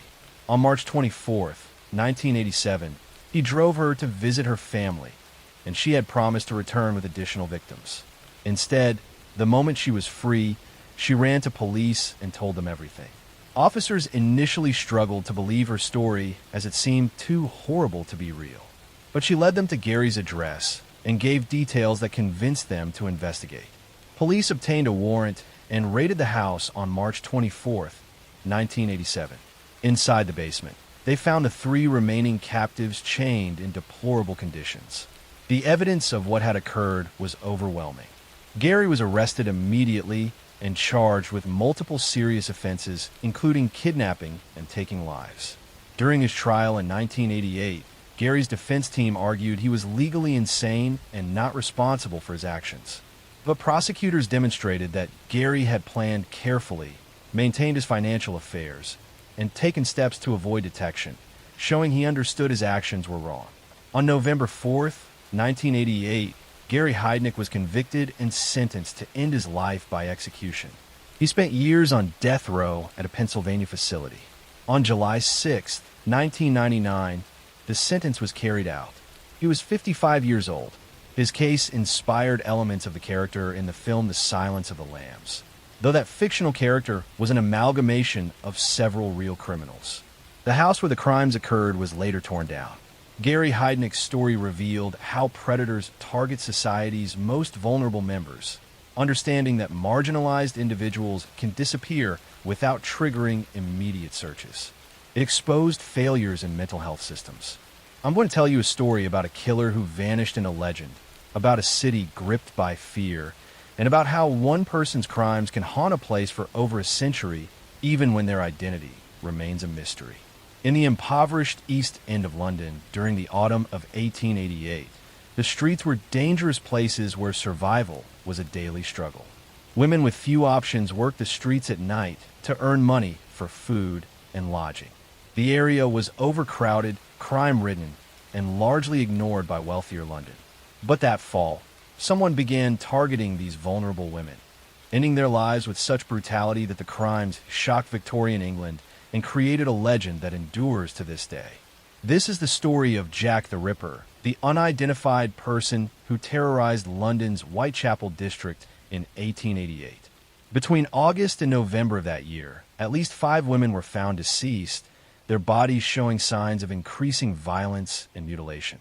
The attacker seemed to have anatomical knowledge, leading to speculation about their profession or background. Despite massive investigations and countless theories over more than a century, the Ripper's identity has never been definitively proven, making this one of history's most famous unsolved cases. The 5 victims definitively attributed to the Ripper were all women who worked the streets of Whitechapel to survive. Marion Nichols, Annie Chapman, Elizabeth Stride, Catherine Eddowes, and Mary Jane Kelly were all living in desperate poverty, staying in lodging houses when they could afford them and sleeping rough when they could not. They ranged in age from their mid-20s to mid-40s, and all struggled with difficulties that made them vulnerable. The attacks began on August 31st, 1888, when Marion Nichols was found on Bucks Row. She had been attacked with extreme violence, and the nature of the harm shocked even experienced police officers familiar with Whitechapel's rough character. The brutality suggested this was not a typical street crime, but something more disturbing. Annie Chapman was discovered on September 8th in the backyard of a building on Hanbury Street. The violence was similar to the first case, but more extensive. This time, internal organs had been removed, suggesting the attacker had some knowledge of human anatomy. This detail led investigators to theorize the perpetrator might be a doctor, butcher, or someone with medical training. On September 30th, 2 attacks occurred in one night. Elizabeth Stride was found with fatal injuries, but without the extensive harm seen in previous cases, leading investigators to believe the attacker had been interrupted. Less than an hour later, Catherine Eddowes was discovered in Mitre Square, showing extensive violence similar to previous victims. This double incident created widespread panic throughout London. The final victim attributed to the Ripper was Mary Jane Kelly, found on November 9th in her rented room. Unlike previous victims who had been attacked outdoors, Kelly was harmed indoors where the perpetrator had time and privacy. The scene was so disturbing that it remains one of the most notorious crime scenes in history. Photographs taken at the scene still exist and show the extreme nature of the violence. During this period, numerous letters were sent to police and newspapers claiming to be from the perpetrator. Most were hoaxes from attention seekers, but 2 letters have been considered potentially genuine by some investigators. The Dear Boss letter received on September 27th introduced the name Jack the Ripper and promised more violence. The From Hell letter received on October 16th came with what appeared to be part of a human organ. The investigation was massive for its time. Police interviewed thousands of people, pursued numerous theories, and employed new techniques like crime scene photography. But the limitations of 1888 forensic science, the chaotic conditions of Whitechapel, and the lack of witnesses made solving the case extremely difficult. After the Kelly case in November, the pattern of attacks stopped as suddenly as it had begun. No definitively connected cases occurred after that date. Investigators never understood why. Perhaps the perpetrator had passed away, been imprisoned for another crime, left the area, or simply stopped for reasons unknown. Over the decades since, countless theories have emerged about the Ripper's identity. Suspects have included Montague John Druitt, a barrister who took his own life shortly after the final attack; Aaron Kosminski, an immigrant with mental health issues who was eventually confined to an institution; Michael Ostrog, a career criminal with a history of violence. Some theories have even suggested members of the royal family or famous artists, though these claims generally lack credible evidence.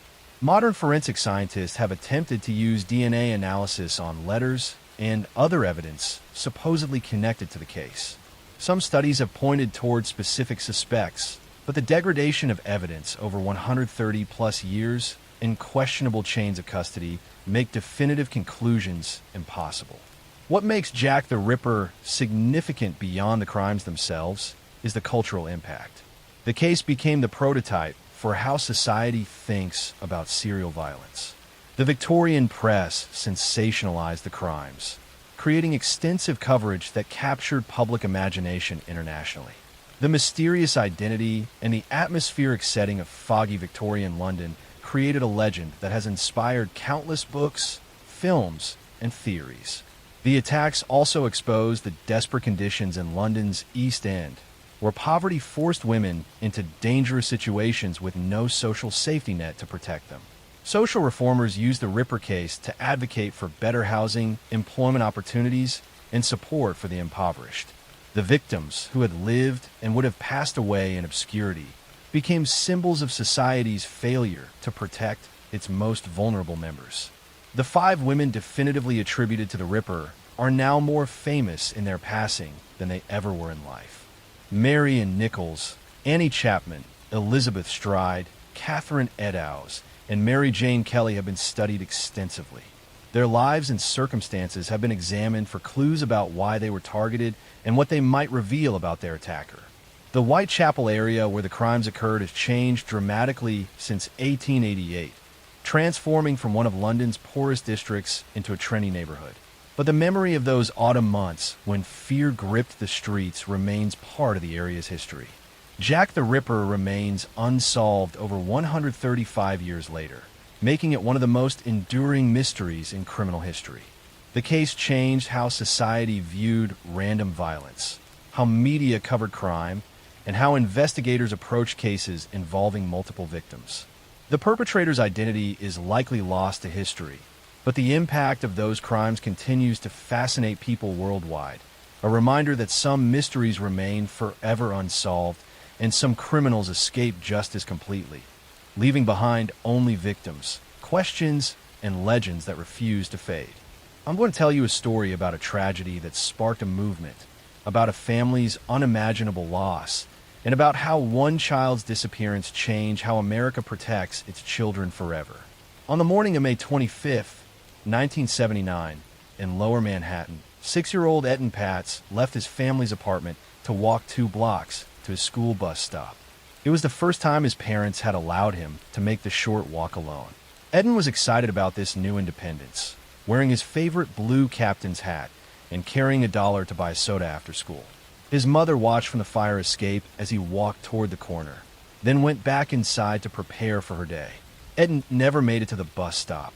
He vanished somewhere along those 2 blocks, disappearing into the crowded streets of New York City without a trace. This is the story of Etten Patz, the 6-year-old boy whose disappearance became one of the most famous missing child cases in American history.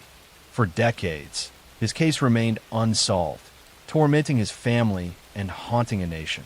His face appeared on milk cartons, creating a new way to spread awareness about missing children. May 25th, the day he disappeared, became National Missing Children's Day. His case changed how parents thought about their children's safety and led to new systems for finding missing kids. In 2012, 33 years after Etten vanished, a man named Pedro Hernandez confessed to ending the child's life, finally providing answers to questions that had tormented a family for over 3 decades. Etten Khalil Patz was born on October 9th, 1972, in Manhattan, New York. He was the middle child of Stan and Julie Patz, growing up in the Soho neighborhood when it was still primarily an industrial area with artist lofts rather than the upscale shopping district it would later become. Etten was described as a bright, friendly child who loved adventure and was eager to grow up and be independent like his older sister. The Patz family lived in a close-knit community where neighbors knew each other and children played together in the streets. This sense of community made the area feel safe, and parents generally felt comfortable allowing their children some independence. The walk to the school bus stop was short, just 2 blocks, and Etten had been begging his parents to let him walk alone like the older kids did. On that Friday morning in May, Julie Patz finally agreed to let Etten make the walk alone. She watched from the fire escape as he headed down Prince Street toward West Broadway, seeing him reach the corner before she went back inside. When Etten did not come home from school that afternoon, Julie initially thought perhaps he had gone to a friend's house. But as hours passed and Etten did not appear, growing panic set in. By evening, the Patz family had contacted police and begun searching the neighborhood. Officers initially treated it as a routine runaway case, suggesting Etten might have wandered off or gotten lost. But Julie and Stan knew immediately that something terrible had happened. Etten was not the type of child to wander away, and he knew their address and phone number. If he were simply lost, he would have asked for help. The search expanded rapidly. Police canvassed the neighborhood, interviewing residents and business owners. Volunteers distributed flyers with Etton's photograph throughout Manhattan. The media picked up the story, and Etton's face began appearing on television news broadcasts. The case captured public attention in ways that missing children cases rarely had before. Investigators pursued countless leads. They searched buildings, questioned potential witnesses, and investigated anyone who might have been in the area that morning. But no solid evidence emerged. Etton had simply vanished, leaving no trace. Without witnesses, physical evidence, or any clear indication of what had happened, the investigation stalled. One person who was questioned early in the investigation was Pedro Hernandez, a 19-year-old who worked at a bodega on the route Etton would have walked to the bus stop. Pedro told police he had been at work that morning and had seen nothing unusual. Investigators had no reason to focus on him specifically, and he was just one of many people interviewed during the massive canvass of the neighborhood. Years passed with no breaks in the case. The Pats family never moved from their Soho apartment, maintaining the same phone number in case Etton tried to contact them. They kept his room exactly as it had been the morning he disappeared. Stan and Julie became advocates for missing children, working to change laws and improve systems for finding missing kids. Etton's case became a symbol of the missing children crisis in America. His photograph appeared on milk cartons beginning in the early 1980s, a practice that spread nationwide and brought awareness to thousands of missing children cases. In 1983, President Reagan designated May 25th as National Missing Children's Day in Etton's honor. The case prompted changes in how law enforcement handles missing children reports and led to better coordination between agencies. In 2012, 33 years after Etton's disappearance, the case suddenly broke open. Pedro Hernandez, now 51 years old and living in New Jersey, told family members and others that he had done something terrible years ago. Someone who heard these statements contacted authorities, and investigators began looking at Pedro with fresh attention. When questioned by police, Pedro confessed. He said that on the morning of May 25th, 1979, he had been working at the bodega when Etton came in or passed by. Pedro, who was 19 at the time and struggling with his own issues, had lured Etton into the basement of the store with the promise of a soda. Once in the basement, Pedro had strangled the child, then placed his body in a bag and disposed of it with the trash. He claimed he had carried this secret for over 3 decades, the guilt consuming him. Pedro's confession was detailed and included information that seemed to match the case. However, there were complications. Pedro had a history of mental health issues and had made false confessions to other crimes in the past. There was no physical evidence to corroborate his account, as Etton's body was never recovered. The basement where Pedro claimed the crime occurred had been renovated multiple times over 33 years. Pedro was arrested and charged. His case went to trial in 2015, but the jury could not reach a unanimous verdict, resulting in a mistrial. Prosecutors tried him again in 2017. This time, the jury convicted Pedro of taking Etton's life, finding his confession credible despite the lack of physical evidence. On April 18, 2017, Pedro Hernandez was sentenced to 25 years to life in prison. The conviction brought some measure of closure to the Pats family, though Stan and Julie made clear that nothing could truly close the wound of losing their son. They had lived for 38 years not knowing what had happened to Etton, hoping he might somehow still be alive while fearing the worst. Pedro's confession and conviction confirmed their worst fears, but also answered the terrible question that had haunted them for decades. Etton Pats was 6 years old when he vanished on a spring morning in 1979. He was excited about walking to the bus stop alone, proud of his growing independence, looking forward to buying a soda and going to school. Instead, he encountered someone who took advantage of his trust and innocence, ending his life and hiding the crime. I'm going to tell you a story about a town that lived in fear, about a killer who vanished in a mystery, and about how one person's campaign of terror became America's first widely publicized serial case that captured the nation's attention. In the small city of Austin, Texas, during 1884 and 1885, residents began locking their doors and windows at night, something they had rarely done before.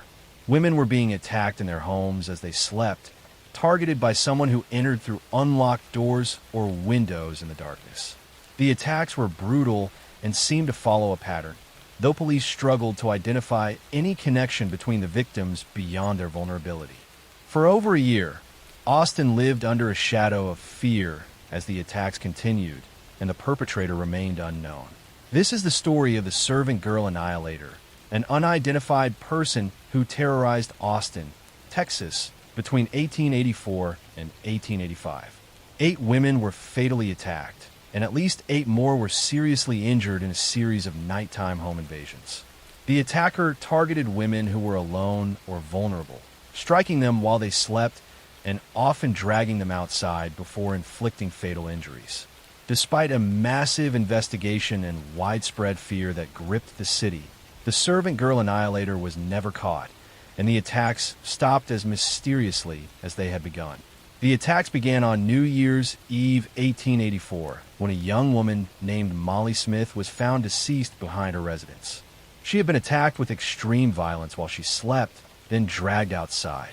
The brutality shocked the community, but investigators initially treated it as an isolated incident, possibly related to someone who knew the victim. But the violence continued. On May 6, 1885, another young woman named Eliza Shelley was attacked in her home in a similar manner. She survived her injuries and was able to provide some information to police, though her description of the attacker was vague due to the darkness and the sudden nature of the assault. Over the following months, more attacks occurred with increasing frequency. The victims were primarily young women who worked as domestic servants, living in small quarters behind the main houses where they were employed. They were vulnerable, often alone at night, and their living situations made them easy targets for someone who could approach quietly and strike before they could defend themselves. The pattern became clear. The attacker targeted women at night, entering through unlocked doors or windows, striking them while they slept, and often dragging them outside before inflicting fatal injuries. The violence was extreme and seemed to involve both blunt force trauma and edged weapons. The attacker appeared to have some knowledge of the victim's routines and living situations. Austin was a small city of about 15,000 people in 1885, and the attacks created widespread panic. Women were terrified to sleep alone. Families began keeping weapons near their beds. Men organized patrols to watch neighborhoods at night. The business district and residential areas that had once bustled with evening activity became deserted after dark. Police were overwhelmed and had few investigative tools available in the 1880s. There were no fingerprints, no forensic science as we know it today, no way to systematically track or analyze evidence. Investigators relied on witness statements, physical evidence that often provided limited information, and hoping to catch the perpetrator in the act. On Christmas Eve 1885, the violence escalated dramatically. 2 separate attacks occurred on the same night, and for the first time, the victims were not servant girls, but women from more affluent families. Susan Hancock and Eula Phillips were both attacked in their homes, and both attacks showed the same pattern as previous cases, but with even greater violence. These attacks on wealthier victims brought additional pressure on police and city officials. The fact that the violence had now touched families with social standing and resources meant the investigation received even more attention, though it produced no better results. The final attack occurred on December 28, 1885, just 4 days after the Christmas Eve incidents. After this, the attacks stopped completely. The Servant Girl Annihilator, whoever they were, either left Austin, passed away, was imprisoned for another crime, or simply stopped attacking for reasons unknown. Theories about the attacker's identity proliferated. Some investigators believed it was someone who knew the victims or their routines, possibly someone who worked in the area or had legitimate reasons to be in neighborhoods. Others thought it might be a transient who had moved on to another location. Some even theorized it could be multiple attackers rather than a single person. Over the years, various suspects have been proposed. Some researchers have suggested connections to other unsolved cases from the same era, including the famous Jack the Ripper attacks in London that began in 1888, 3 years after the Austin attacks ended. One theory proposed that a man who left Austin around the time the attacks stopped could have traveled to London and continued his violence there, though this theory lacks concrete evidence, and most serious researchers consider it unlikely. The Serving Girl Annihilator case had lasting impacts beyond Austin. It was one of the first American serial cases to receive widespread newspaper coverage, with stories appearing in publications across the country. The term Serving Girl Annihilator itself was coined by a writer named O. Henry, who was living in Austin at the time and followed the case closely. The attacks also revealed social inequalities of the era. The early victims were working-class women, many of them African American, and their cases received less attention initially than the later attacks on wealthier white victims. This disparity in how cases were handled based on victims' social status was characteristic of the time period and unfortunately continues to affect criminal investigations today. The case remains officially unsolved over 135 years later. The identity of the Serving Girl Annihilator is lost to history, and the mystery of why the attack started and why they stopped may never be answered. The victims were young women trying to make their way in the world, working difficult jobs for low pay, living in vulnerable circumstances that made them targets for someone who exploited their situations. Austin has grown from a small city of 15,000 to a major metropolis, but the memory of those terrifying months in 1884 and 1885 remains part of the city's history. The case represents an early chapter in America's ongoing struggle with understanding and stopping serial violence, and it serves as a reminder that some mysteries remain forever unsolved, leaving behind only victims, questions, and the knowledge that evil can strike without warning and disappear without explanation. The Serving Girl Annihilator killed 8 women and injured many others, then vanished into history, becoming one of America's earliest unsolved serial cases and leaving a community forever changed by violence that came in darkness and left only fear and unanswered questions in its wake. I'm going to tell you a story about a house at the end of a cul-de-sac, about a man who wore the ordinary like armor, and about how small deceptions can grow into something dangerous when people look the other way. In the summer of 1997, in a small town outside Columbus, Ohio, there was a quiet street called Willow Ridge Drive. Lawns were mowed on Saturdays, mailboxes leaned at predictable angles, and children played until dusk. At the very end of the street sat a 2-story brick house with ivy crawling up the north wall. The occupants were a married couple named Paul and Diane Mercer. Paul worked as an accounts manager at a local supply company, and Diane ran a part-time tutoring business out of the spare bedroom. They were the kind of neighbors who attended block parties, brought casseroles to new parents, and smiled politely at passing cars. Paul seemed unremarkable in the best possible way. He arrived at work early, kept his driveway clean, and offered to babysit a neighbor's dog when she went on trips. People trusted him because he gave them nothing to distrust.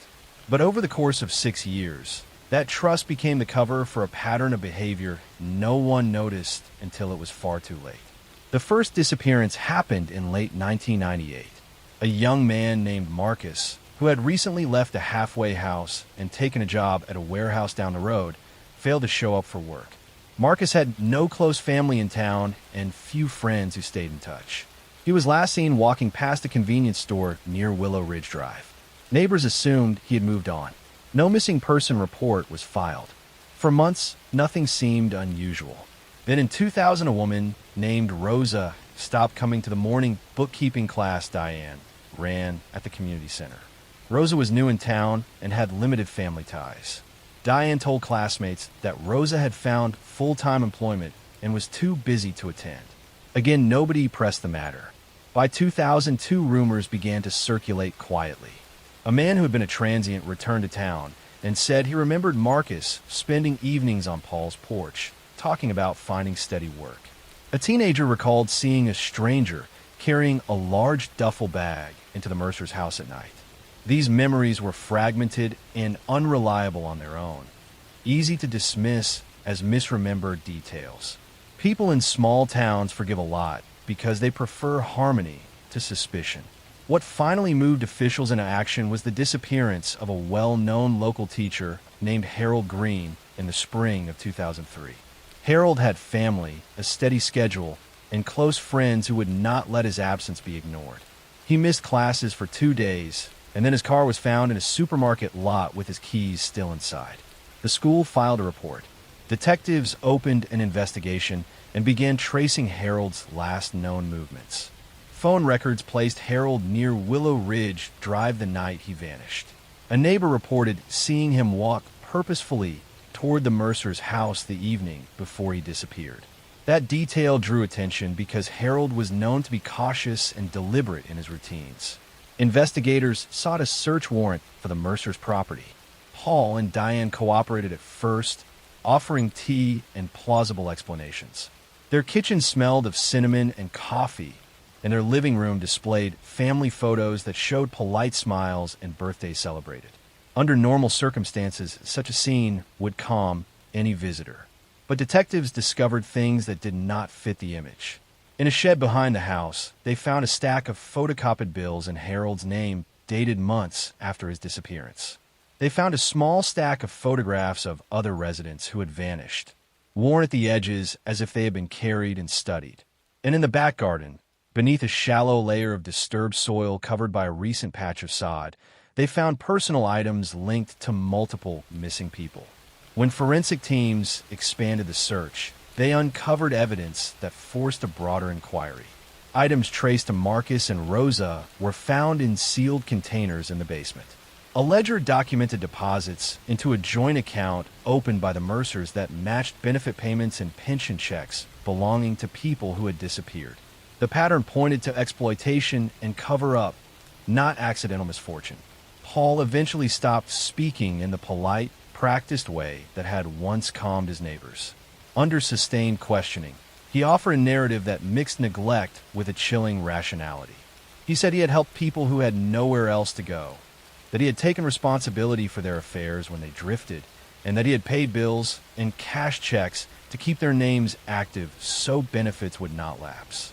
As investigators pressed him about remains and missing persons, he shifted between claiming ignorance and offering explanations that did not stand up to evidence. Diane presented herself as bewildered, someone who had trusted her husband and trusted their home to be a refuge.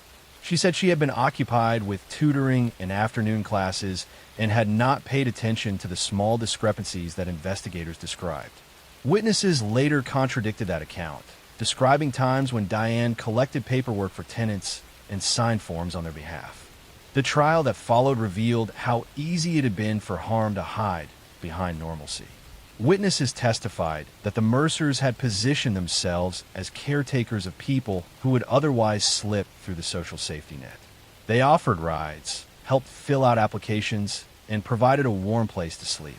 For the vulnerable people who came to them, the Mercers felt like a lifeline. But that trust also gave Paul and Diane access to personal information, bank accounts, and the ability to declare someone moved away without anyone contesting it. Psychological experts painted a portrait of Paul as someone who craved control and rationalized exploitation as mercy. He saw himself as manager rather than manipulator, a person arranging the lives of others to suit his own needs. The prosecution argued that his acts went further than bookkeeping errors and neglect. They alleged he had orchestrated disappearances and concealed deaths to secure financial gain and preserve his image as a benevolent neighbor. Diane was portrayed as complicit, whether through active participation or willful blindness. In her defense, she insisted that she had not known the full extent of her husband's actions and that she had believed they were offering help. The jury weighed testimony about bank records, witness statements, and forensic findings, and ultimately the couple were convicted on counts related to fraud, abuse of vulnerable adults, and multiple charges connected to concealment. Sentences varied, but the community understood that the legal outcome could not fully account for the scale of harm. Families of victims who had been transient or estranged learned, often for the first time, that their loved ones had been in this town and in these rooms. The case prompted reform at the county level. Agencies began to require better tracking of residents in boarding situations, and social services implemented cross-checks to ensure benefits and pensions were not redirected without independent verification. Willow Ridge Drive returned to its ordinary rhythms with time, but the memory of the Mercers remained like a shadow on the cul-de-sac. Conversation about trust shifted in subtle ways. I'm going to tell you a story about a woman who weaponized arsenic, about a boarding house where lodgers checked in but never checked out, and about how one person turned hospitality into a profitable scheme of systematic elimination.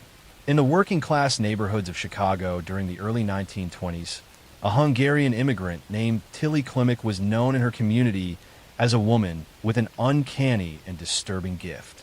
She could predict when people would pass away.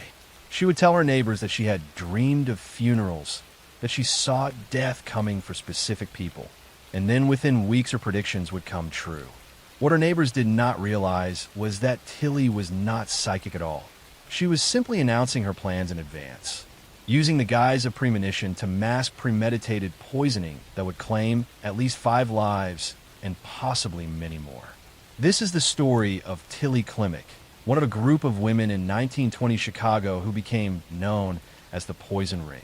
Between 1914 and 1922, Tilly systematically eliminated husbands and others for insurance money, using arsenic purchased as rat poison. Her arrest and trial exposed a network of women in Chicago's immigrant communities who were sharing information about how to poison unwanted husbands and collect insurance payments, creating one of the most disturbing criminal conspiracies in American history. Tilly Burek was born Ottilie Burek in Poland around 1876. She immigrated to Chicago as a young woman, part of the massive wave of Eastern Europeans seeking opportunities in America's industrial cities. She settled in a Polish neighborhood on Chicago's South Side, joining a community of immigrants struggling to establish themselves in their new country. Tilly married John Mickiewicz around 1890. The marriage seemed ordinary at first, but Tilly was deeply dissatisfied with her circumstances. Her husband worked hard but earned little, and Tilly watched others in the community achieve prosperity while she remained trapped in poverty. She began to resent John and see him as the obstacle to the better life she desired. In 1914, John Mickiewicz became mysteriously ill. He suffered from severe stomach pains, nausea, and progressive weakness that doctors could not adequately explain. After months of suffering, John passed away. Tilly collected his life insurance policy and showed no visible grief. Within months, she had begun searching for a new husband. Before John's passing, Tilly had made a chilling announcement to neighbors. She told them she had dreamed of John's funeral, that she could see his coffin and mourners. She described the vision in detail, explaining that she knew he would soon pass away. When John actually did die shortly after, neighbors were amazed at Tilly's apparent psychic abilities. Tilly married Joseph Guskowski in 1914, shortly after John's passing. Joseph was a hard-working man with savings, which made him attractive to Tilly. But like her first husband, Joseph soon began experiencing mysterious symptoms. He suffered from the same stomach ailments and weakness that had afflicted John. Before Joseph became seriously ill, Tilly again told neighbors about her premonitory dreams, describing Joseph's future funeral in disturbing detail. Joseph passed away after several months of illness, and once again Tilly collected life insurance money. Neighbors were beginning to whisper about Tilly's strange ability to predict deaths, but no one suspected the truth. In their community, where superstition and folk beliefs were common, many accepted that Tilly might genuinely have some supernatural gift for seeing death approaching. Tilly married Frank Kupsik in 1920. Frank was a prosperous man with substantial assets, making him Tilly's most financially valuable husband yet. She took out a generous life insurance policy on Frank shortly after their marriage.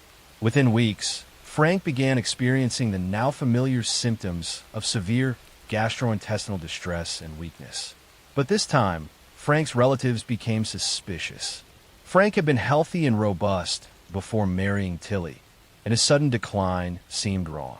His family insisted that doctors investigate more thoroughly, demanding tests beyond the standard examinations of the era. In 1922, Doctors tested Frank's blood and discovered high levels of arsenic. Police were immediately notified, and a criminal investigation began.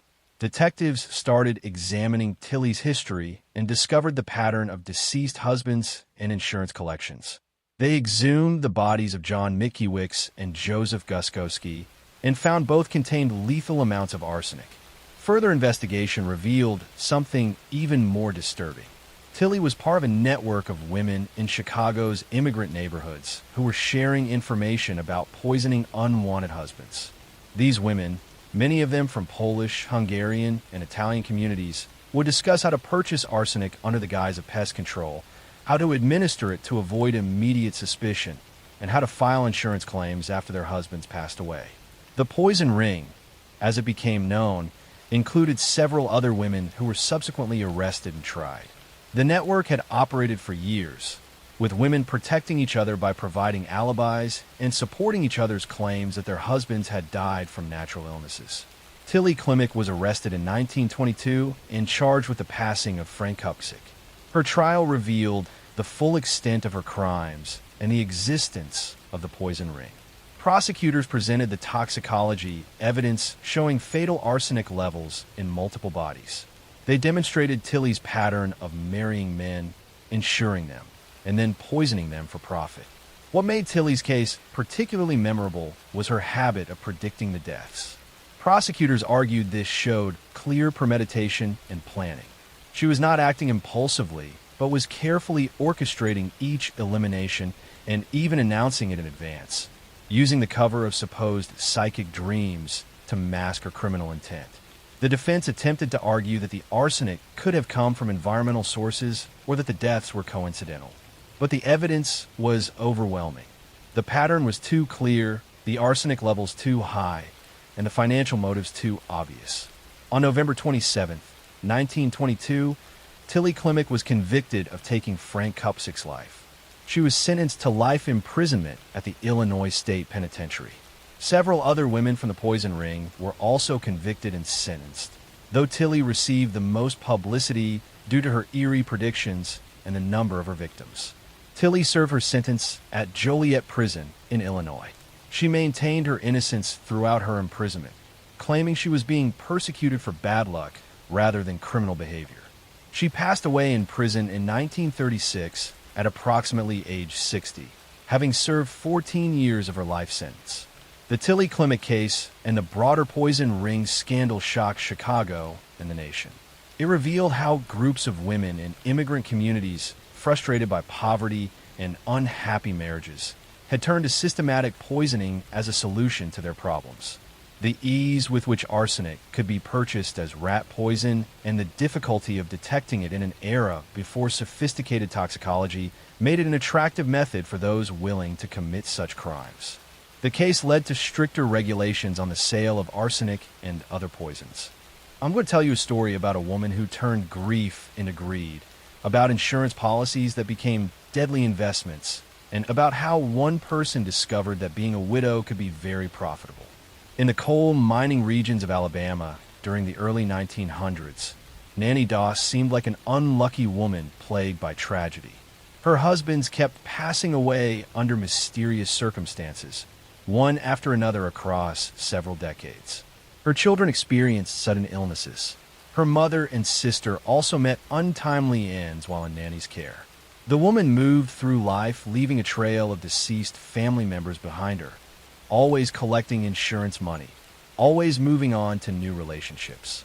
She presented herself as a cheerful woman who had endured terrible losses, her smile never fading despite the misfortunes that seemed to follow her everywhere.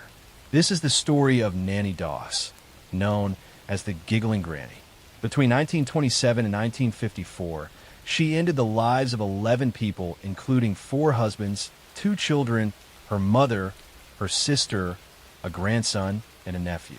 She used rat poison containing arsenic, administering it in food and drinks over time to make the poisonings appear as natural illnesses. Her crimes went undetected for nearly 3 decades until a suspicious doctor finally ordered an examination that revealed the truth. Her arrest exposed one of the longest undetected serial cases in American history. Nancy Hazel was born on November 4th, 1905, in Blue Mountain, Alabama. Her childhood was marked by poverty and control. Her father was a domineering farmer who forced his children to work long hours and forbade them from attending social activities or having friends. Nancy, called Nanny by family, grew up isolated and resentful, dreaming of romance and escape from her oppressive home life. As a teenager, Nanny became obsessed with romance magazines and Lonely Hearts columns in newspapers. She fantasized about finding a romantic partner who would sweep her away from her difficult life. At 16, she married Charlie Braggs, seeing marriage as her escape route. But the marriage quickly became disappointing. Charlie was unfaithful and spent time away from home, and Nanny found herself trapped in another unsatisfying situation, this time with children to care for. In 1927, 2 of Nanny's 4 children passed away suddenly under mysterious circumstances. At the time, the deaths were attributed to food poisoning or illness. But these were likely Nanny's first victims, eliminated because they were burdens she did not want. Charlie, sensing something was wrong, or perhaps just fleeing an unhappy marriage, left Nanny in 1928, taking their eldest daughter with him. Nanny was left with one surviving child. Nanny began searching for a new husband through Lonely Hearts columns in newspapers. She married Frank Harrelson in 1929, but this marriage was also disappointing. Frank was reportedly an alcoholic who mistreated Nanny. In 1945, Frank passed away after experiencing severe digestive problems. Nanny collected his insurance money and immediately began looking for husband number 3. She married Arlie Lanning in 1947. Arlie was a womanizer who disappointed Nanny's romantic expectations. In 1950, Arlie passed away after a sudden illness. Shortly after, Nanny's house burned down under mysterious circumstances, allowing her to collect fire insurance. That same year, her son passed away from what appeared to be food poisoning. Nanny married Richard Morton in 1952. Richard also failed to meet her romantic ideals. He passed away in 1953 after just months of marriage. Nanny collected his insurance and moved on again. In 1953, Nanny married Samuel Doss after corresponding through a Lonely Hearts column. Samuel was a religious man who forbade drinking, smoking, and romance novels in his home. This was intolerable to Nanny, who loved her romance magazines and wanted excitement. In October 1954, Samuel became violently ill with severe stomach pains and was hospitalized. He seemed to recover briefly and returned home. But Samuel's symptoms returned, and he passed away on October 5th, 1954. His doctor had been puzzled by the sudden relapse and the severity of symptoms. Rather than signing a routine death certificate, the physician ordered an examination. The results revealed massive amounts of arsenic in Samuel's body. Police began investigating and quickly discovered the pattern of deceased husbands and family members in Nanny's past. They exhumed bodies of previous husbands and found arsenic in multiple cases. The evidence was overwhelming and spanned decades. When confronted by police, Nanny confessed with disturbing cheerfulness. She giggled and smiled as she described her crimes, showing no remorse or understanding of the severity of what she had done. She explained that her husbands had disappointed her romantic expectations, that they were not the partners she had dreamed about in her romance magazines. She had eliminated them and moved on a search for the perfect mate. She also admitted to ending the lives of her mother, her sister, her grandson, and others, though her explanations were vague. In some cases, it appeared she killed for insurance money. In others, she seemed motivated by convenience or simple annoyance at having to care for them. Nanny Doss was tried in Oklahoma for the passing of Samuel Doss. She pleaded guilty and was sentenced to life imprisonment. She was not tried for her other crimes, as one life sentence was considered sufficient. Throughout her trial and imprisonment, Nanny maintained her cheerful demeanor, smiling and giggling when discussing her crimes.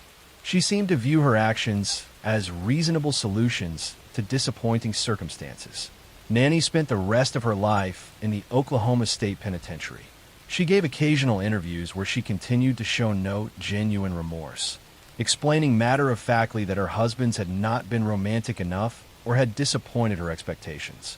She passed away in prison on June 2nd, 1965, from leukemia. She was 59 years old. The Nanny Doss case revealed how someone could commit crimes over decades without detection when victims were spread across different states and deaths appeared to be from natural causes. Arsenic poisoning produces symptoms similar to many common illnesses, and in an era before routine toxicology testing, poisoners could operate with relative impunity. Her case also demonstrated the dangers of someone who values fantasy over reality. Nanny was so consumed by romantic ideals from magazines that she could not accept normal human relationships with their flaws and complications. When reality disappointed her, she simply eliminated the disappointing person and searched for someone new, treating human lives as disposable obstacles to her fantasy of perfect romance. The 11 people who lost their lives to Nanny Doss were guilty only of being related to her or married to her and failing to live up to impossible romantic standards created by fiction magazines. They trusted her to prepare their food and care for them, never suspecting that the smiling woman was slowly poisoning them while planning her next relationship and collecting insurance money to fund her search for storybook romance that existed only in her imagination. I'm going to tell you a story about a boarding house that became a death trap, about elderly lodgers who disappeared without trace, and about how one woman exploited the most vulnerable for decades. In the working-class neighborhoods of Reading, England, during the 1890s, a woman named Amelia Satch ran what appeared to be a respectable lying-in house, a facility where unmarried women could give birth discreetly and either keep their babies or arrange for adoption. She worked with an associate named Annie Walters, who claimed to place babies with good families. Together, they offered desperate young women a solution to an impossible social problem in Victorian England, where unmarried motherhood meant complete social ruin. But Amelia Satch and Annie Walters were not finding homes for these babies. They were ending the infants' lives shortly after birth, keeping the fees mothers paid, and disposing of the tiny bodies. Between 1900 and 1902, they operated this deadly scheme, taking advantage of women who were already in desperate circumstances and had no power to follow up on their children's welfare. This is the story of Amelia Satch and Annie Walters, known as the Finchley baby farmers. In 1902, they were arrested after police discovered the body of an infant and traced it back to their operation. Investigation revealed they had been systematically ending the lives of newborns for financial gain. Their trial shocked Victorian England, and they became the last women executed together at Holloway Prison in 1903. Amelia Satch was born in 1873 in England.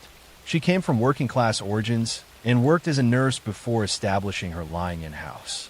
She was intelligent and recognized a profitable opportunity in the desperate circumstances of unmarried pregnant women.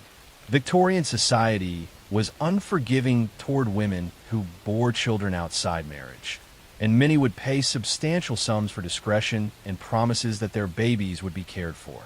Annie Walters was born in 1856 and was older than Amelia. She presented herself as someone who arranged adoptions, claiming to have connections with families seeking to adopt infants. She would tell mothers that she had found perfect homes for their babies and would take the infants away, supposedly to deliver them to their new families. The two women worked together in a calculated partnership. Amelia would operate the lying-in house where women would come to give birth. She would deliver the babies, provide post-birth care, and convince mothers to allow adoption. Annie would then take the babies, supposedly to place them with families, but instead she would end their lives using various methods and dispose of the bodies. They charged mothers significant fees, claiming the money would cover the baby's care and adoption arrangements. In reality, they were simply keeping the money while eliminating the babies who would have required ongoing care and actual placement with families. The scheme was profitable and seemed safe because the victims were infants whose mothers were desperate to hide their existence. Their operation continued successfully until November 1902, when a police officer became suspicious of Annie Walters. He noticed her carrying packages that seemed to contain something heavy, and her behavior appeared nervous. When questioned, Annie's explanations were unconvincing. Police searched her lodgings and found evidence of an infant who had recently passed away. Investigation led police to Amelia Satch's lying in-house. They found records of multiple babies born at the facility, but no corresponding records of where those babies had gone. Mothers were contacted, and many confirmed they had paid Amelia and Annie to arrange adoptions, but had never received information about where their babies were placed or how to contact them. Authorities discovered that several infant bodies have been found in various locations around London over the previous months, and these could now be connected to the Satch Walters operation. The women have been disposing of bodies in rivers, vacant lots, and other locations where they hoped they would not be discovered or traced back to them. Amelia Satch and Annie Walters were arrested and charged with taking the lives of infants in their care. Their trial began in January 1903 and lasted several days. The prosecution presented evidence of babies born at Amelia's facility who had disappeared, mothers who had paid for adoption arrangements that were never completed, and infant bodies that could be traced to the defendants. The defense argued that some babies might have died for natural causes and that the women had simply failed to properly report these deaths. But the evidence showed a clear pattern of babies being taken from mothers, fees being collected, and infants systematically disappearing without any legitimate adoption records or evidence they had been placed with families. The jury convicted both women of deliberately ending infants' lives for financial gain. On January 23, 1903, they were sentenced to execution by hanging. The sentence was carried out on February 3, 1903, at Holloway Prison in London. Amelia Satch was 49 years old and Annie Walters was 47. They became the last two women to be executed together in England. Their case highlighted the vulnerability of unmarried mothers in Victorian society and the existence of baby farming operations that exploited desperate women. The social stigma of unmarried motherhood created conditions where women felt they had no choice but to surrender their babies to people like Satch and Walters, trusting promises that were complete lies. The case led to reforms in adoption regulations and oversight of facilities caring for infants. It sparked public discussion about the need for better support systems for unmarried mothers and stricter monitoring of adoption arrangements. These changes came too late for the victims of Satch and Walters, but helped protect future children. The mothers who had given their babies to Amelia and Annie lived with devastating knowledge that they had unknowingly paid for their own children's deaths. Many had been young women facing impossible choices in a society that offered them no support or compassion. They had believed their babies would have better lives with adoptive families, never suspecting the truth. Amelia Satch and Annie Walters represent a dark chapter in Victorian England's history, when vulnerable infants became commodities and desperate mothers became victims of predators who exploited their circumstances for profit. Their execution marked the end of their particular operation, but baby farming continued in various forms until stricter regulations finally made such crimes more difficult to commit and conceal. I'm going to tell you a story about a man who lived at the edge of a quiet residential street in Kansas City. A man who smiled politely at neighbors, ran a small shop, collected antiques, and seemed harmless enough that people barely remembered him when they passed his house. But inside that plain, forgettable home was a world built on control, obsession, and the slow unraveling of a mind that hid darkness beneath layers of routine. This is the story of Robert Berdella, one of the strangest and most disturbing criminals in American history, a man whose secret life remained hidden for years until one desperate escape revealed everything. The story begins in the late 1970s. Kansas City at that time was a city of calm neighborhoods, local diners, and people who assumed danger always came from somewhere else. Berdella blended in perfectly.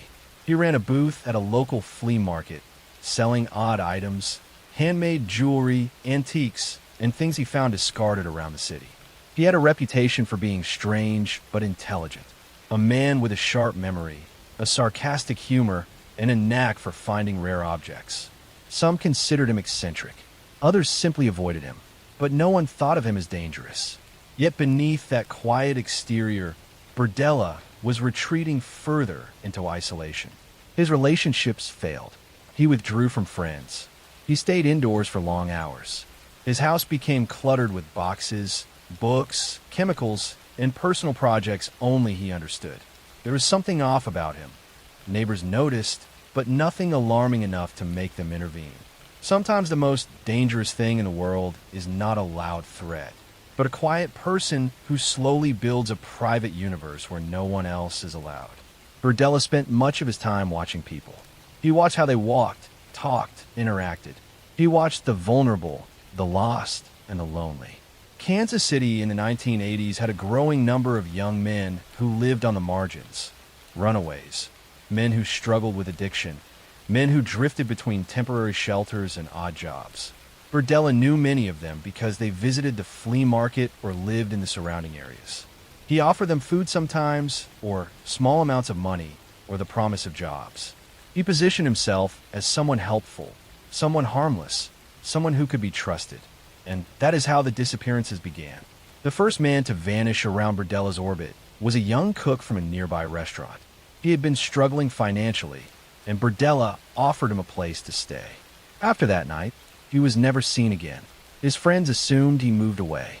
Runaways were common in the area, and police did not have the resources to track every missing adult. Burdella said nothing. He simply continued his life, vendor by day, collector by night, predator in the shadows. Over the next several years, more young men disappeared. Some had been last seen talking to Burdella. Others were known to have visited his house. But each case looked like another transient leaving town. These were men with complicated lives, unstable backgrounds, no fixed routines. Families looked for them, but without proof of foul play, the cases dissolved into silence.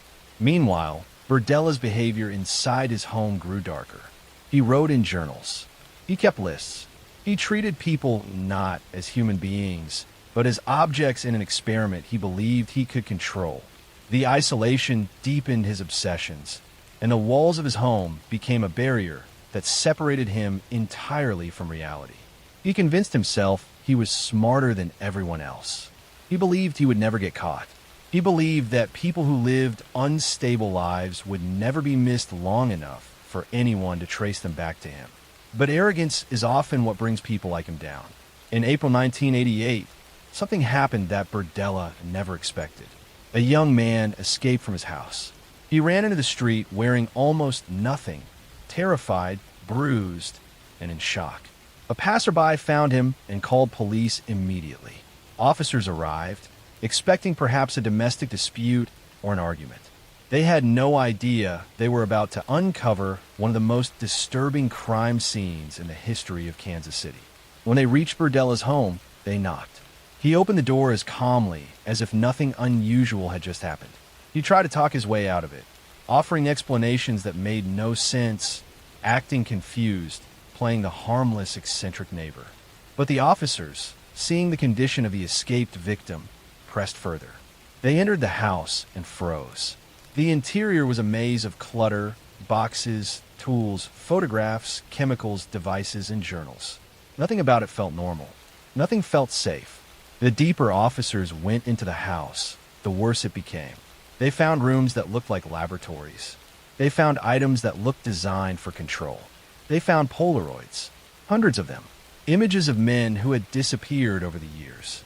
Some alive, some injured, some never seen again. In an instant, every missing person case that had once seemed like another runaway suddenly had a connection. Burdella was the link. Police sealed the house and began a search that lasted days. They uncovered evidence that confirmed the darkest suspicions.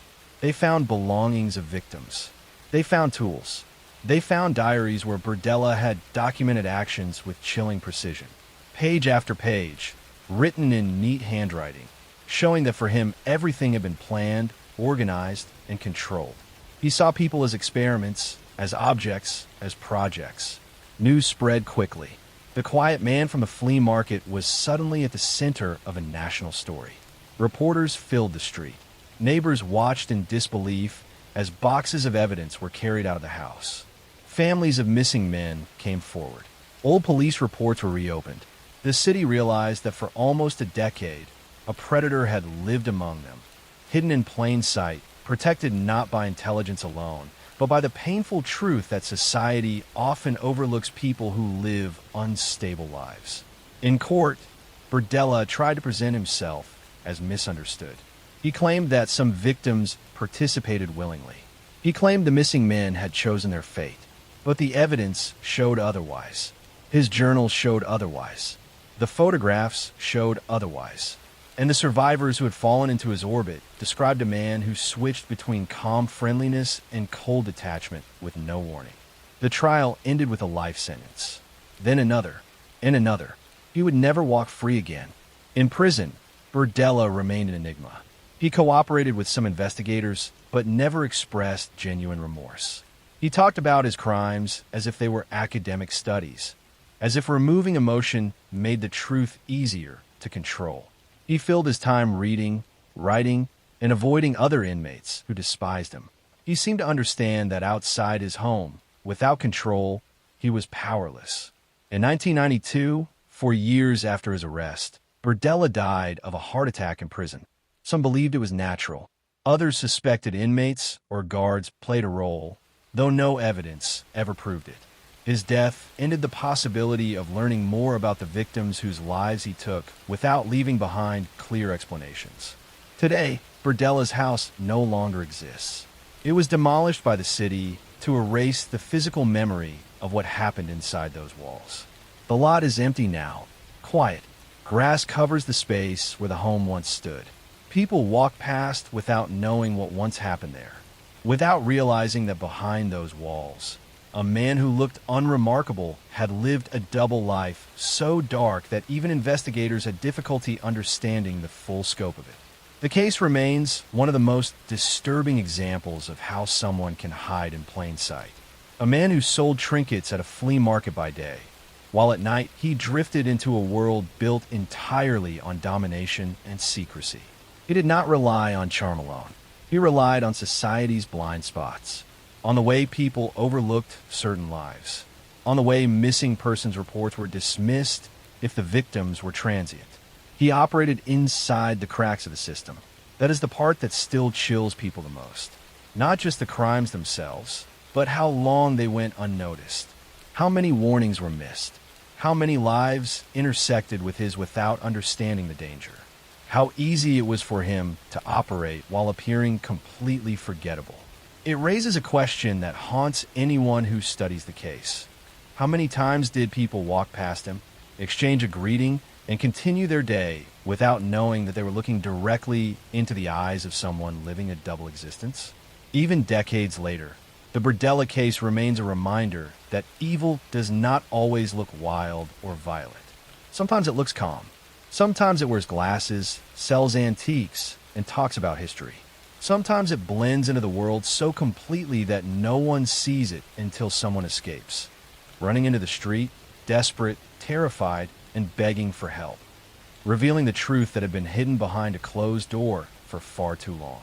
And that is the story of Robert Berdella, the butcher baker of Kansas City, a man whose crimes went unnoticed for almost 10 years, until one moment of courage exposed everything he tried so hard to hide.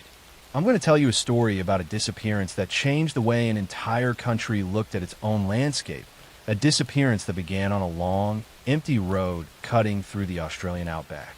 It is a place where the silence is so heavy it feels like part of the air, where the land stretches so endlessly that even the smallest disturbance can vanish into the horizon without a trace. This is the true story of the night British traveler Peter Falconio vanished. The night his girlfriend Joanne Lees escaped into the desert, and the man who was later found responsible, a drifter named Bradley John Murdoch. It is one of the most carefully studied investigations in Australian history, and yet it remains one of its darkest mysteries, because one crucial piece of it has never been recovered. The story begins in the summer of 2001. Peter Falconio and Joanne Lees were backpackers from the United Kingdom, exploring Australia the way thousands of young travelers did at the time. They were following the Stuart Highway, a remote road that runs through the heart of the continent. It is a highway surrounded by stretches of red sand, scraggly bushes, and flat land that looks the same in every direction for miles. Many travelers say that after a while, you stop feeling like you're driving across a country and start feeling like the world around you has become one repeating landscape looping endlessly. On the night of July 21st, the two of them were driving their orange camper van beneath a deep outback sky.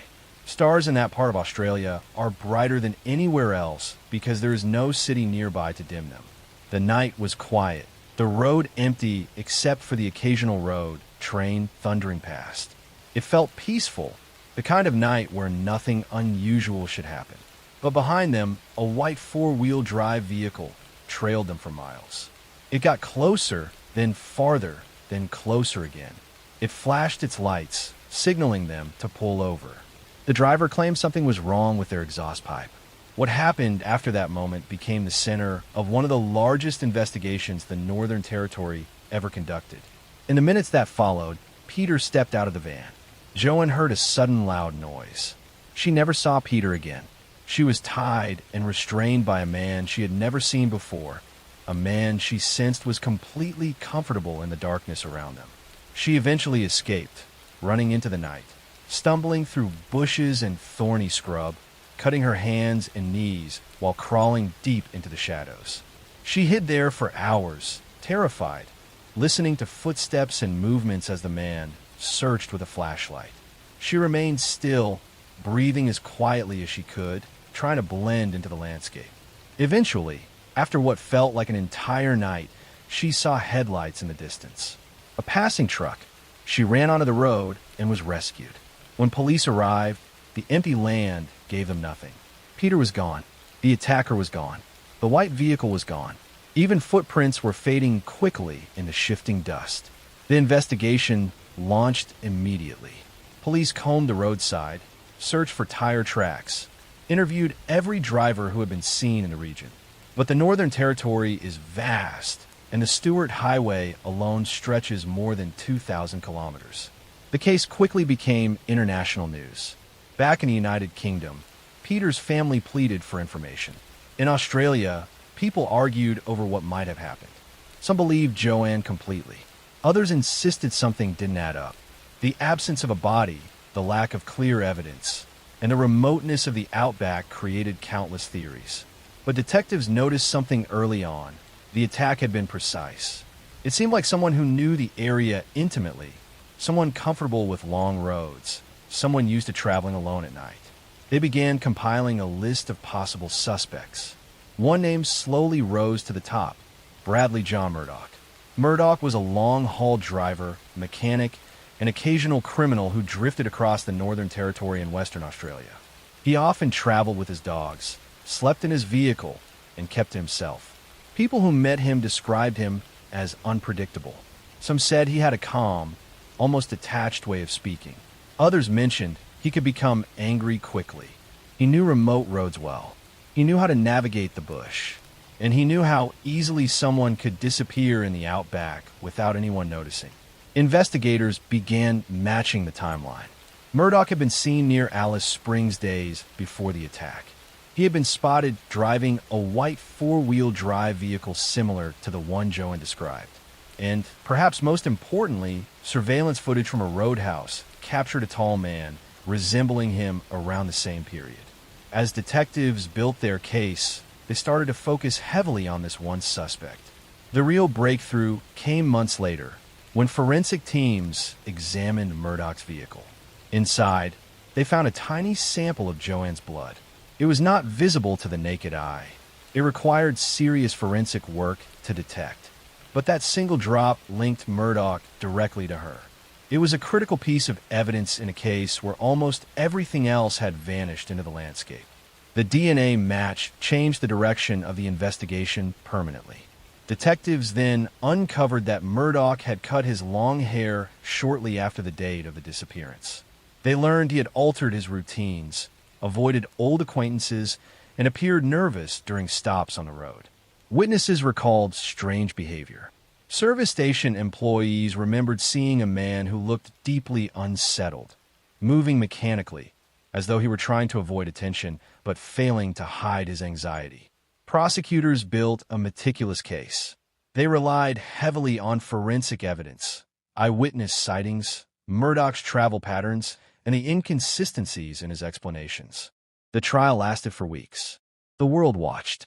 Joanne gave emotional, detailed testimony, describing the terrifying night and her desperate escape. Murdoch remained expressionless throughout the proceedings, listening quietly, his hands resting on the table like a man trying to appear calm. Eventually, the jury found him guilty of the murder of Peter Falconio and the attack on Joanne. Murdoch was sentenced to life in prison with no parole for decades. But even after the conviction, even after years of searching, one enormous question remained unanswered. Where was Peter's body? Despite exhaustive searches involving helicopters, dogs, drones, forensic experts, and volunteers, no trace of him was ever found. The outback size made the challenge almost impossible. The desert changes constantly. Winds erase tracks. Animals scatter remains. The land recovers from disturbance faster than people imagine. Some areas are so remote that even today, few people walk there in an entire year. Murdoch never confessed. He never admitted involvement. He never guided investigators to the body. He has remained silent for more than 20 years. Some believe he will take the secret to his grave. This case has remained one of Australia's most haunting true crime stories, not because of its violence, but because of its emptiness. The empty road, the empty desert, the unanswered questions, the empty space where a loved one should have been recovered. It is a story about a landscape that can hide anything and a man who understood that landscape better than most. That brings volume 75 to an end. Let the rain take over from here.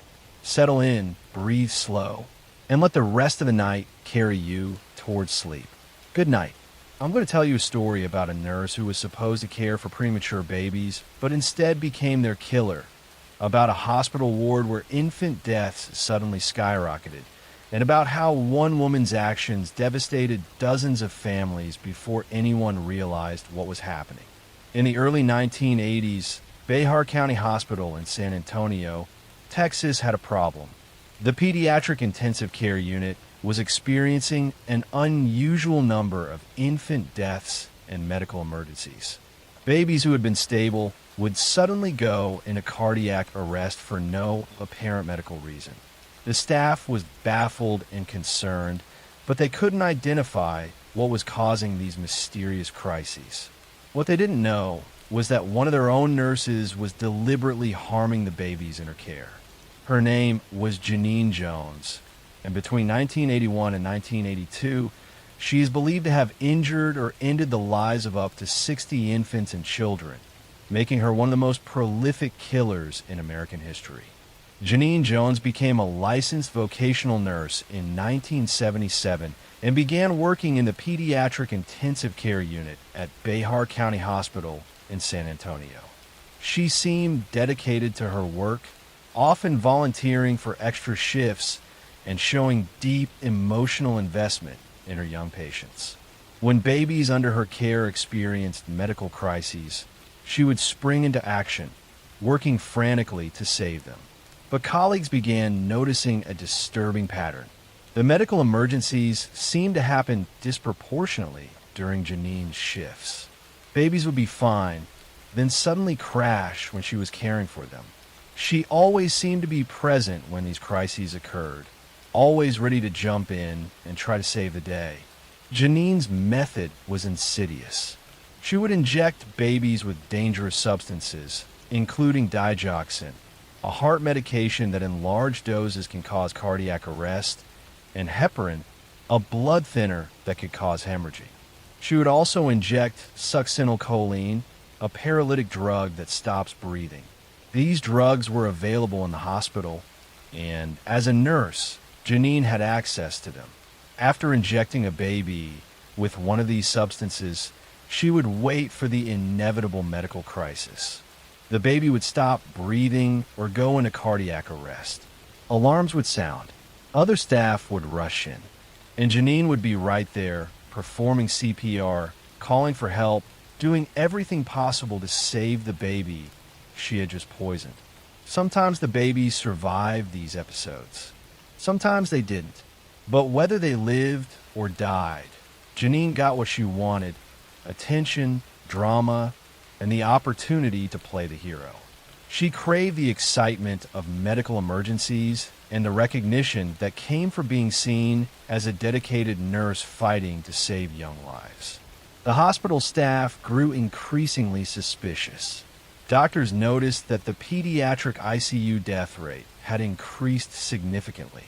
Nurses whispered among themselves about the pattern of emergencies during Janine's shifts. Some even nicknamed her the death nurse, though no one said it to her face or reported their suspicions to administrators. In 1982, hospital administrators finally took action, but not in the way you might expect. Rather than report their suspicions to law enforcement or the state nursing board, they simply asked Janine to resign. She did, and she immediately found work at a pediatric clinic in the small town of Kerrville, Texas. At the Kerrville clinic, the pattern continued. Janine worked for Dr. Kathleen Holland, a pediatrician who had recently opened her practice. Almost immediately, children who came in for routine visits began experiencing mysterious medical emergencies while under Janine's care. One of her victims was 15-month-old Chelsea McClellan, who was brought to the clinic in September 1982 for a routine checkup and immunizations. Chelsea was a healthy, happy toddler. There was no reason to expect anything would go wrong. But shortly after Janine gave her injections, Chelsea stopped breathing. Janine performed CPR while Dr. Holland called an ambulance. Chelsea was rushed to a nearby hospital, but she could not be saved. She was pronounced dead shortly after arrival. The official cause of death was listed as sudden infant death syndrome, even though Chelsea was older than the typical SIDS victim and had died in a clinic, not at home in her sleep. Chelsea's parents were devastated, but had no reason to suspect anything other than a tragic medical event. Dr. Holland was confused and concerned, but she trusted her nurse and assumed it had been a terrible coincidence. But then it happened again and again. Over the next few weeks, multiple children came to the clinic for routine care and experienced sudden, life-threatening medical crises. Some survived, others didn't. Dr. Holland began to realize something was terribly wrong. Dr. Holland started investigating and discovered that all of the emergencies had occurred when Janine was alone with the children. She also found that bottles of medication in the clinic had been tampered with, their contents replaced or diluted. She confronted Janine, who denied any wrongdoing, but Dr. Holland had seen enough. She fired Janine immediately and reported her suspicions to authorities. Law enforcement began investigating, and they quickly uncovered the pattern of deaths and emergencies that had followed Janine from Behar County Hospital to the Kerrville Clinic. They exhumed Chelsea McClellan's body and performed a thorough autopsy. Toxicology tests revealed she had been injected with a lethal dose of suspenseful, a drug that had no legitimate reason to be given to a healthy toddler during a routine checkup. Janine Jones was arrested in 1984 and charged with taking Chelsea McClellan's life and with injuring several other children. The investigation revealed that she had likely harmed dozens more, but many cases were difficult to prove because the drugs she used break down quickly in the body, making them hard to detect after death. During her trial, prosecutors presented evidence of the pattern of emergencies and deaths that had occurred during Janine's shifts. Medical experts testified about the drugs found in Chelsea's body and how they could only have been administered deliberately. Colleagues testified about their suspicions and the disturbing pattern they had observed. Janine maintained her innocence, claiming she was being scapegoated for unfortunate medical events that were beyond anyone's control. She portrayed herself as a dedicated nurse who had done everything possible to save the children in her care. But the evidence against her was overwhelming. In 1984, Janine Jones was convicted of taking Chelsea McClellan's life and injuring another child, Rolando Santos. She was sentenced to 99 years in prison for the elimination and 60 years for the injury, to be served concurrently. Under Texas law at the time, she would have been eligible for parole after serving just 1/3 of her sentence. The case raised disturbing questions about how Janine had been able to harm so many children for so long without being stopped. Hospital administrators at Behar County had suspected something was wrong, but had chosen to quietly dismiss her rather than investigate thoroughly and report her to authorities. This decision allowed her to continue her crimes at another location.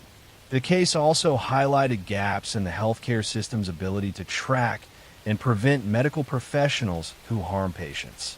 There was no centralized database to flag problematic healthcare workers. Janine was able to move from one job to another despite the suspicions that followed her. For the families of Janine's victims, the revelations were devastating. Parents who had trusted her with their sick and vulnerable children had to face the reality that she had deliberately harmed or ended their lives. Many families had blamed themselves or felt guilty about their children's deaths, never knowing that those deaths had been caused by someone who was supposed to be caring for them. Over the years, as more information came to light, the suspected number of Janine's victims grew.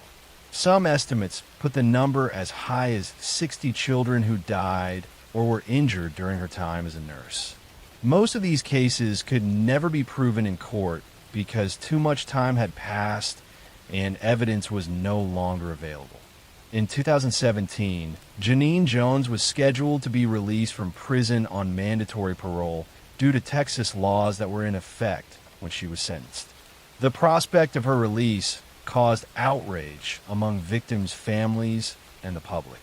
Prosecutors scrambled to bring additional charges against her to keep her imprisoned.